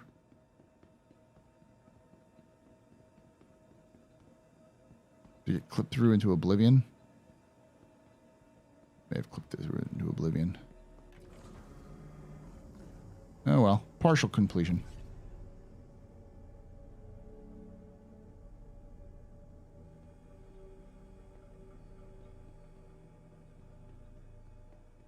It looks neat. I like the Squadron 42 theme for sure. It has a very heavy Squadron 42 theme, which tends to tell me where they're going to go for that.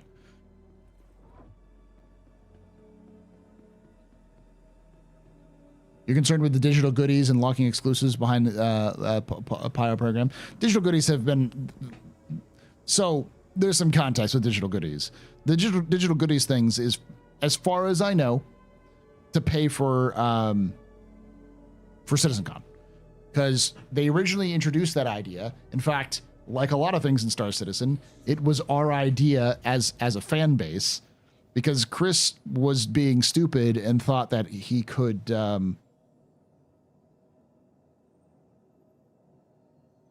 I'm going to head over to...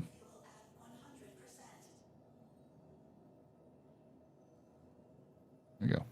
He could pay per view, make CitizenCon pay per view, And a lot of people were threatening to boycott it entirely if they did that.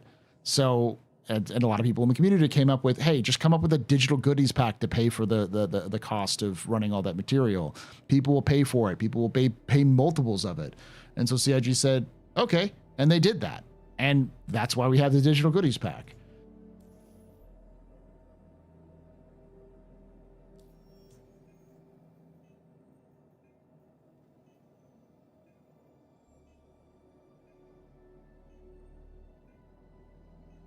I mean, I don't want CitizenCon. Devs say themselves they have no use for resources. You can't use resources every year.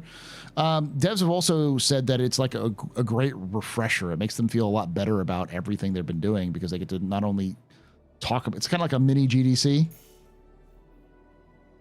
where they get to go out and talk about their latest work to a bunch of people who really care about it. And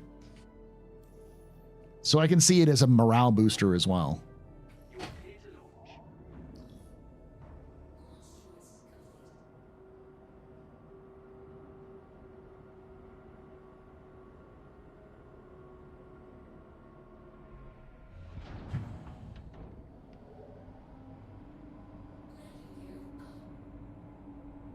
When the company paid to pay the show to drop the ball, they put it on Twitch anyways, which proved that, like, yeah, just put it on Twitch.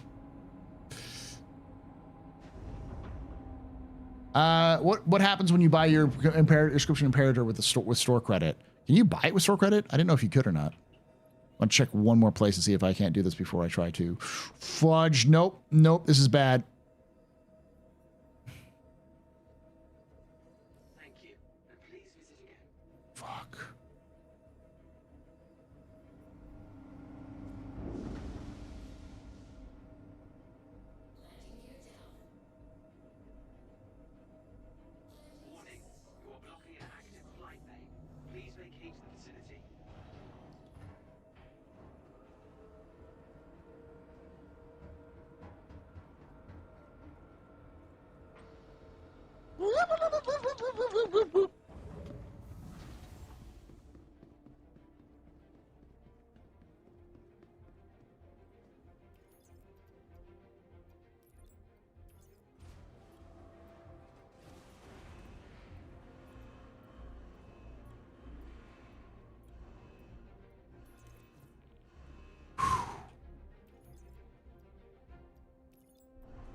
I'm gonna go back over there to see if I can't pick it up because I just forgot something there.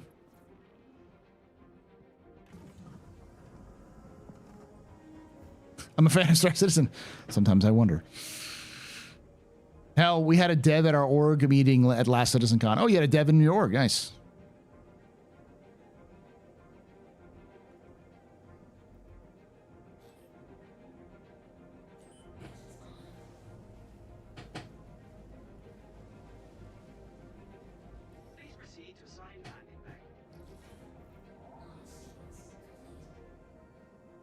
The problems I have with Star Citizen's marketing has a lot to do with Star Citizen's direction with a lot of different things. I've already kind of talked a little bit about it, but at first it didn't bother me, but the more it's gone on, the more I'm like, I don't like this direction. This. Look at this. I like it. It got a free little skin for my freelancer. That's great. That's wonderful. Neat. I should be able to recolor this skin.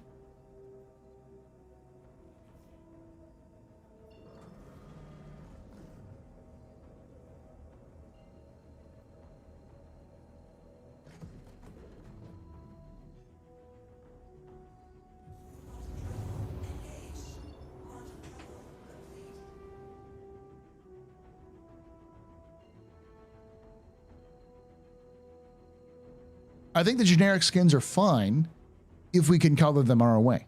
I don't necessarily say like, let's do stickers and all these other. No, I don't care. Let's just do paint.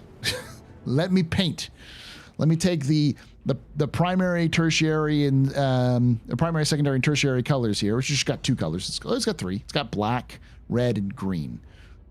So, and there might be some different colors greens. Looks like some darker green and a lighter green. I should be able to change all of those colors to a different color. Not change the pattern, but change the colors.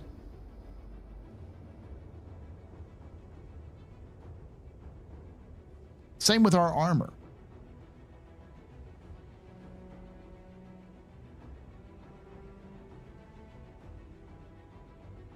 The hours I've spent painting my battle mix. Exactly. Or your Tenno, or like, you know, how many fucking different games have the same system?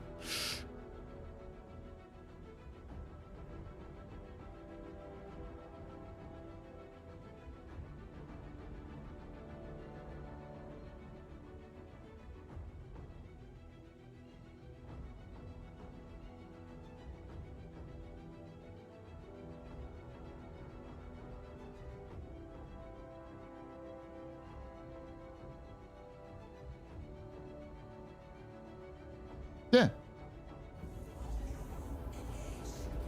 What CIG needs to do is let us change the colors on the skin with color packs.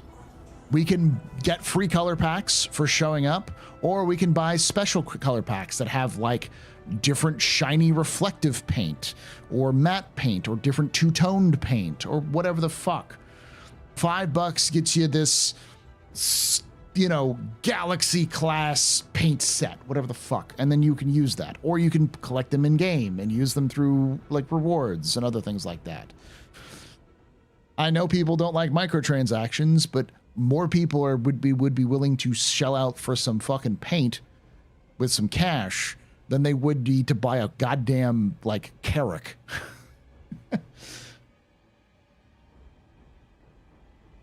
Similar to MWO, but with a few more free colors, basically. Or just give colors away free at different events.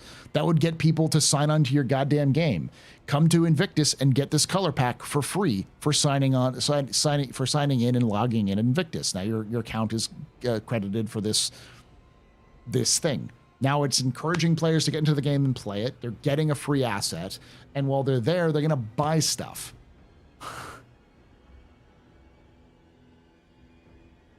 And that's what I mean. I think CIG has been afraid of a lot of things.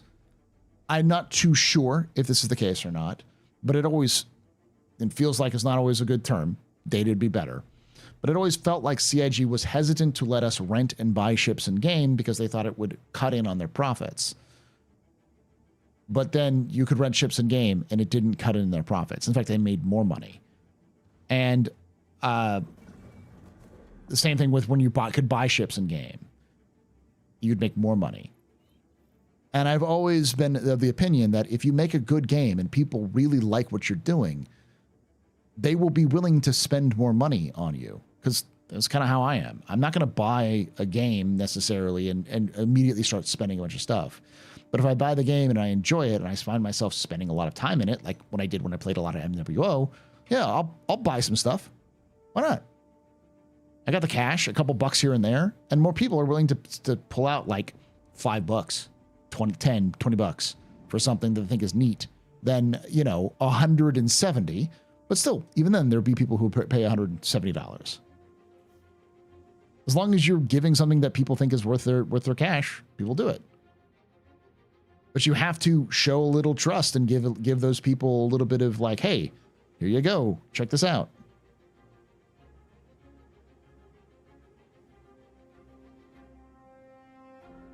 When you're not failing, success looks risky sometimes.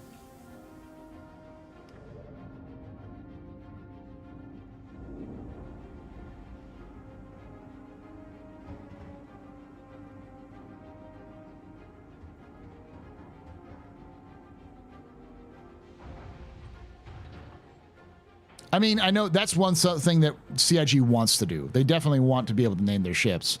And from the sounds of things, CIG has an idea of how they could do it, but they don't really...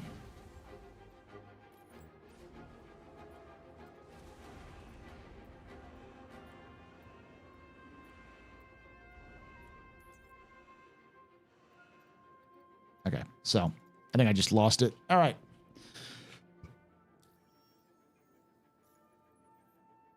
Submit.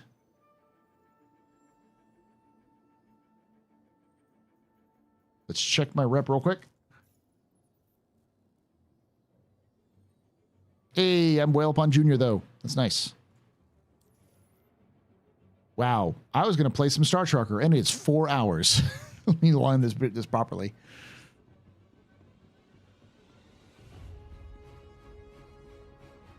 No, I know, but like, they could easily do it with a trial run. Good night there, Iris. Iris, this is fucking damn near midnight. So much Star Trekking and Star Citizen, yeah. I might do a special stream tomorrow when I'll get home a little early, and we might do a little bit of Star Trekking before we get started in with office hours.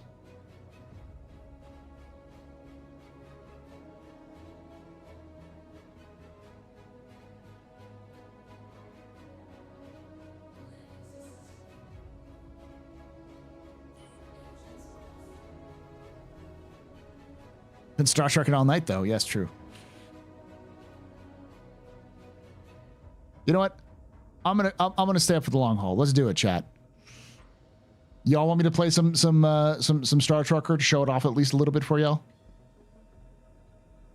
Especially you said you didn't roll out the ship names, ignoring it on the hull.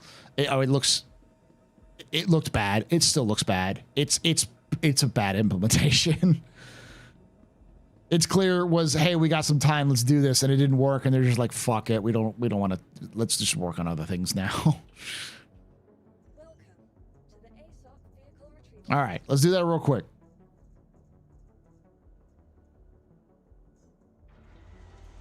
Let this thing store.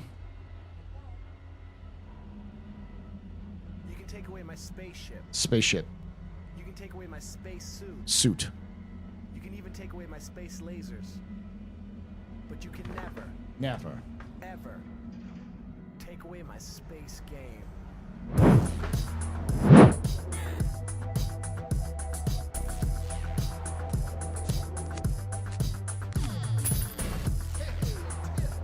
Grizz super chatted $20. Let's do this long haul.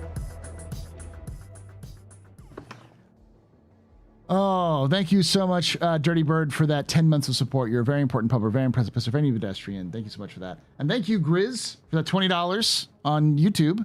You both rock. Shots and cheers in chat, y'all. Shots and cheers. Here's the problem. And when I get started with Star Trucker, it's gonna be 2 hours. So I'm gonna be streaming for a while. Can ships be loaded and unloaded automatically? They can, but only with commodities, not with the missions, not with the hauling missions. All right.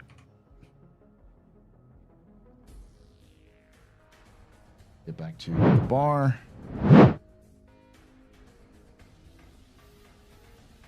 So, turn the music off because we don't need this music. So I will say this right now. From what I could play, I would recommend it at its current price. If you like Euro Truck Sim or you're a fan of like resource management sort of games.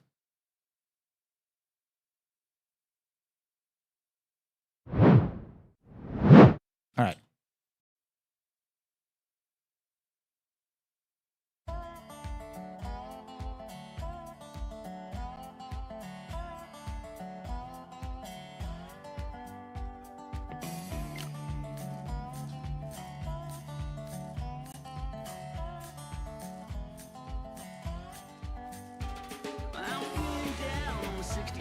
Got my juices high and I get my kick. I ain't heard of you since I left town, boy.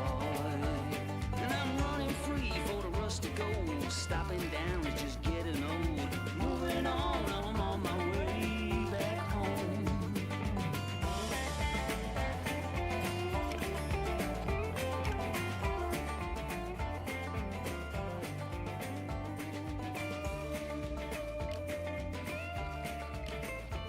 I love Space Country, baby.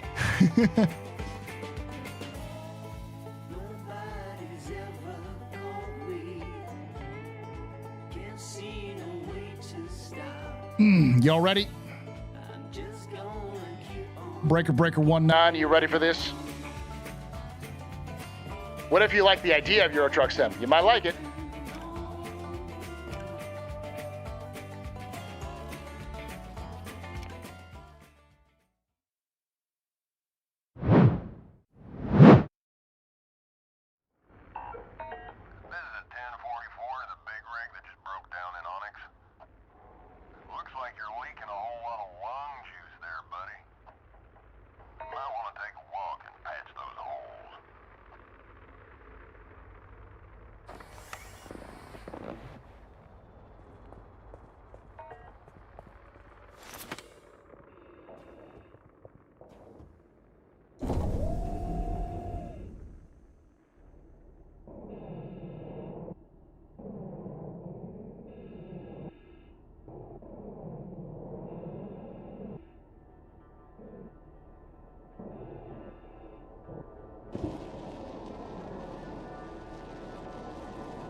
All right.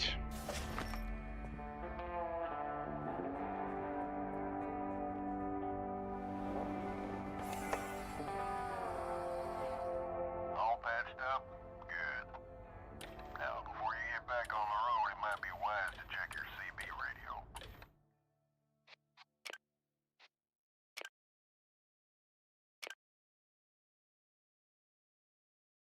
Grab your headset and give me a holler.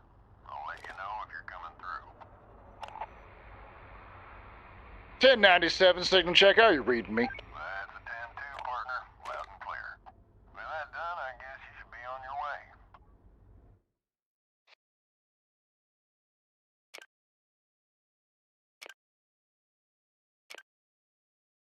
The jump gate up ahead should get you where you need to go. Safe travels, and I'll catch you on the other side.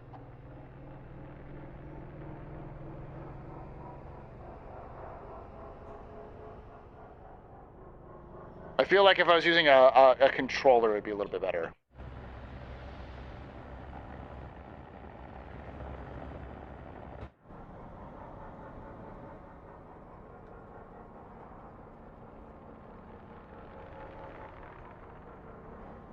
Did I turn picture-in-picture off? Is there a way you can turn picture-in-picture off?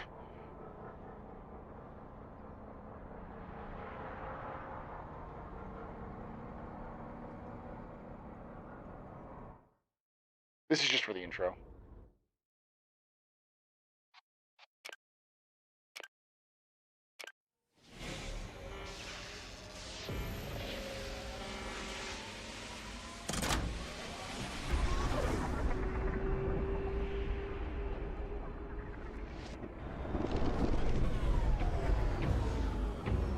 This is Galactic B calling in from the DIV. Glad to see you finally made it. We've already got a job. Options, game.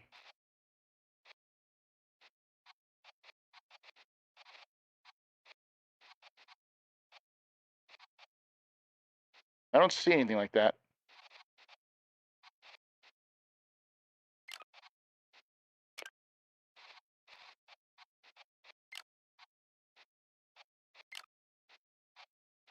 Zone warmed up and waiting for you. So just head on over to the waypoint, detach your trailer in the designated area, and I'll make sure your payment gets processed. You want some? You want some music here, chat? Oh yeah, I'm just doing this for more because I'm recording this as well for a future review. Ah yeah. We want some music, chat?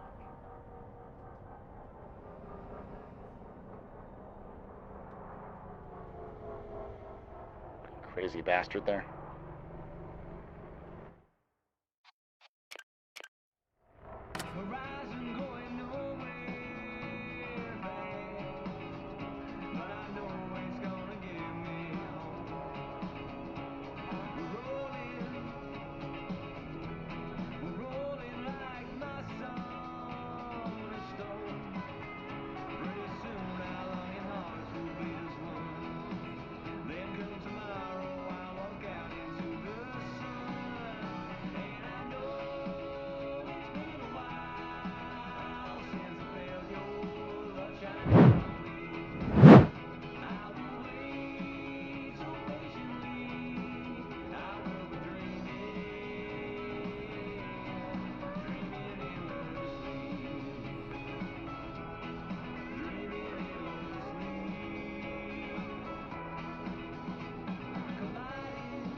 Detach.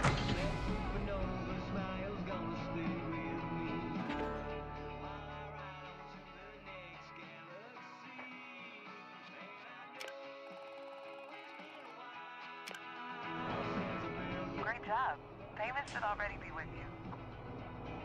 But if you feel like spending some of that hard-earned cash, just head on over to Palmview Station. You'll find they've got supplies, a few jobs on the board, and the best home-cooked soya protein this side of Alpha Centauri. That's the cool thing. Right here. User manual. Cruise control.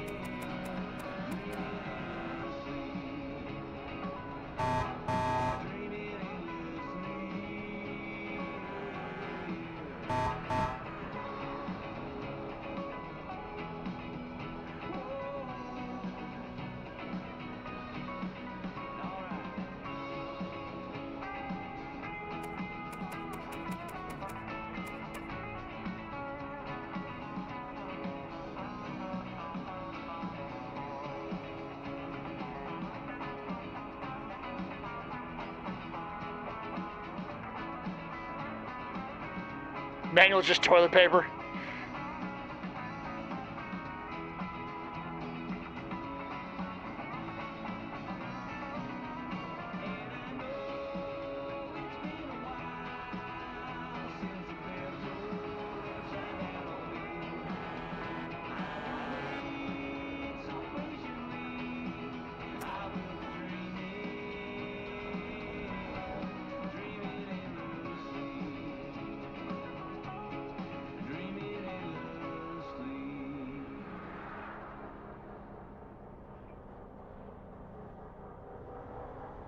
Relax with laid-back listening. Yeah, it definitely feels like a VR game. With Gold Rock Radio.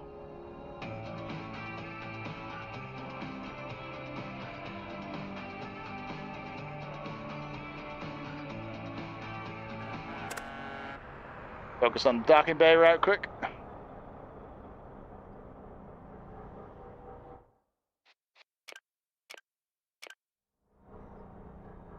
So you see, this is my backup camera. What I'm going to do is go here.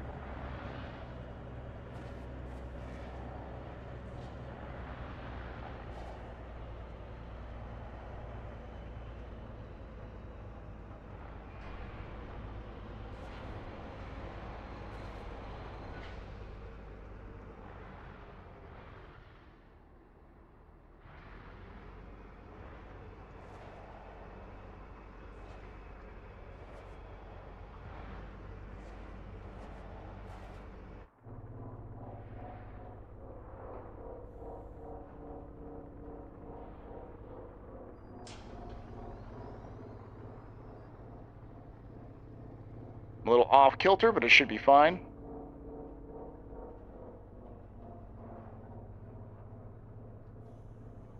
Get circle within the circle. Locked.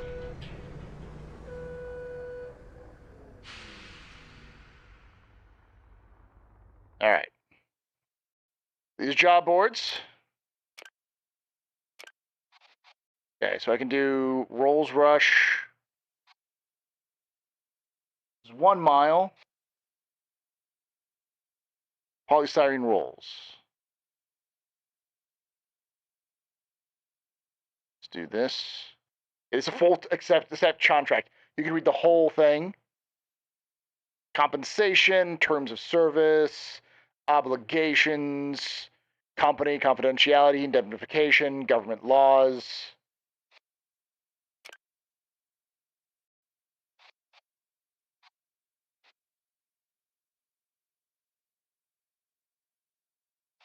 Okay, I got to get that one over there. I only have 400 and yeah, I can't do it anymore. That's too much, right? Yeah, too much weight. All right.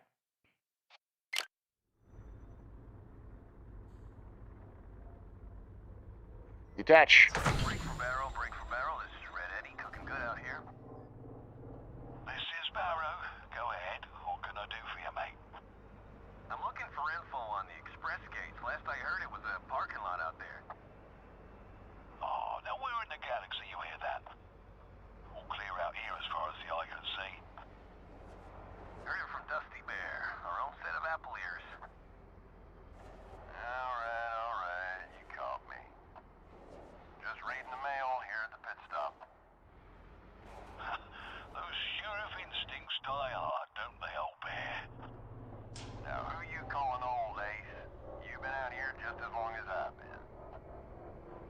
Listen to you two turkeys arguing again. You're hogging the channel. Oh, it's just a coffee break, Eddie. Ain't no one out here with us anyway. Whoa. Sounds like the newcomer made it across from Onyx in one piece. A fresh-faced freelancer. Well, I'll be. You got a handle, pal? Not yet. You'll need one if you're gonna be driving out here. Maybe we should call you Lucky Break. Jake's new high ground? Yes. On account of the serendipity of our meeting. Pretty sure there's a tough break in Vexmont. Right. Break. Jake. Jay. I reckon Lucky Jay could work. Lucky Jay it is, then. Blimey, feels like a big old jamboree with all this chatter. Don't you have somewhere to be, Barrow? Yeah. I got a cold drink that's gotta go. Keep the shiny side up and the greasy side down, fellas. Will do. Mrs. Red Eddie down and gone. Big H, boys. Safe travels.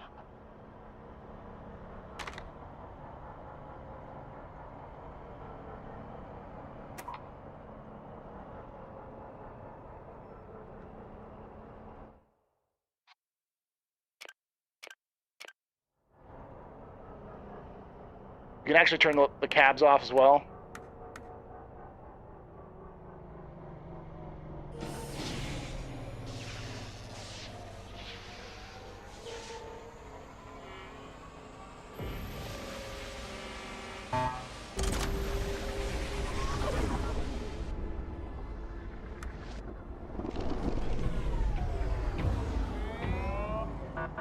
Welcome to Medusa 6. It's the cops. This is an automated checkpoint inspection. Please be patient while security drones check for compliance.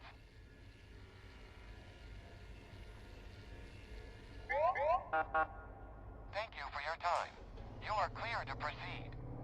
Have a safe trip.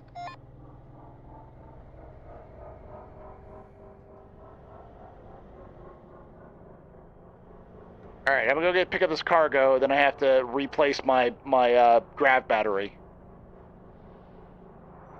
All right, use it back on.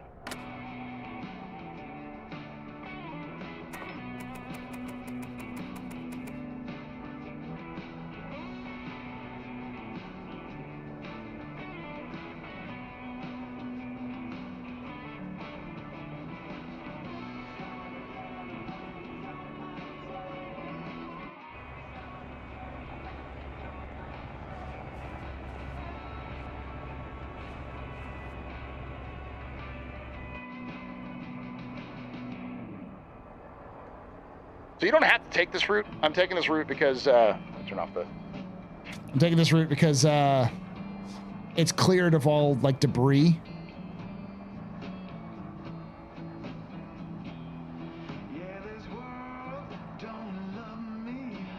So I don't risk getting hit.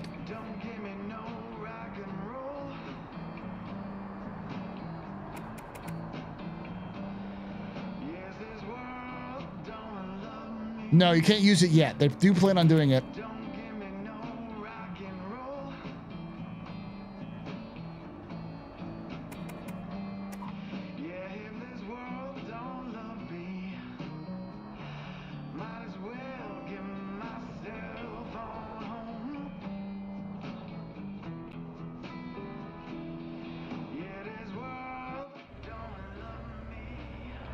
How much is this game? It's like 25 bucks.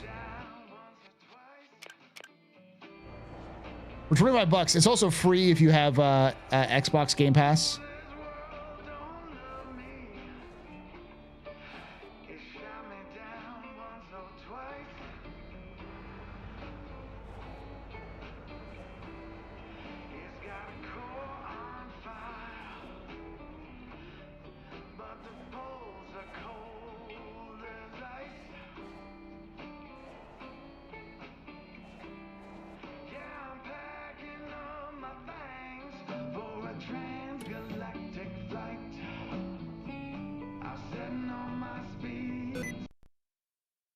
course.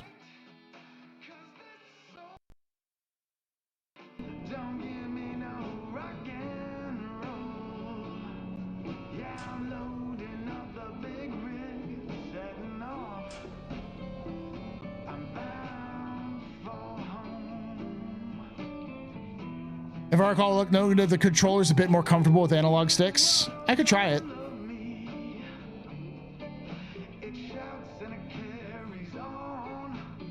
I do like the kind of manual aspect to it, though, when you do this.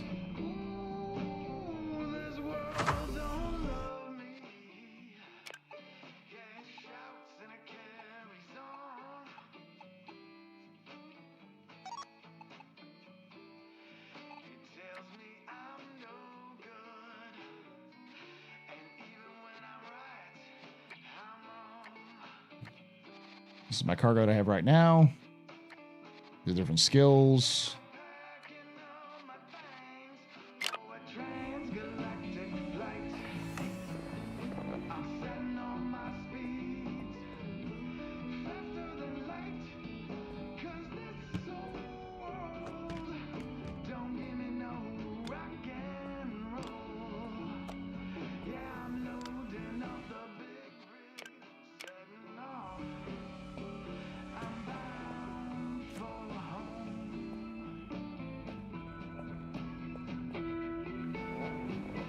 Turn the lights back on.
All right. We're good to go.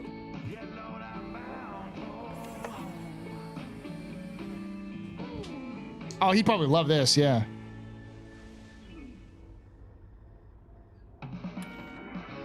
Good.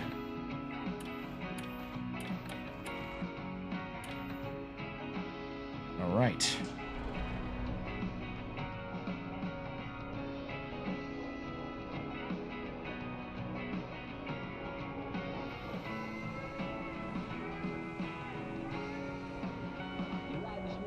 The soundtrack of this game rocks. Yeah, you can actually get the soundtrack.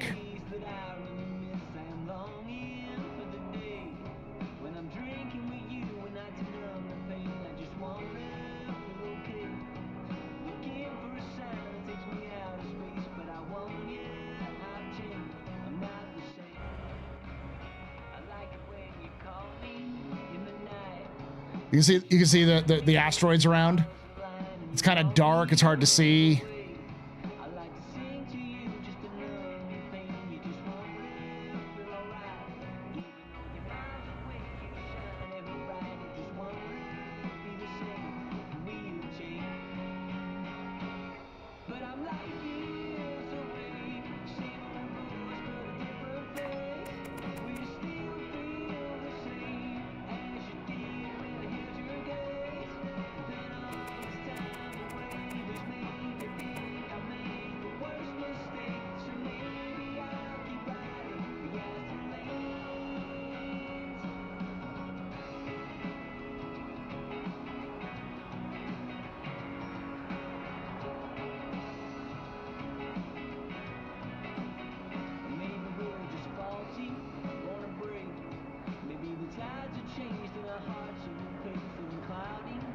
You might be able to. I mean, the speed limit is 150 here, so.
Which is presently 24% off until the 17th. The game alone is 10% off. There's a bundle in Steam. The game, the OST. Yeah, I got the OST and cosmetic pack for $30. I got that full thing. Comes with the soundtrack and everything. Yeah.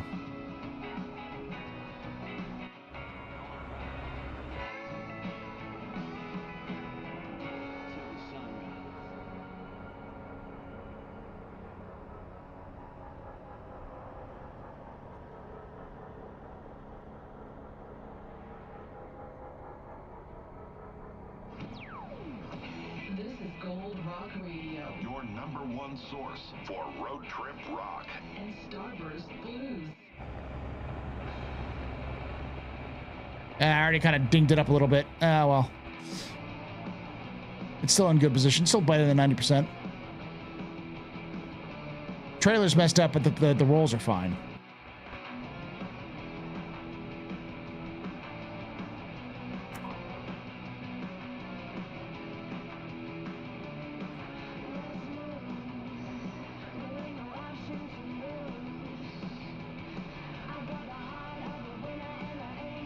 Do I want in the hat?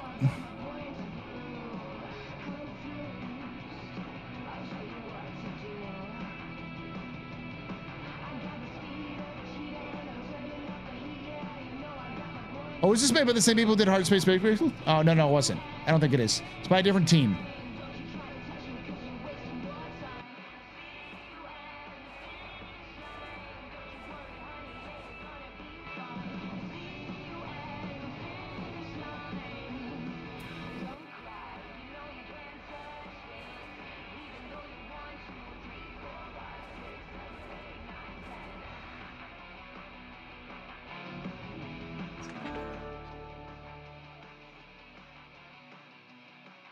Yeah, I still got 1,000. This is Monster and Monster, yeah. All right, so I can do fragile loads or just in times.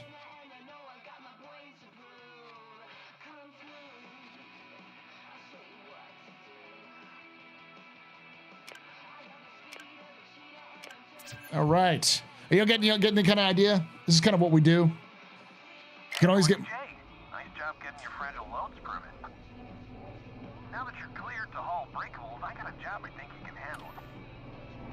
Swing by New Liberty Terminal if you're interested.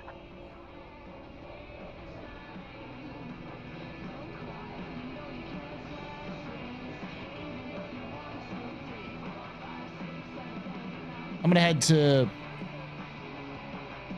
Auto Essentials and see if I can't get some stuff. Oxygen's gonna need a replacement here shortly.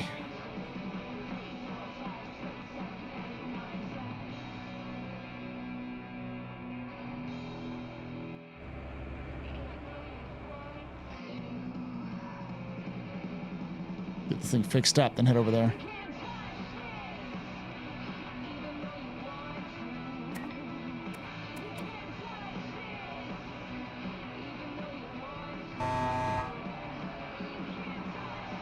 As somebody who unloads trucks, damaged product is not unusual. Yeah.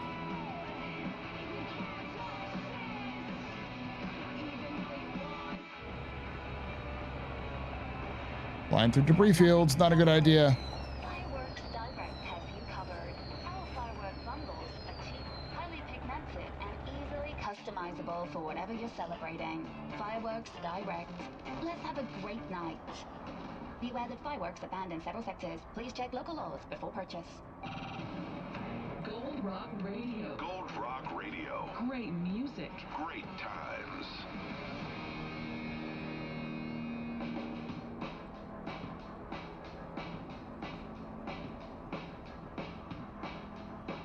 They should have taken the route there and avoided these.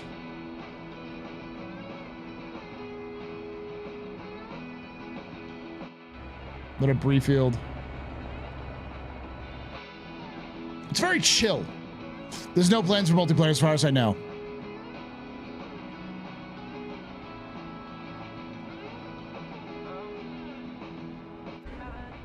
Fuck did I hit? Shit.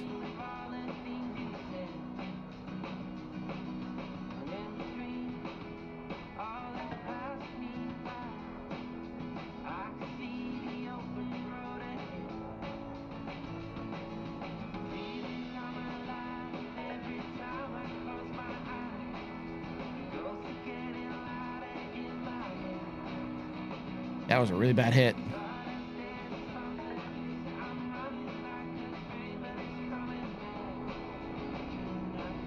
Thanks, Expat.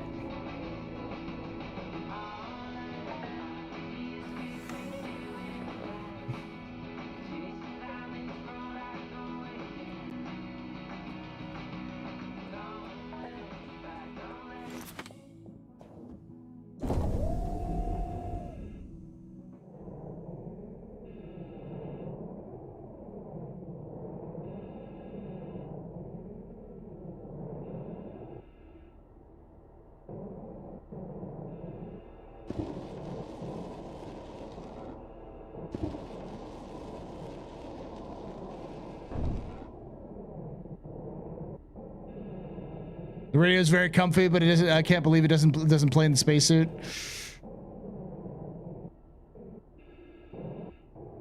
I hope that the Caterpillar and Ironclad have this kind of gameplay. Use the commanding part to pick up preloaded ships and drop them off. Unfortunately, I don't think that's going to be the case.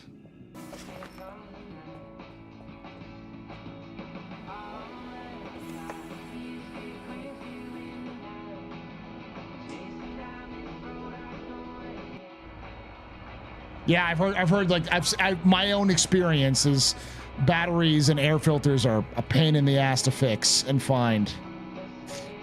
You're mostly just doing that to grind out and get things.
Parker in.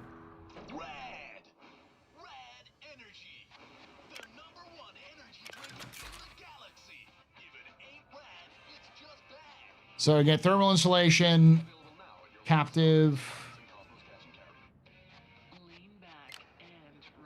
propulsion,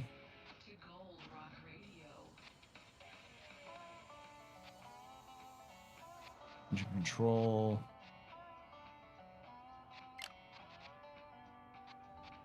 Maglock dampener. Suit station. I think I'm gonna do the structure. Propulsion.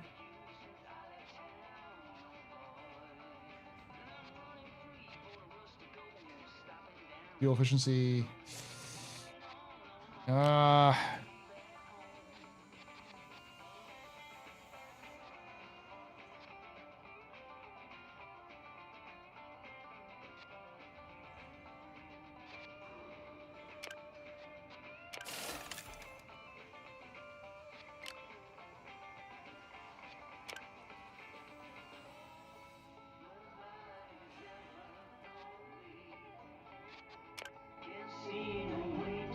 Look at how slick that baby looks.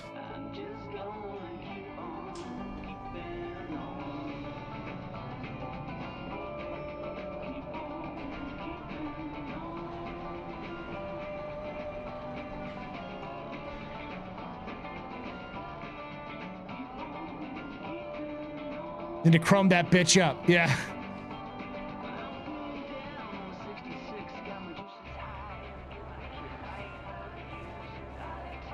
Once this game has like stick setups, totally doing this as like a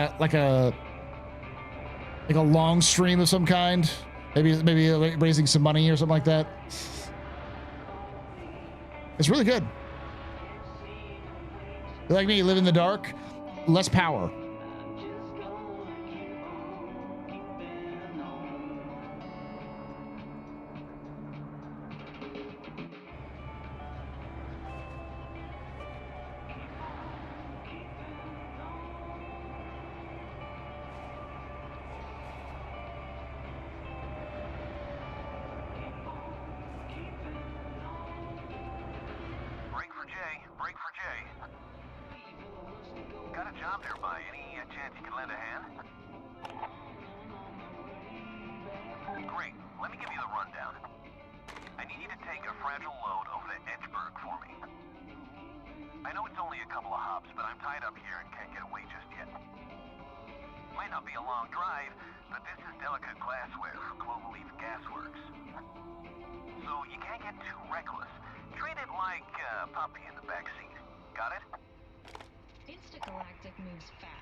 There we go.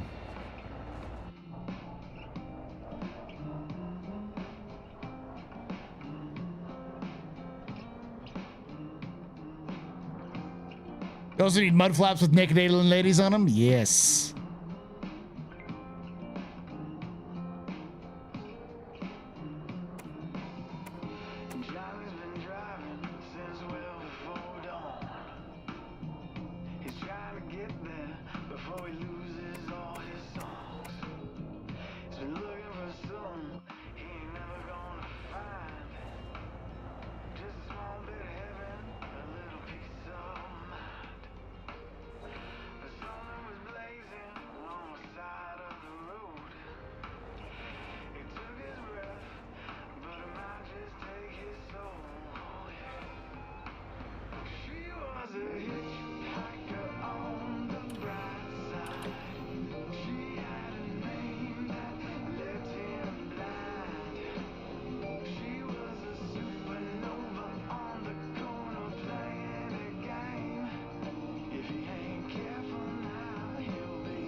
Come on, nice and easy.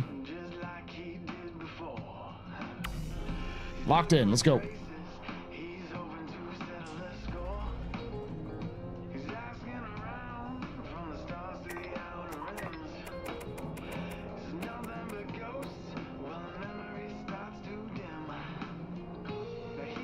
Yeah, I mean, this whole thing reminds me of Bebop. Heavy Metal Queen, baby.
What's my trucker handle? Well, it gives you your trucker handle, which is Lucky J. There is a story to this game.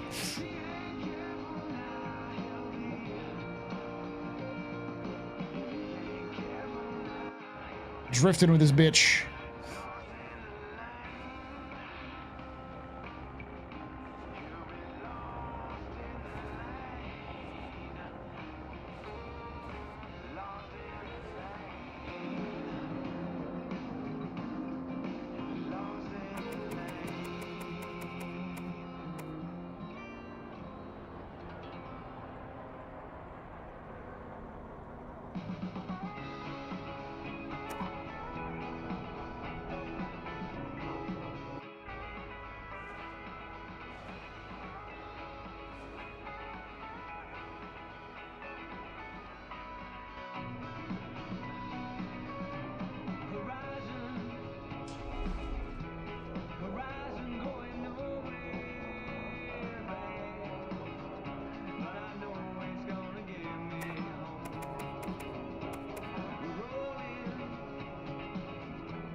We call him Lord Daddy.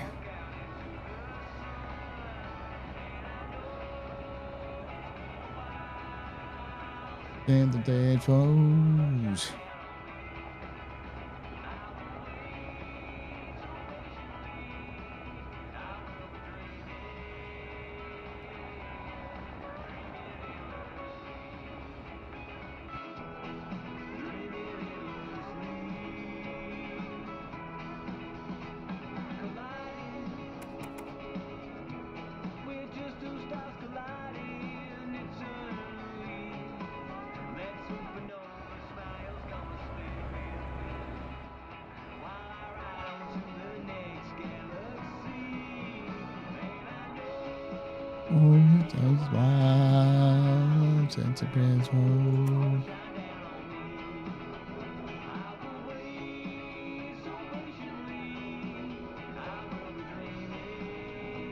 Trying to figure where the air brake is.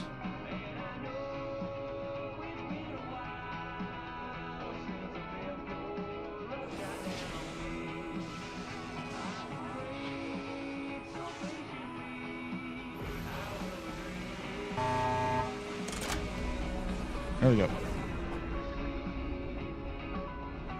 There's actually an air brake, because there's the shutters. How's it looking there? Good to hear. I know driving careful can wear on you a little bit.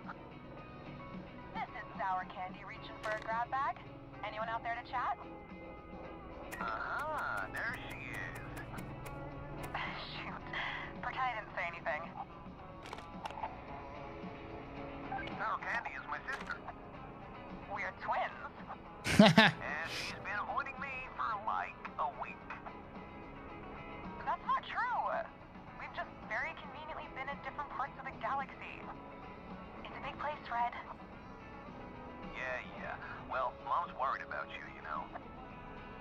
worry about. Me and the workshop are doing just fine.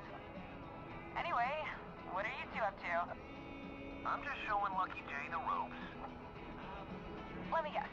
He's got you towing a trailer full of teapots or tiny glass unicorns. That counts as showing him the ropes. Well, I was just bored waiting for a delivery. The shipment of fireworks I'm supposed to haul is late. Fireworks? You're such a weirdo. At least I have fun. We're having plenty of fun, thank you very much. Sure. Slow, careful fun. Hundreds of tiny unicorns live in No, your hands. they're actually actual actors. I'll leave you two to it. Sour candy, over and out.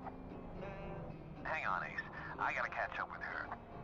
I'll catch up with you in Edgeburg, all right?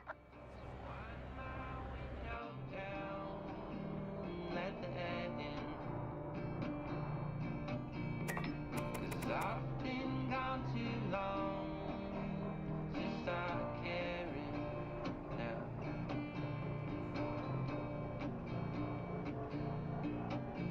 So hold your breath,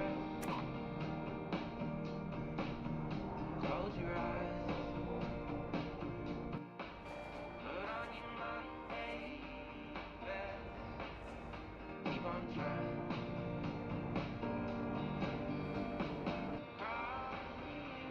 I don't like this.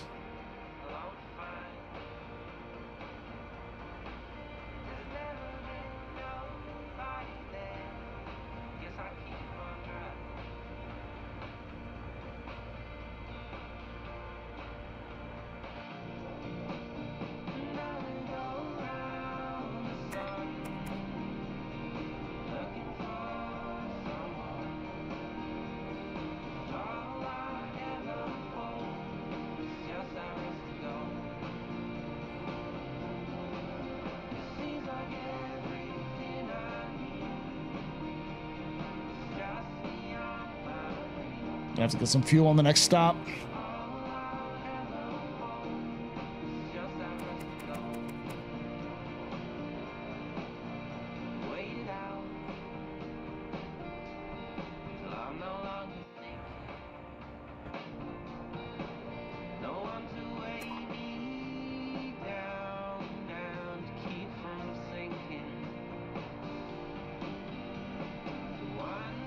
Yeah, it feels gonna be an issue soon. I think I have this jump.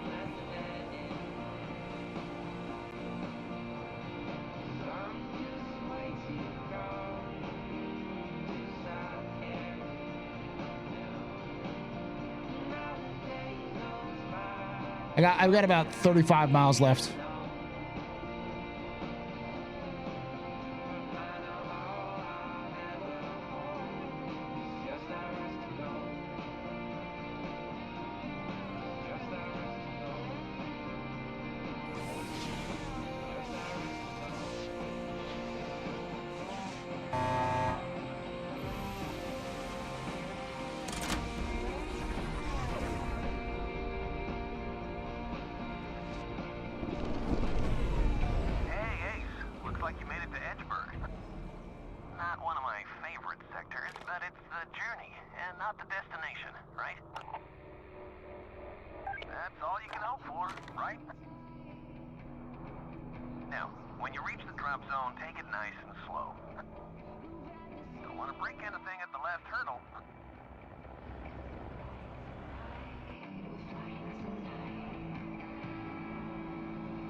What's it called? It's called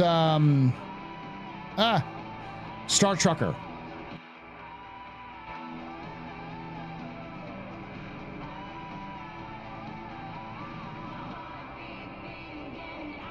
I keep hitting W to go forward.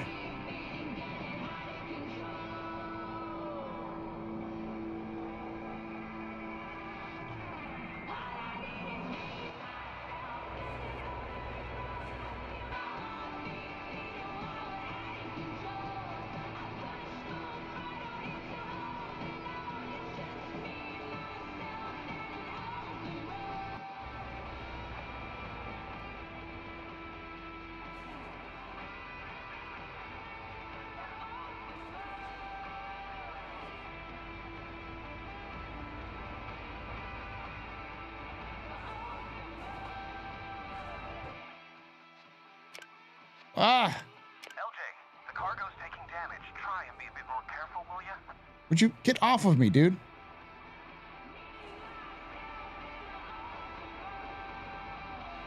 Careful, LJ. You'll damage the cargo.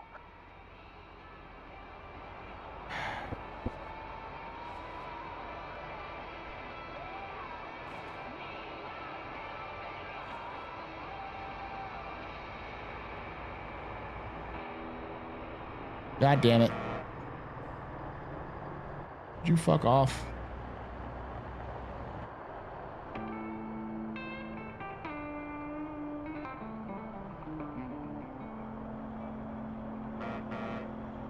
Would you fuck off, dude? Jesus.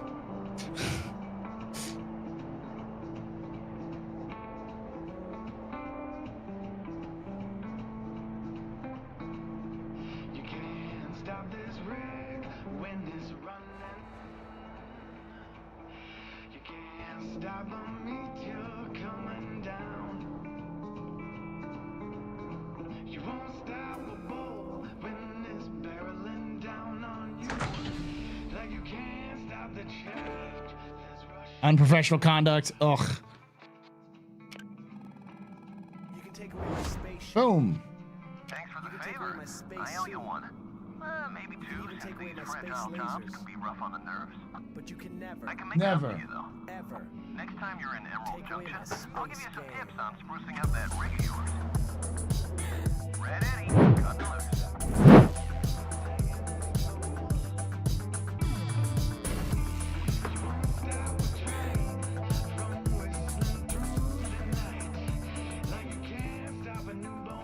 Ruby Povi just resubscribed for 2 months. Much space love and keep up the good work, Space Scholar Cecine Love. Thank you so much for that 2 months of support there. You're very important, very impressive, very pedestrian. This is your fault. Which one drinking out? Shots and cheers to chat, y'all. Shots and cheers.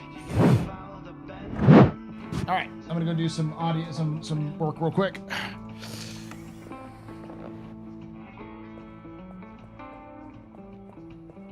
All right, I want to turn off the oxygen generator, right?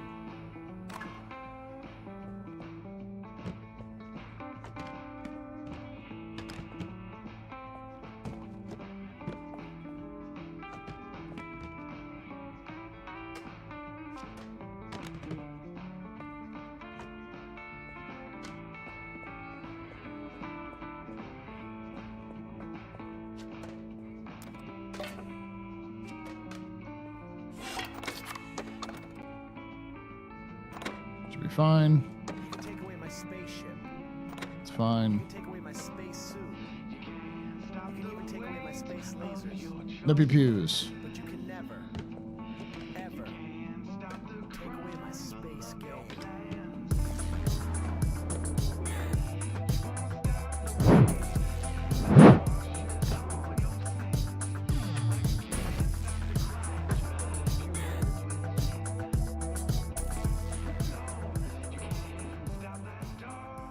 Logaradan just resubscribed for 21 months. 07. Thank you so much for that 21 months. And of course, Ravi Puvi, thank you for that 2 months. Much space love. Keep up the work, Space Scholar. Great work, Space Scholar. Thank you all both for hanging out. You both rock. Shots and cheers in chat, y'all. Shots and cheers. Ugh. So, y'all get the kind of the gist of how this is working. I'll play this a little bit more. I'm definitely going to do a little bit more of the workwear cotton. This is definitely toilet paper.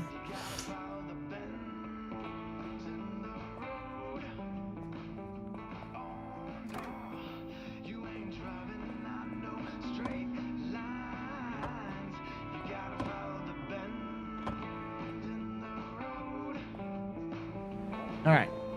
Oxygen. I can turn the oxygen back on. Yeah. We're good. We got plenty of oxygen.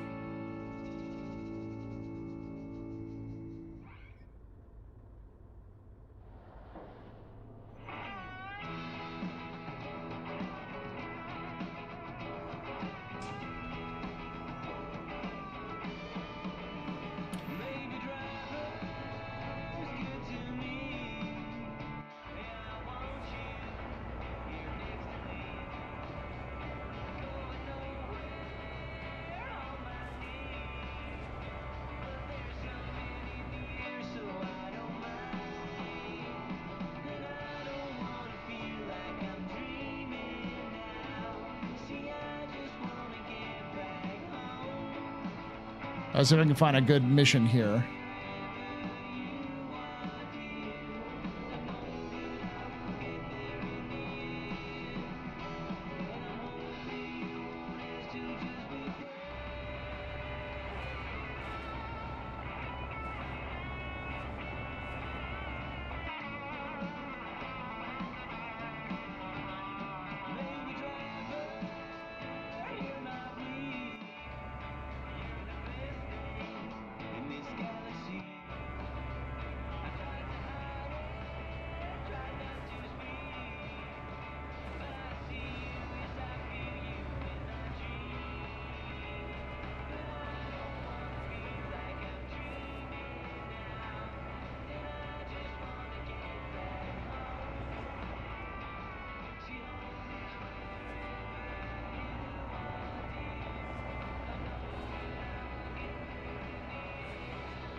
Maybe Civil Yard will have something. I definitely need gas because I'm tipping over here.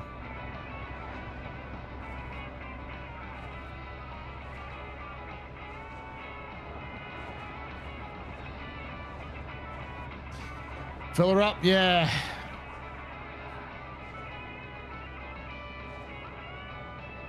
It is kind of ironic that this is actually, it came out right around the same time CIG releases their own cargo patch. I like the vibes of this one better than CIG's cargo patch. I might actually just listen to the soundtrack.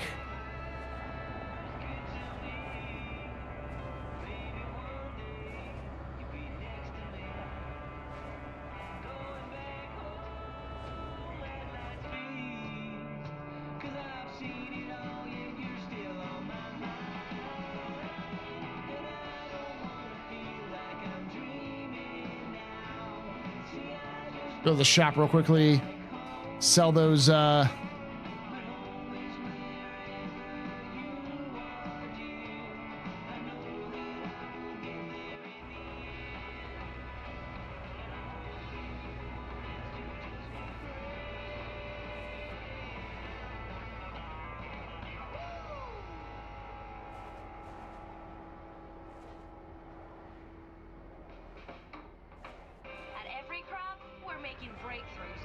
technology. With the power of biological modification and the knowledge of tradition, our fresh biocrops grow faster, last longer, and taste better. Every crop, the future of food, is here. Unwind and enjoy the ride with Gold Rock Radio.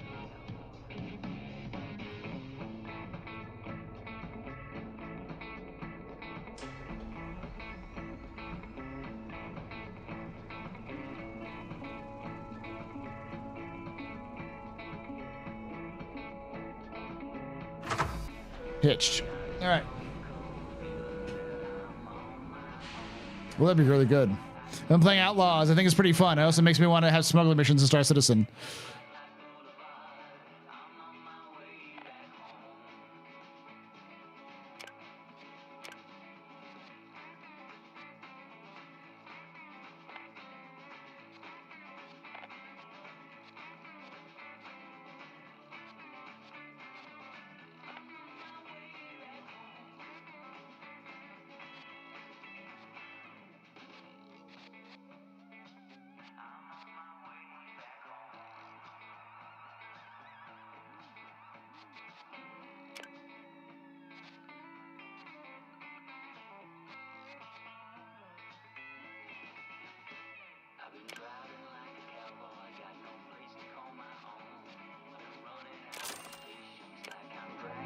Boom. There we go. Oh, I do hope we get it as well.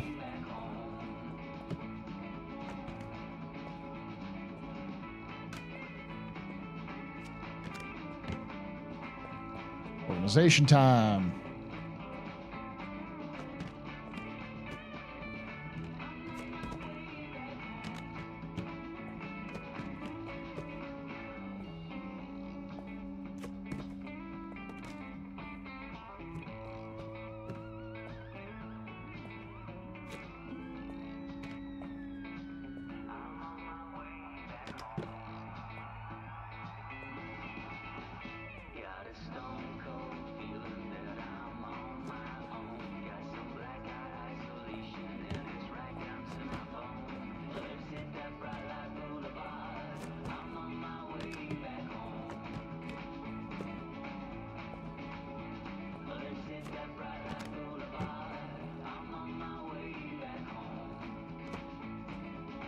There we go.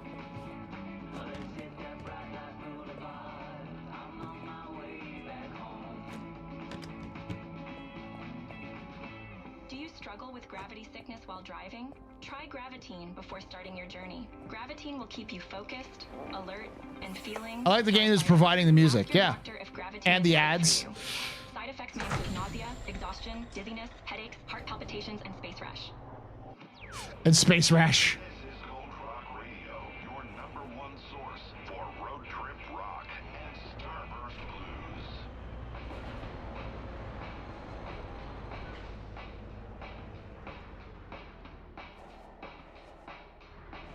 All right, I need to get back to Emerald Junction.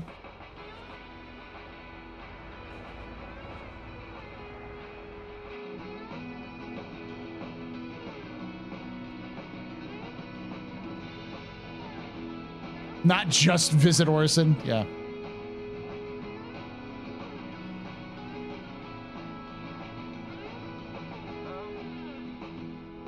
I think these are all original songs too.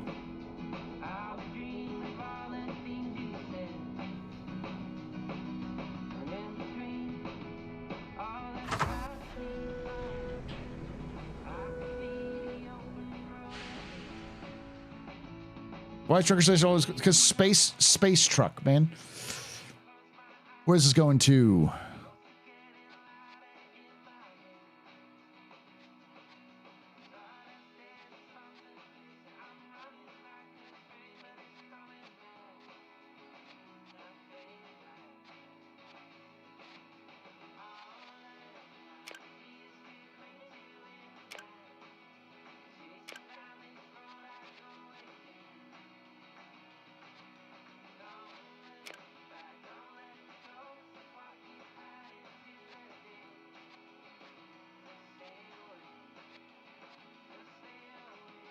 So Edgeboro to Atlas Prime.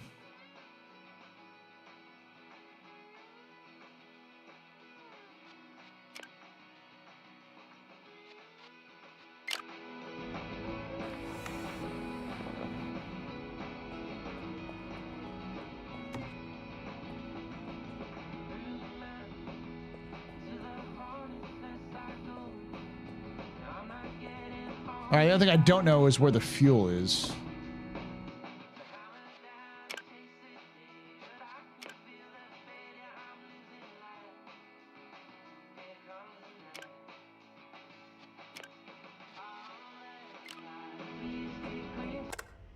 Okay, let's get the this back on. Oh wait, I think I can get out, can't I? Yeah, I can't get back out.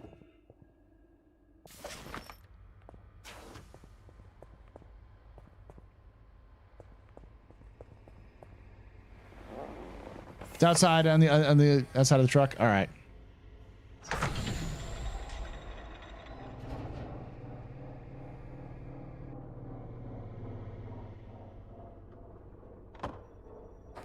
There we go.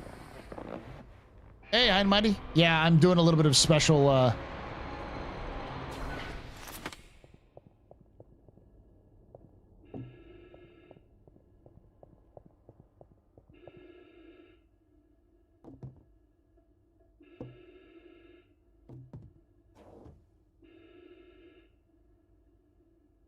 Confirm airlock constructed.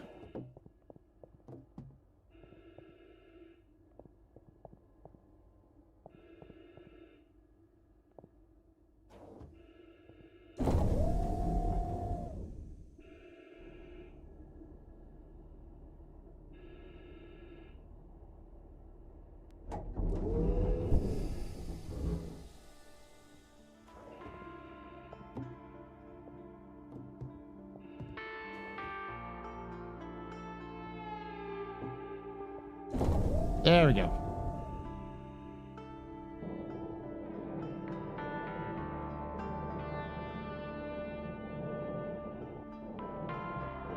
All right, where is this fuel thing?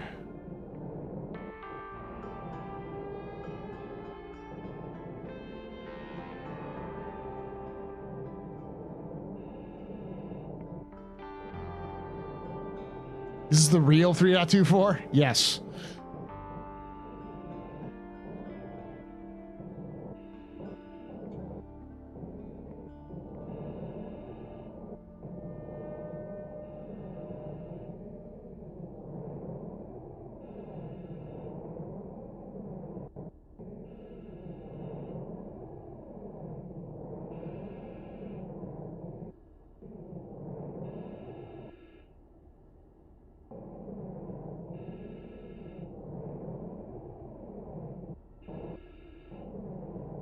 I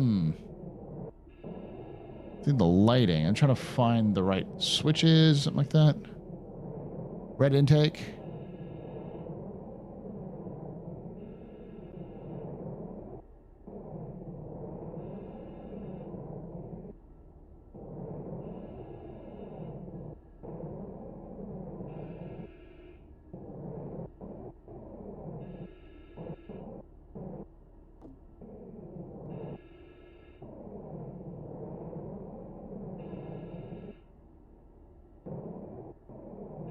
Is it right here? Aha, it is right here.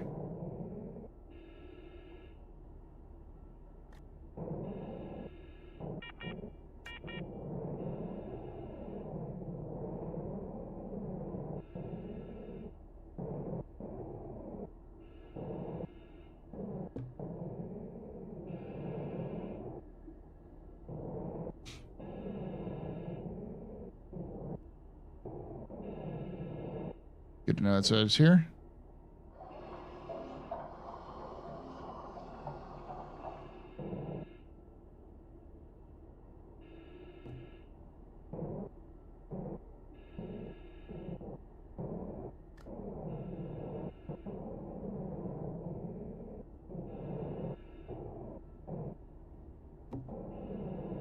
Save this, see if I can't refill it. Oh.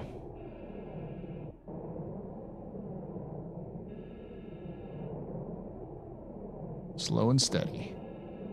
Slow is smooth, smooth is fast.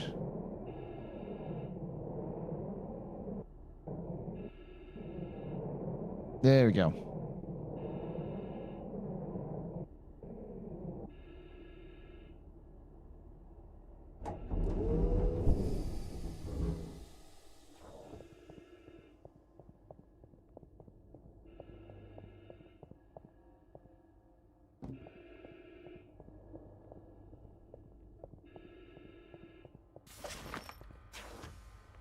News are back on.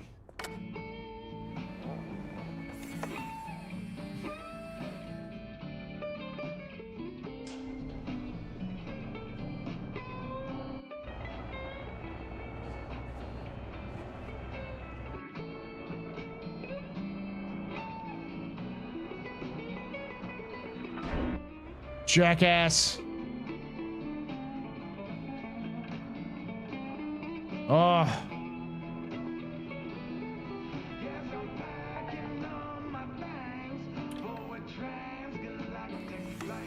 Ah. It literally just...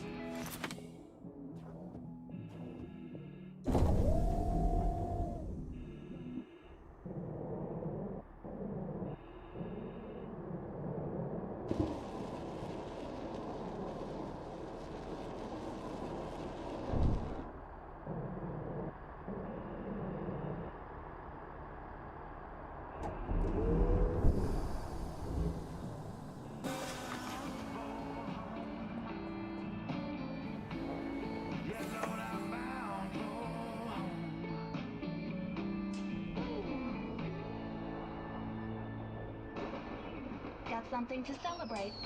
Fireworks Direct has you covered. Our firework bundles are cheap, highly pigmented, and easily customizable for whatever you're celebrating. Fireworks Direct. Let's have a great night. Beware that fireworks are banned in several sectors. Please check local laws before purchase. Playing nothing but the best country blues and rock. This is Gold Rock Radio.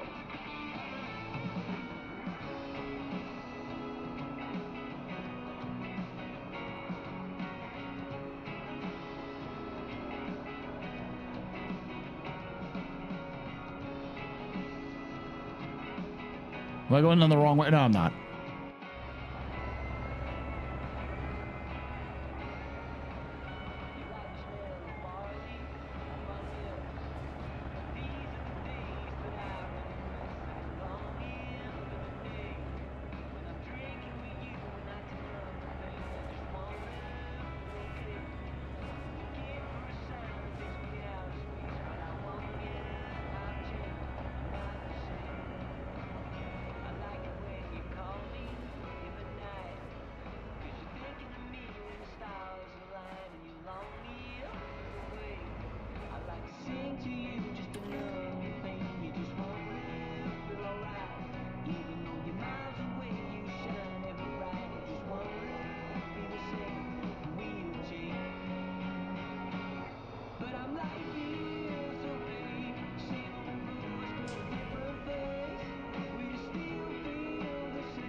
Here we go.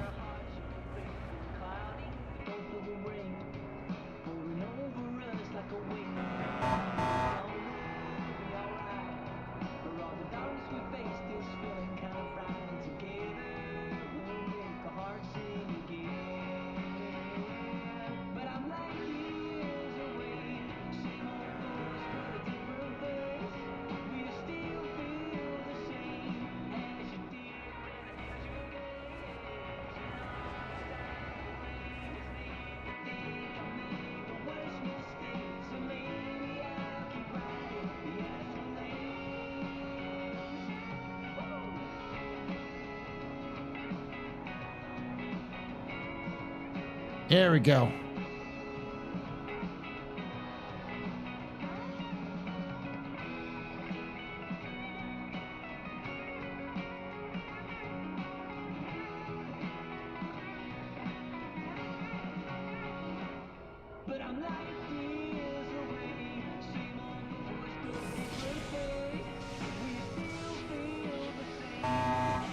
All right.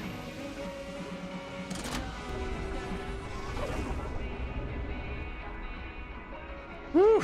Those things are monsters. All right.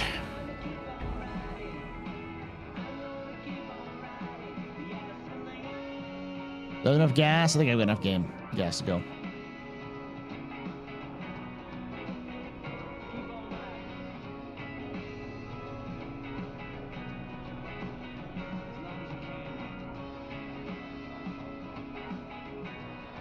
I'll get gas the next one.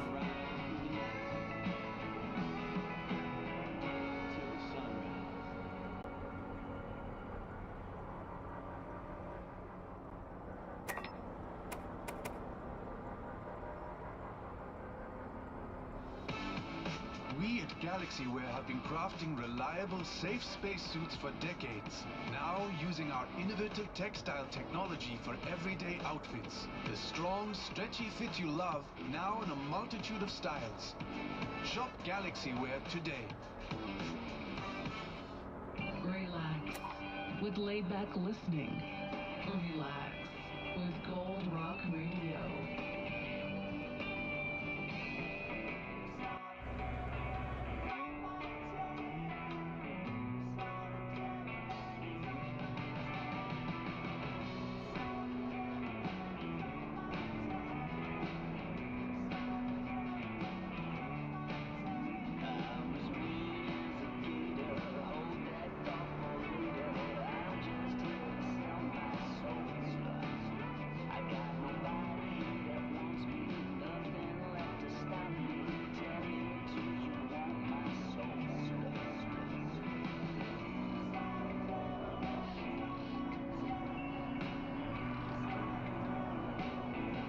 Here we go. Whew. This is kind of, I'm definitely a little bit more stressed here, chat. As if you can check my status, as I am almost dead. I definitely need to get 3 more batteries. Woo! 4 batteries. This is going to be an expensive run.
Whew.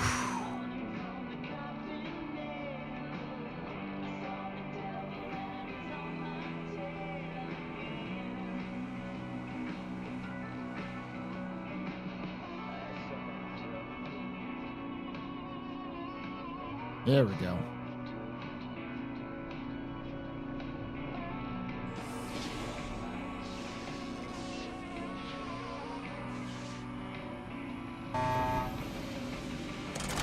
Yep.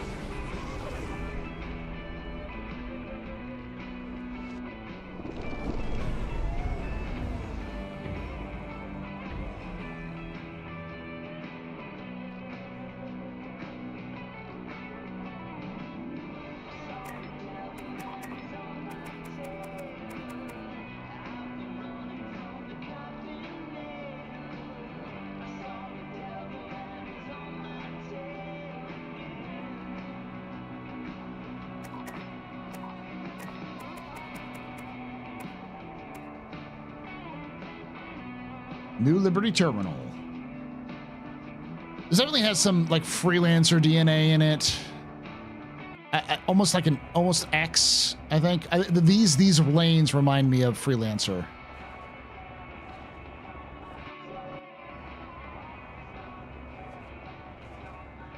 Hey, Paul from AU, thank you for the stream. No problem, thank you for hanging out.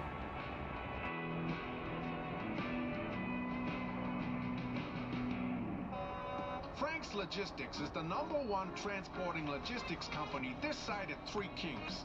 We work with truckers and trailers of all types to get your goods where they need to go. Frank's Logistics. Ship smart. Relax with laid-back listening. Relax with Gold Rock Radio.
Oof.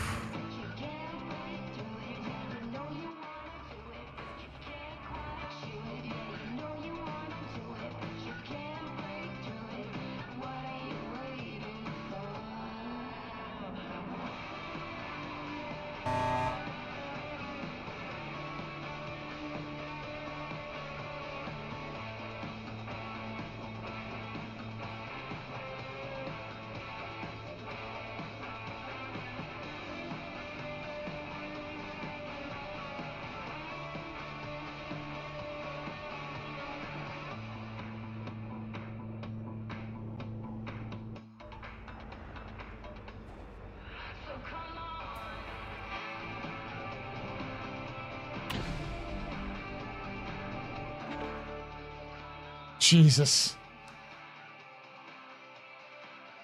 What do you mean careless driving?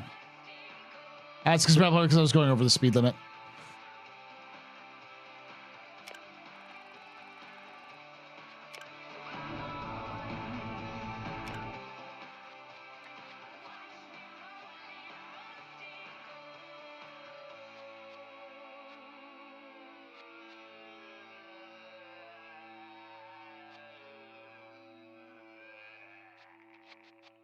All right. Every day, children rely on us to get thousands of truck drivers back home. AstroCo, we're committed to keeping you rolling. Today, tomorrow, forever. Whew. Can you buy different trucks, or is this upgrade one truck? I think you just upgrade one truck.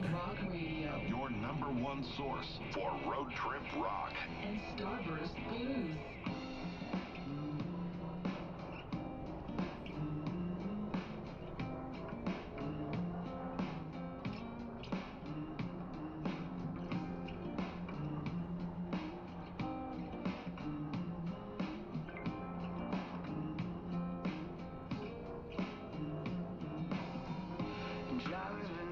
I need to go get this fixed up over there.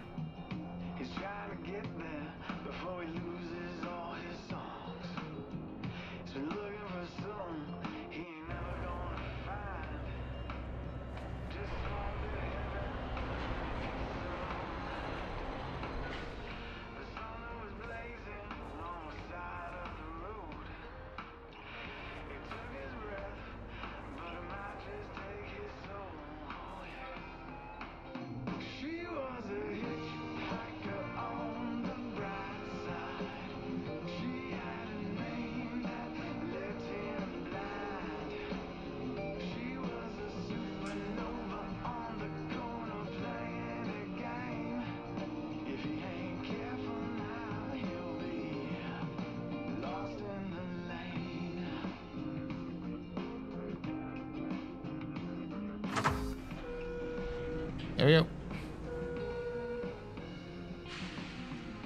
Whew.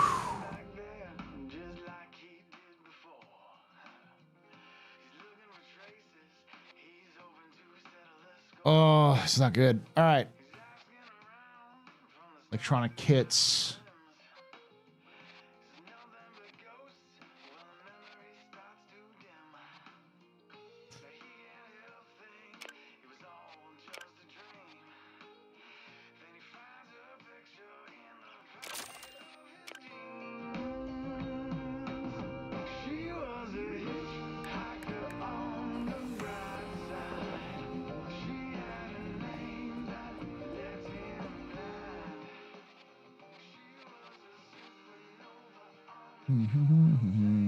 Solder.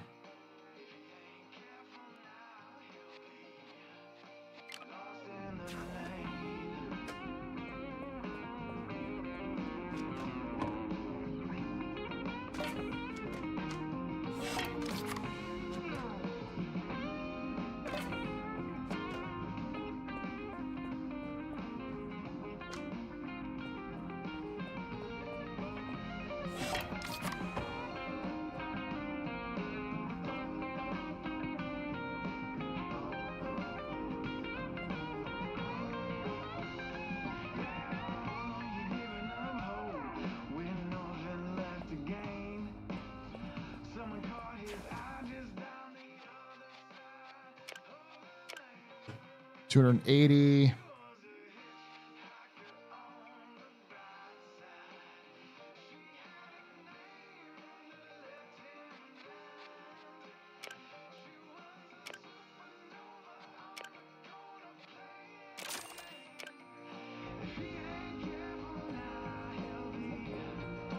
All right.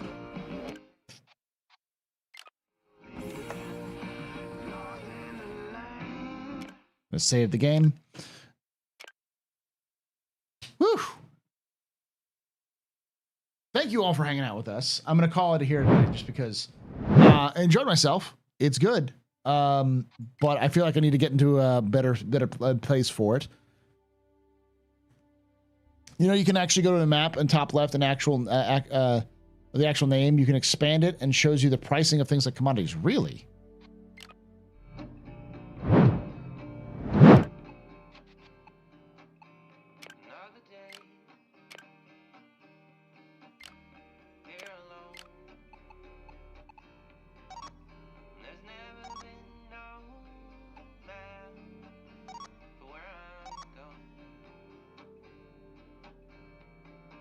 Top left.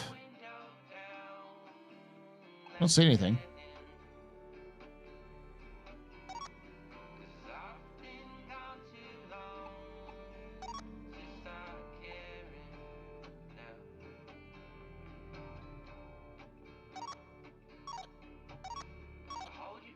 Oh, I see. Price per gallon.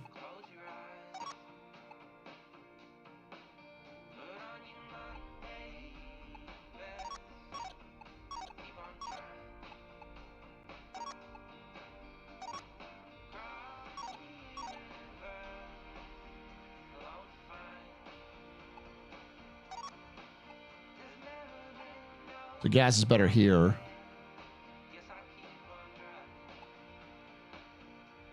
Emerald Junction has better gas, that stuff. Okay. All right. Not bad. All right.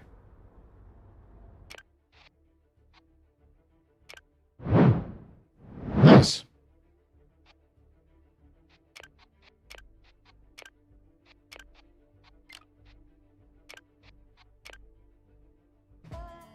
A radio like this would be super cool in Star Citizen. I agree. Those are really nice. If you're interested, I'm definitely going to play a little bit more to give a kind of a better review. I'll try to hit about 10 hours in it.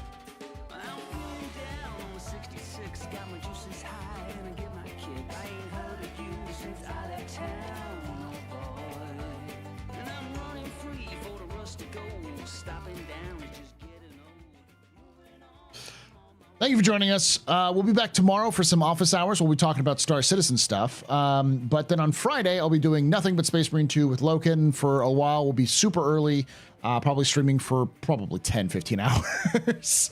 To be honest, we're probably going to be just doing that, no life in it. So please check it out there. Yeah, it's nice. If hopefully give you kind of an idea of what's going on. I do think that the controller works a little bit better. So if you've got a controller, it probably works a little bit better. I'm going to try it myself with a controller.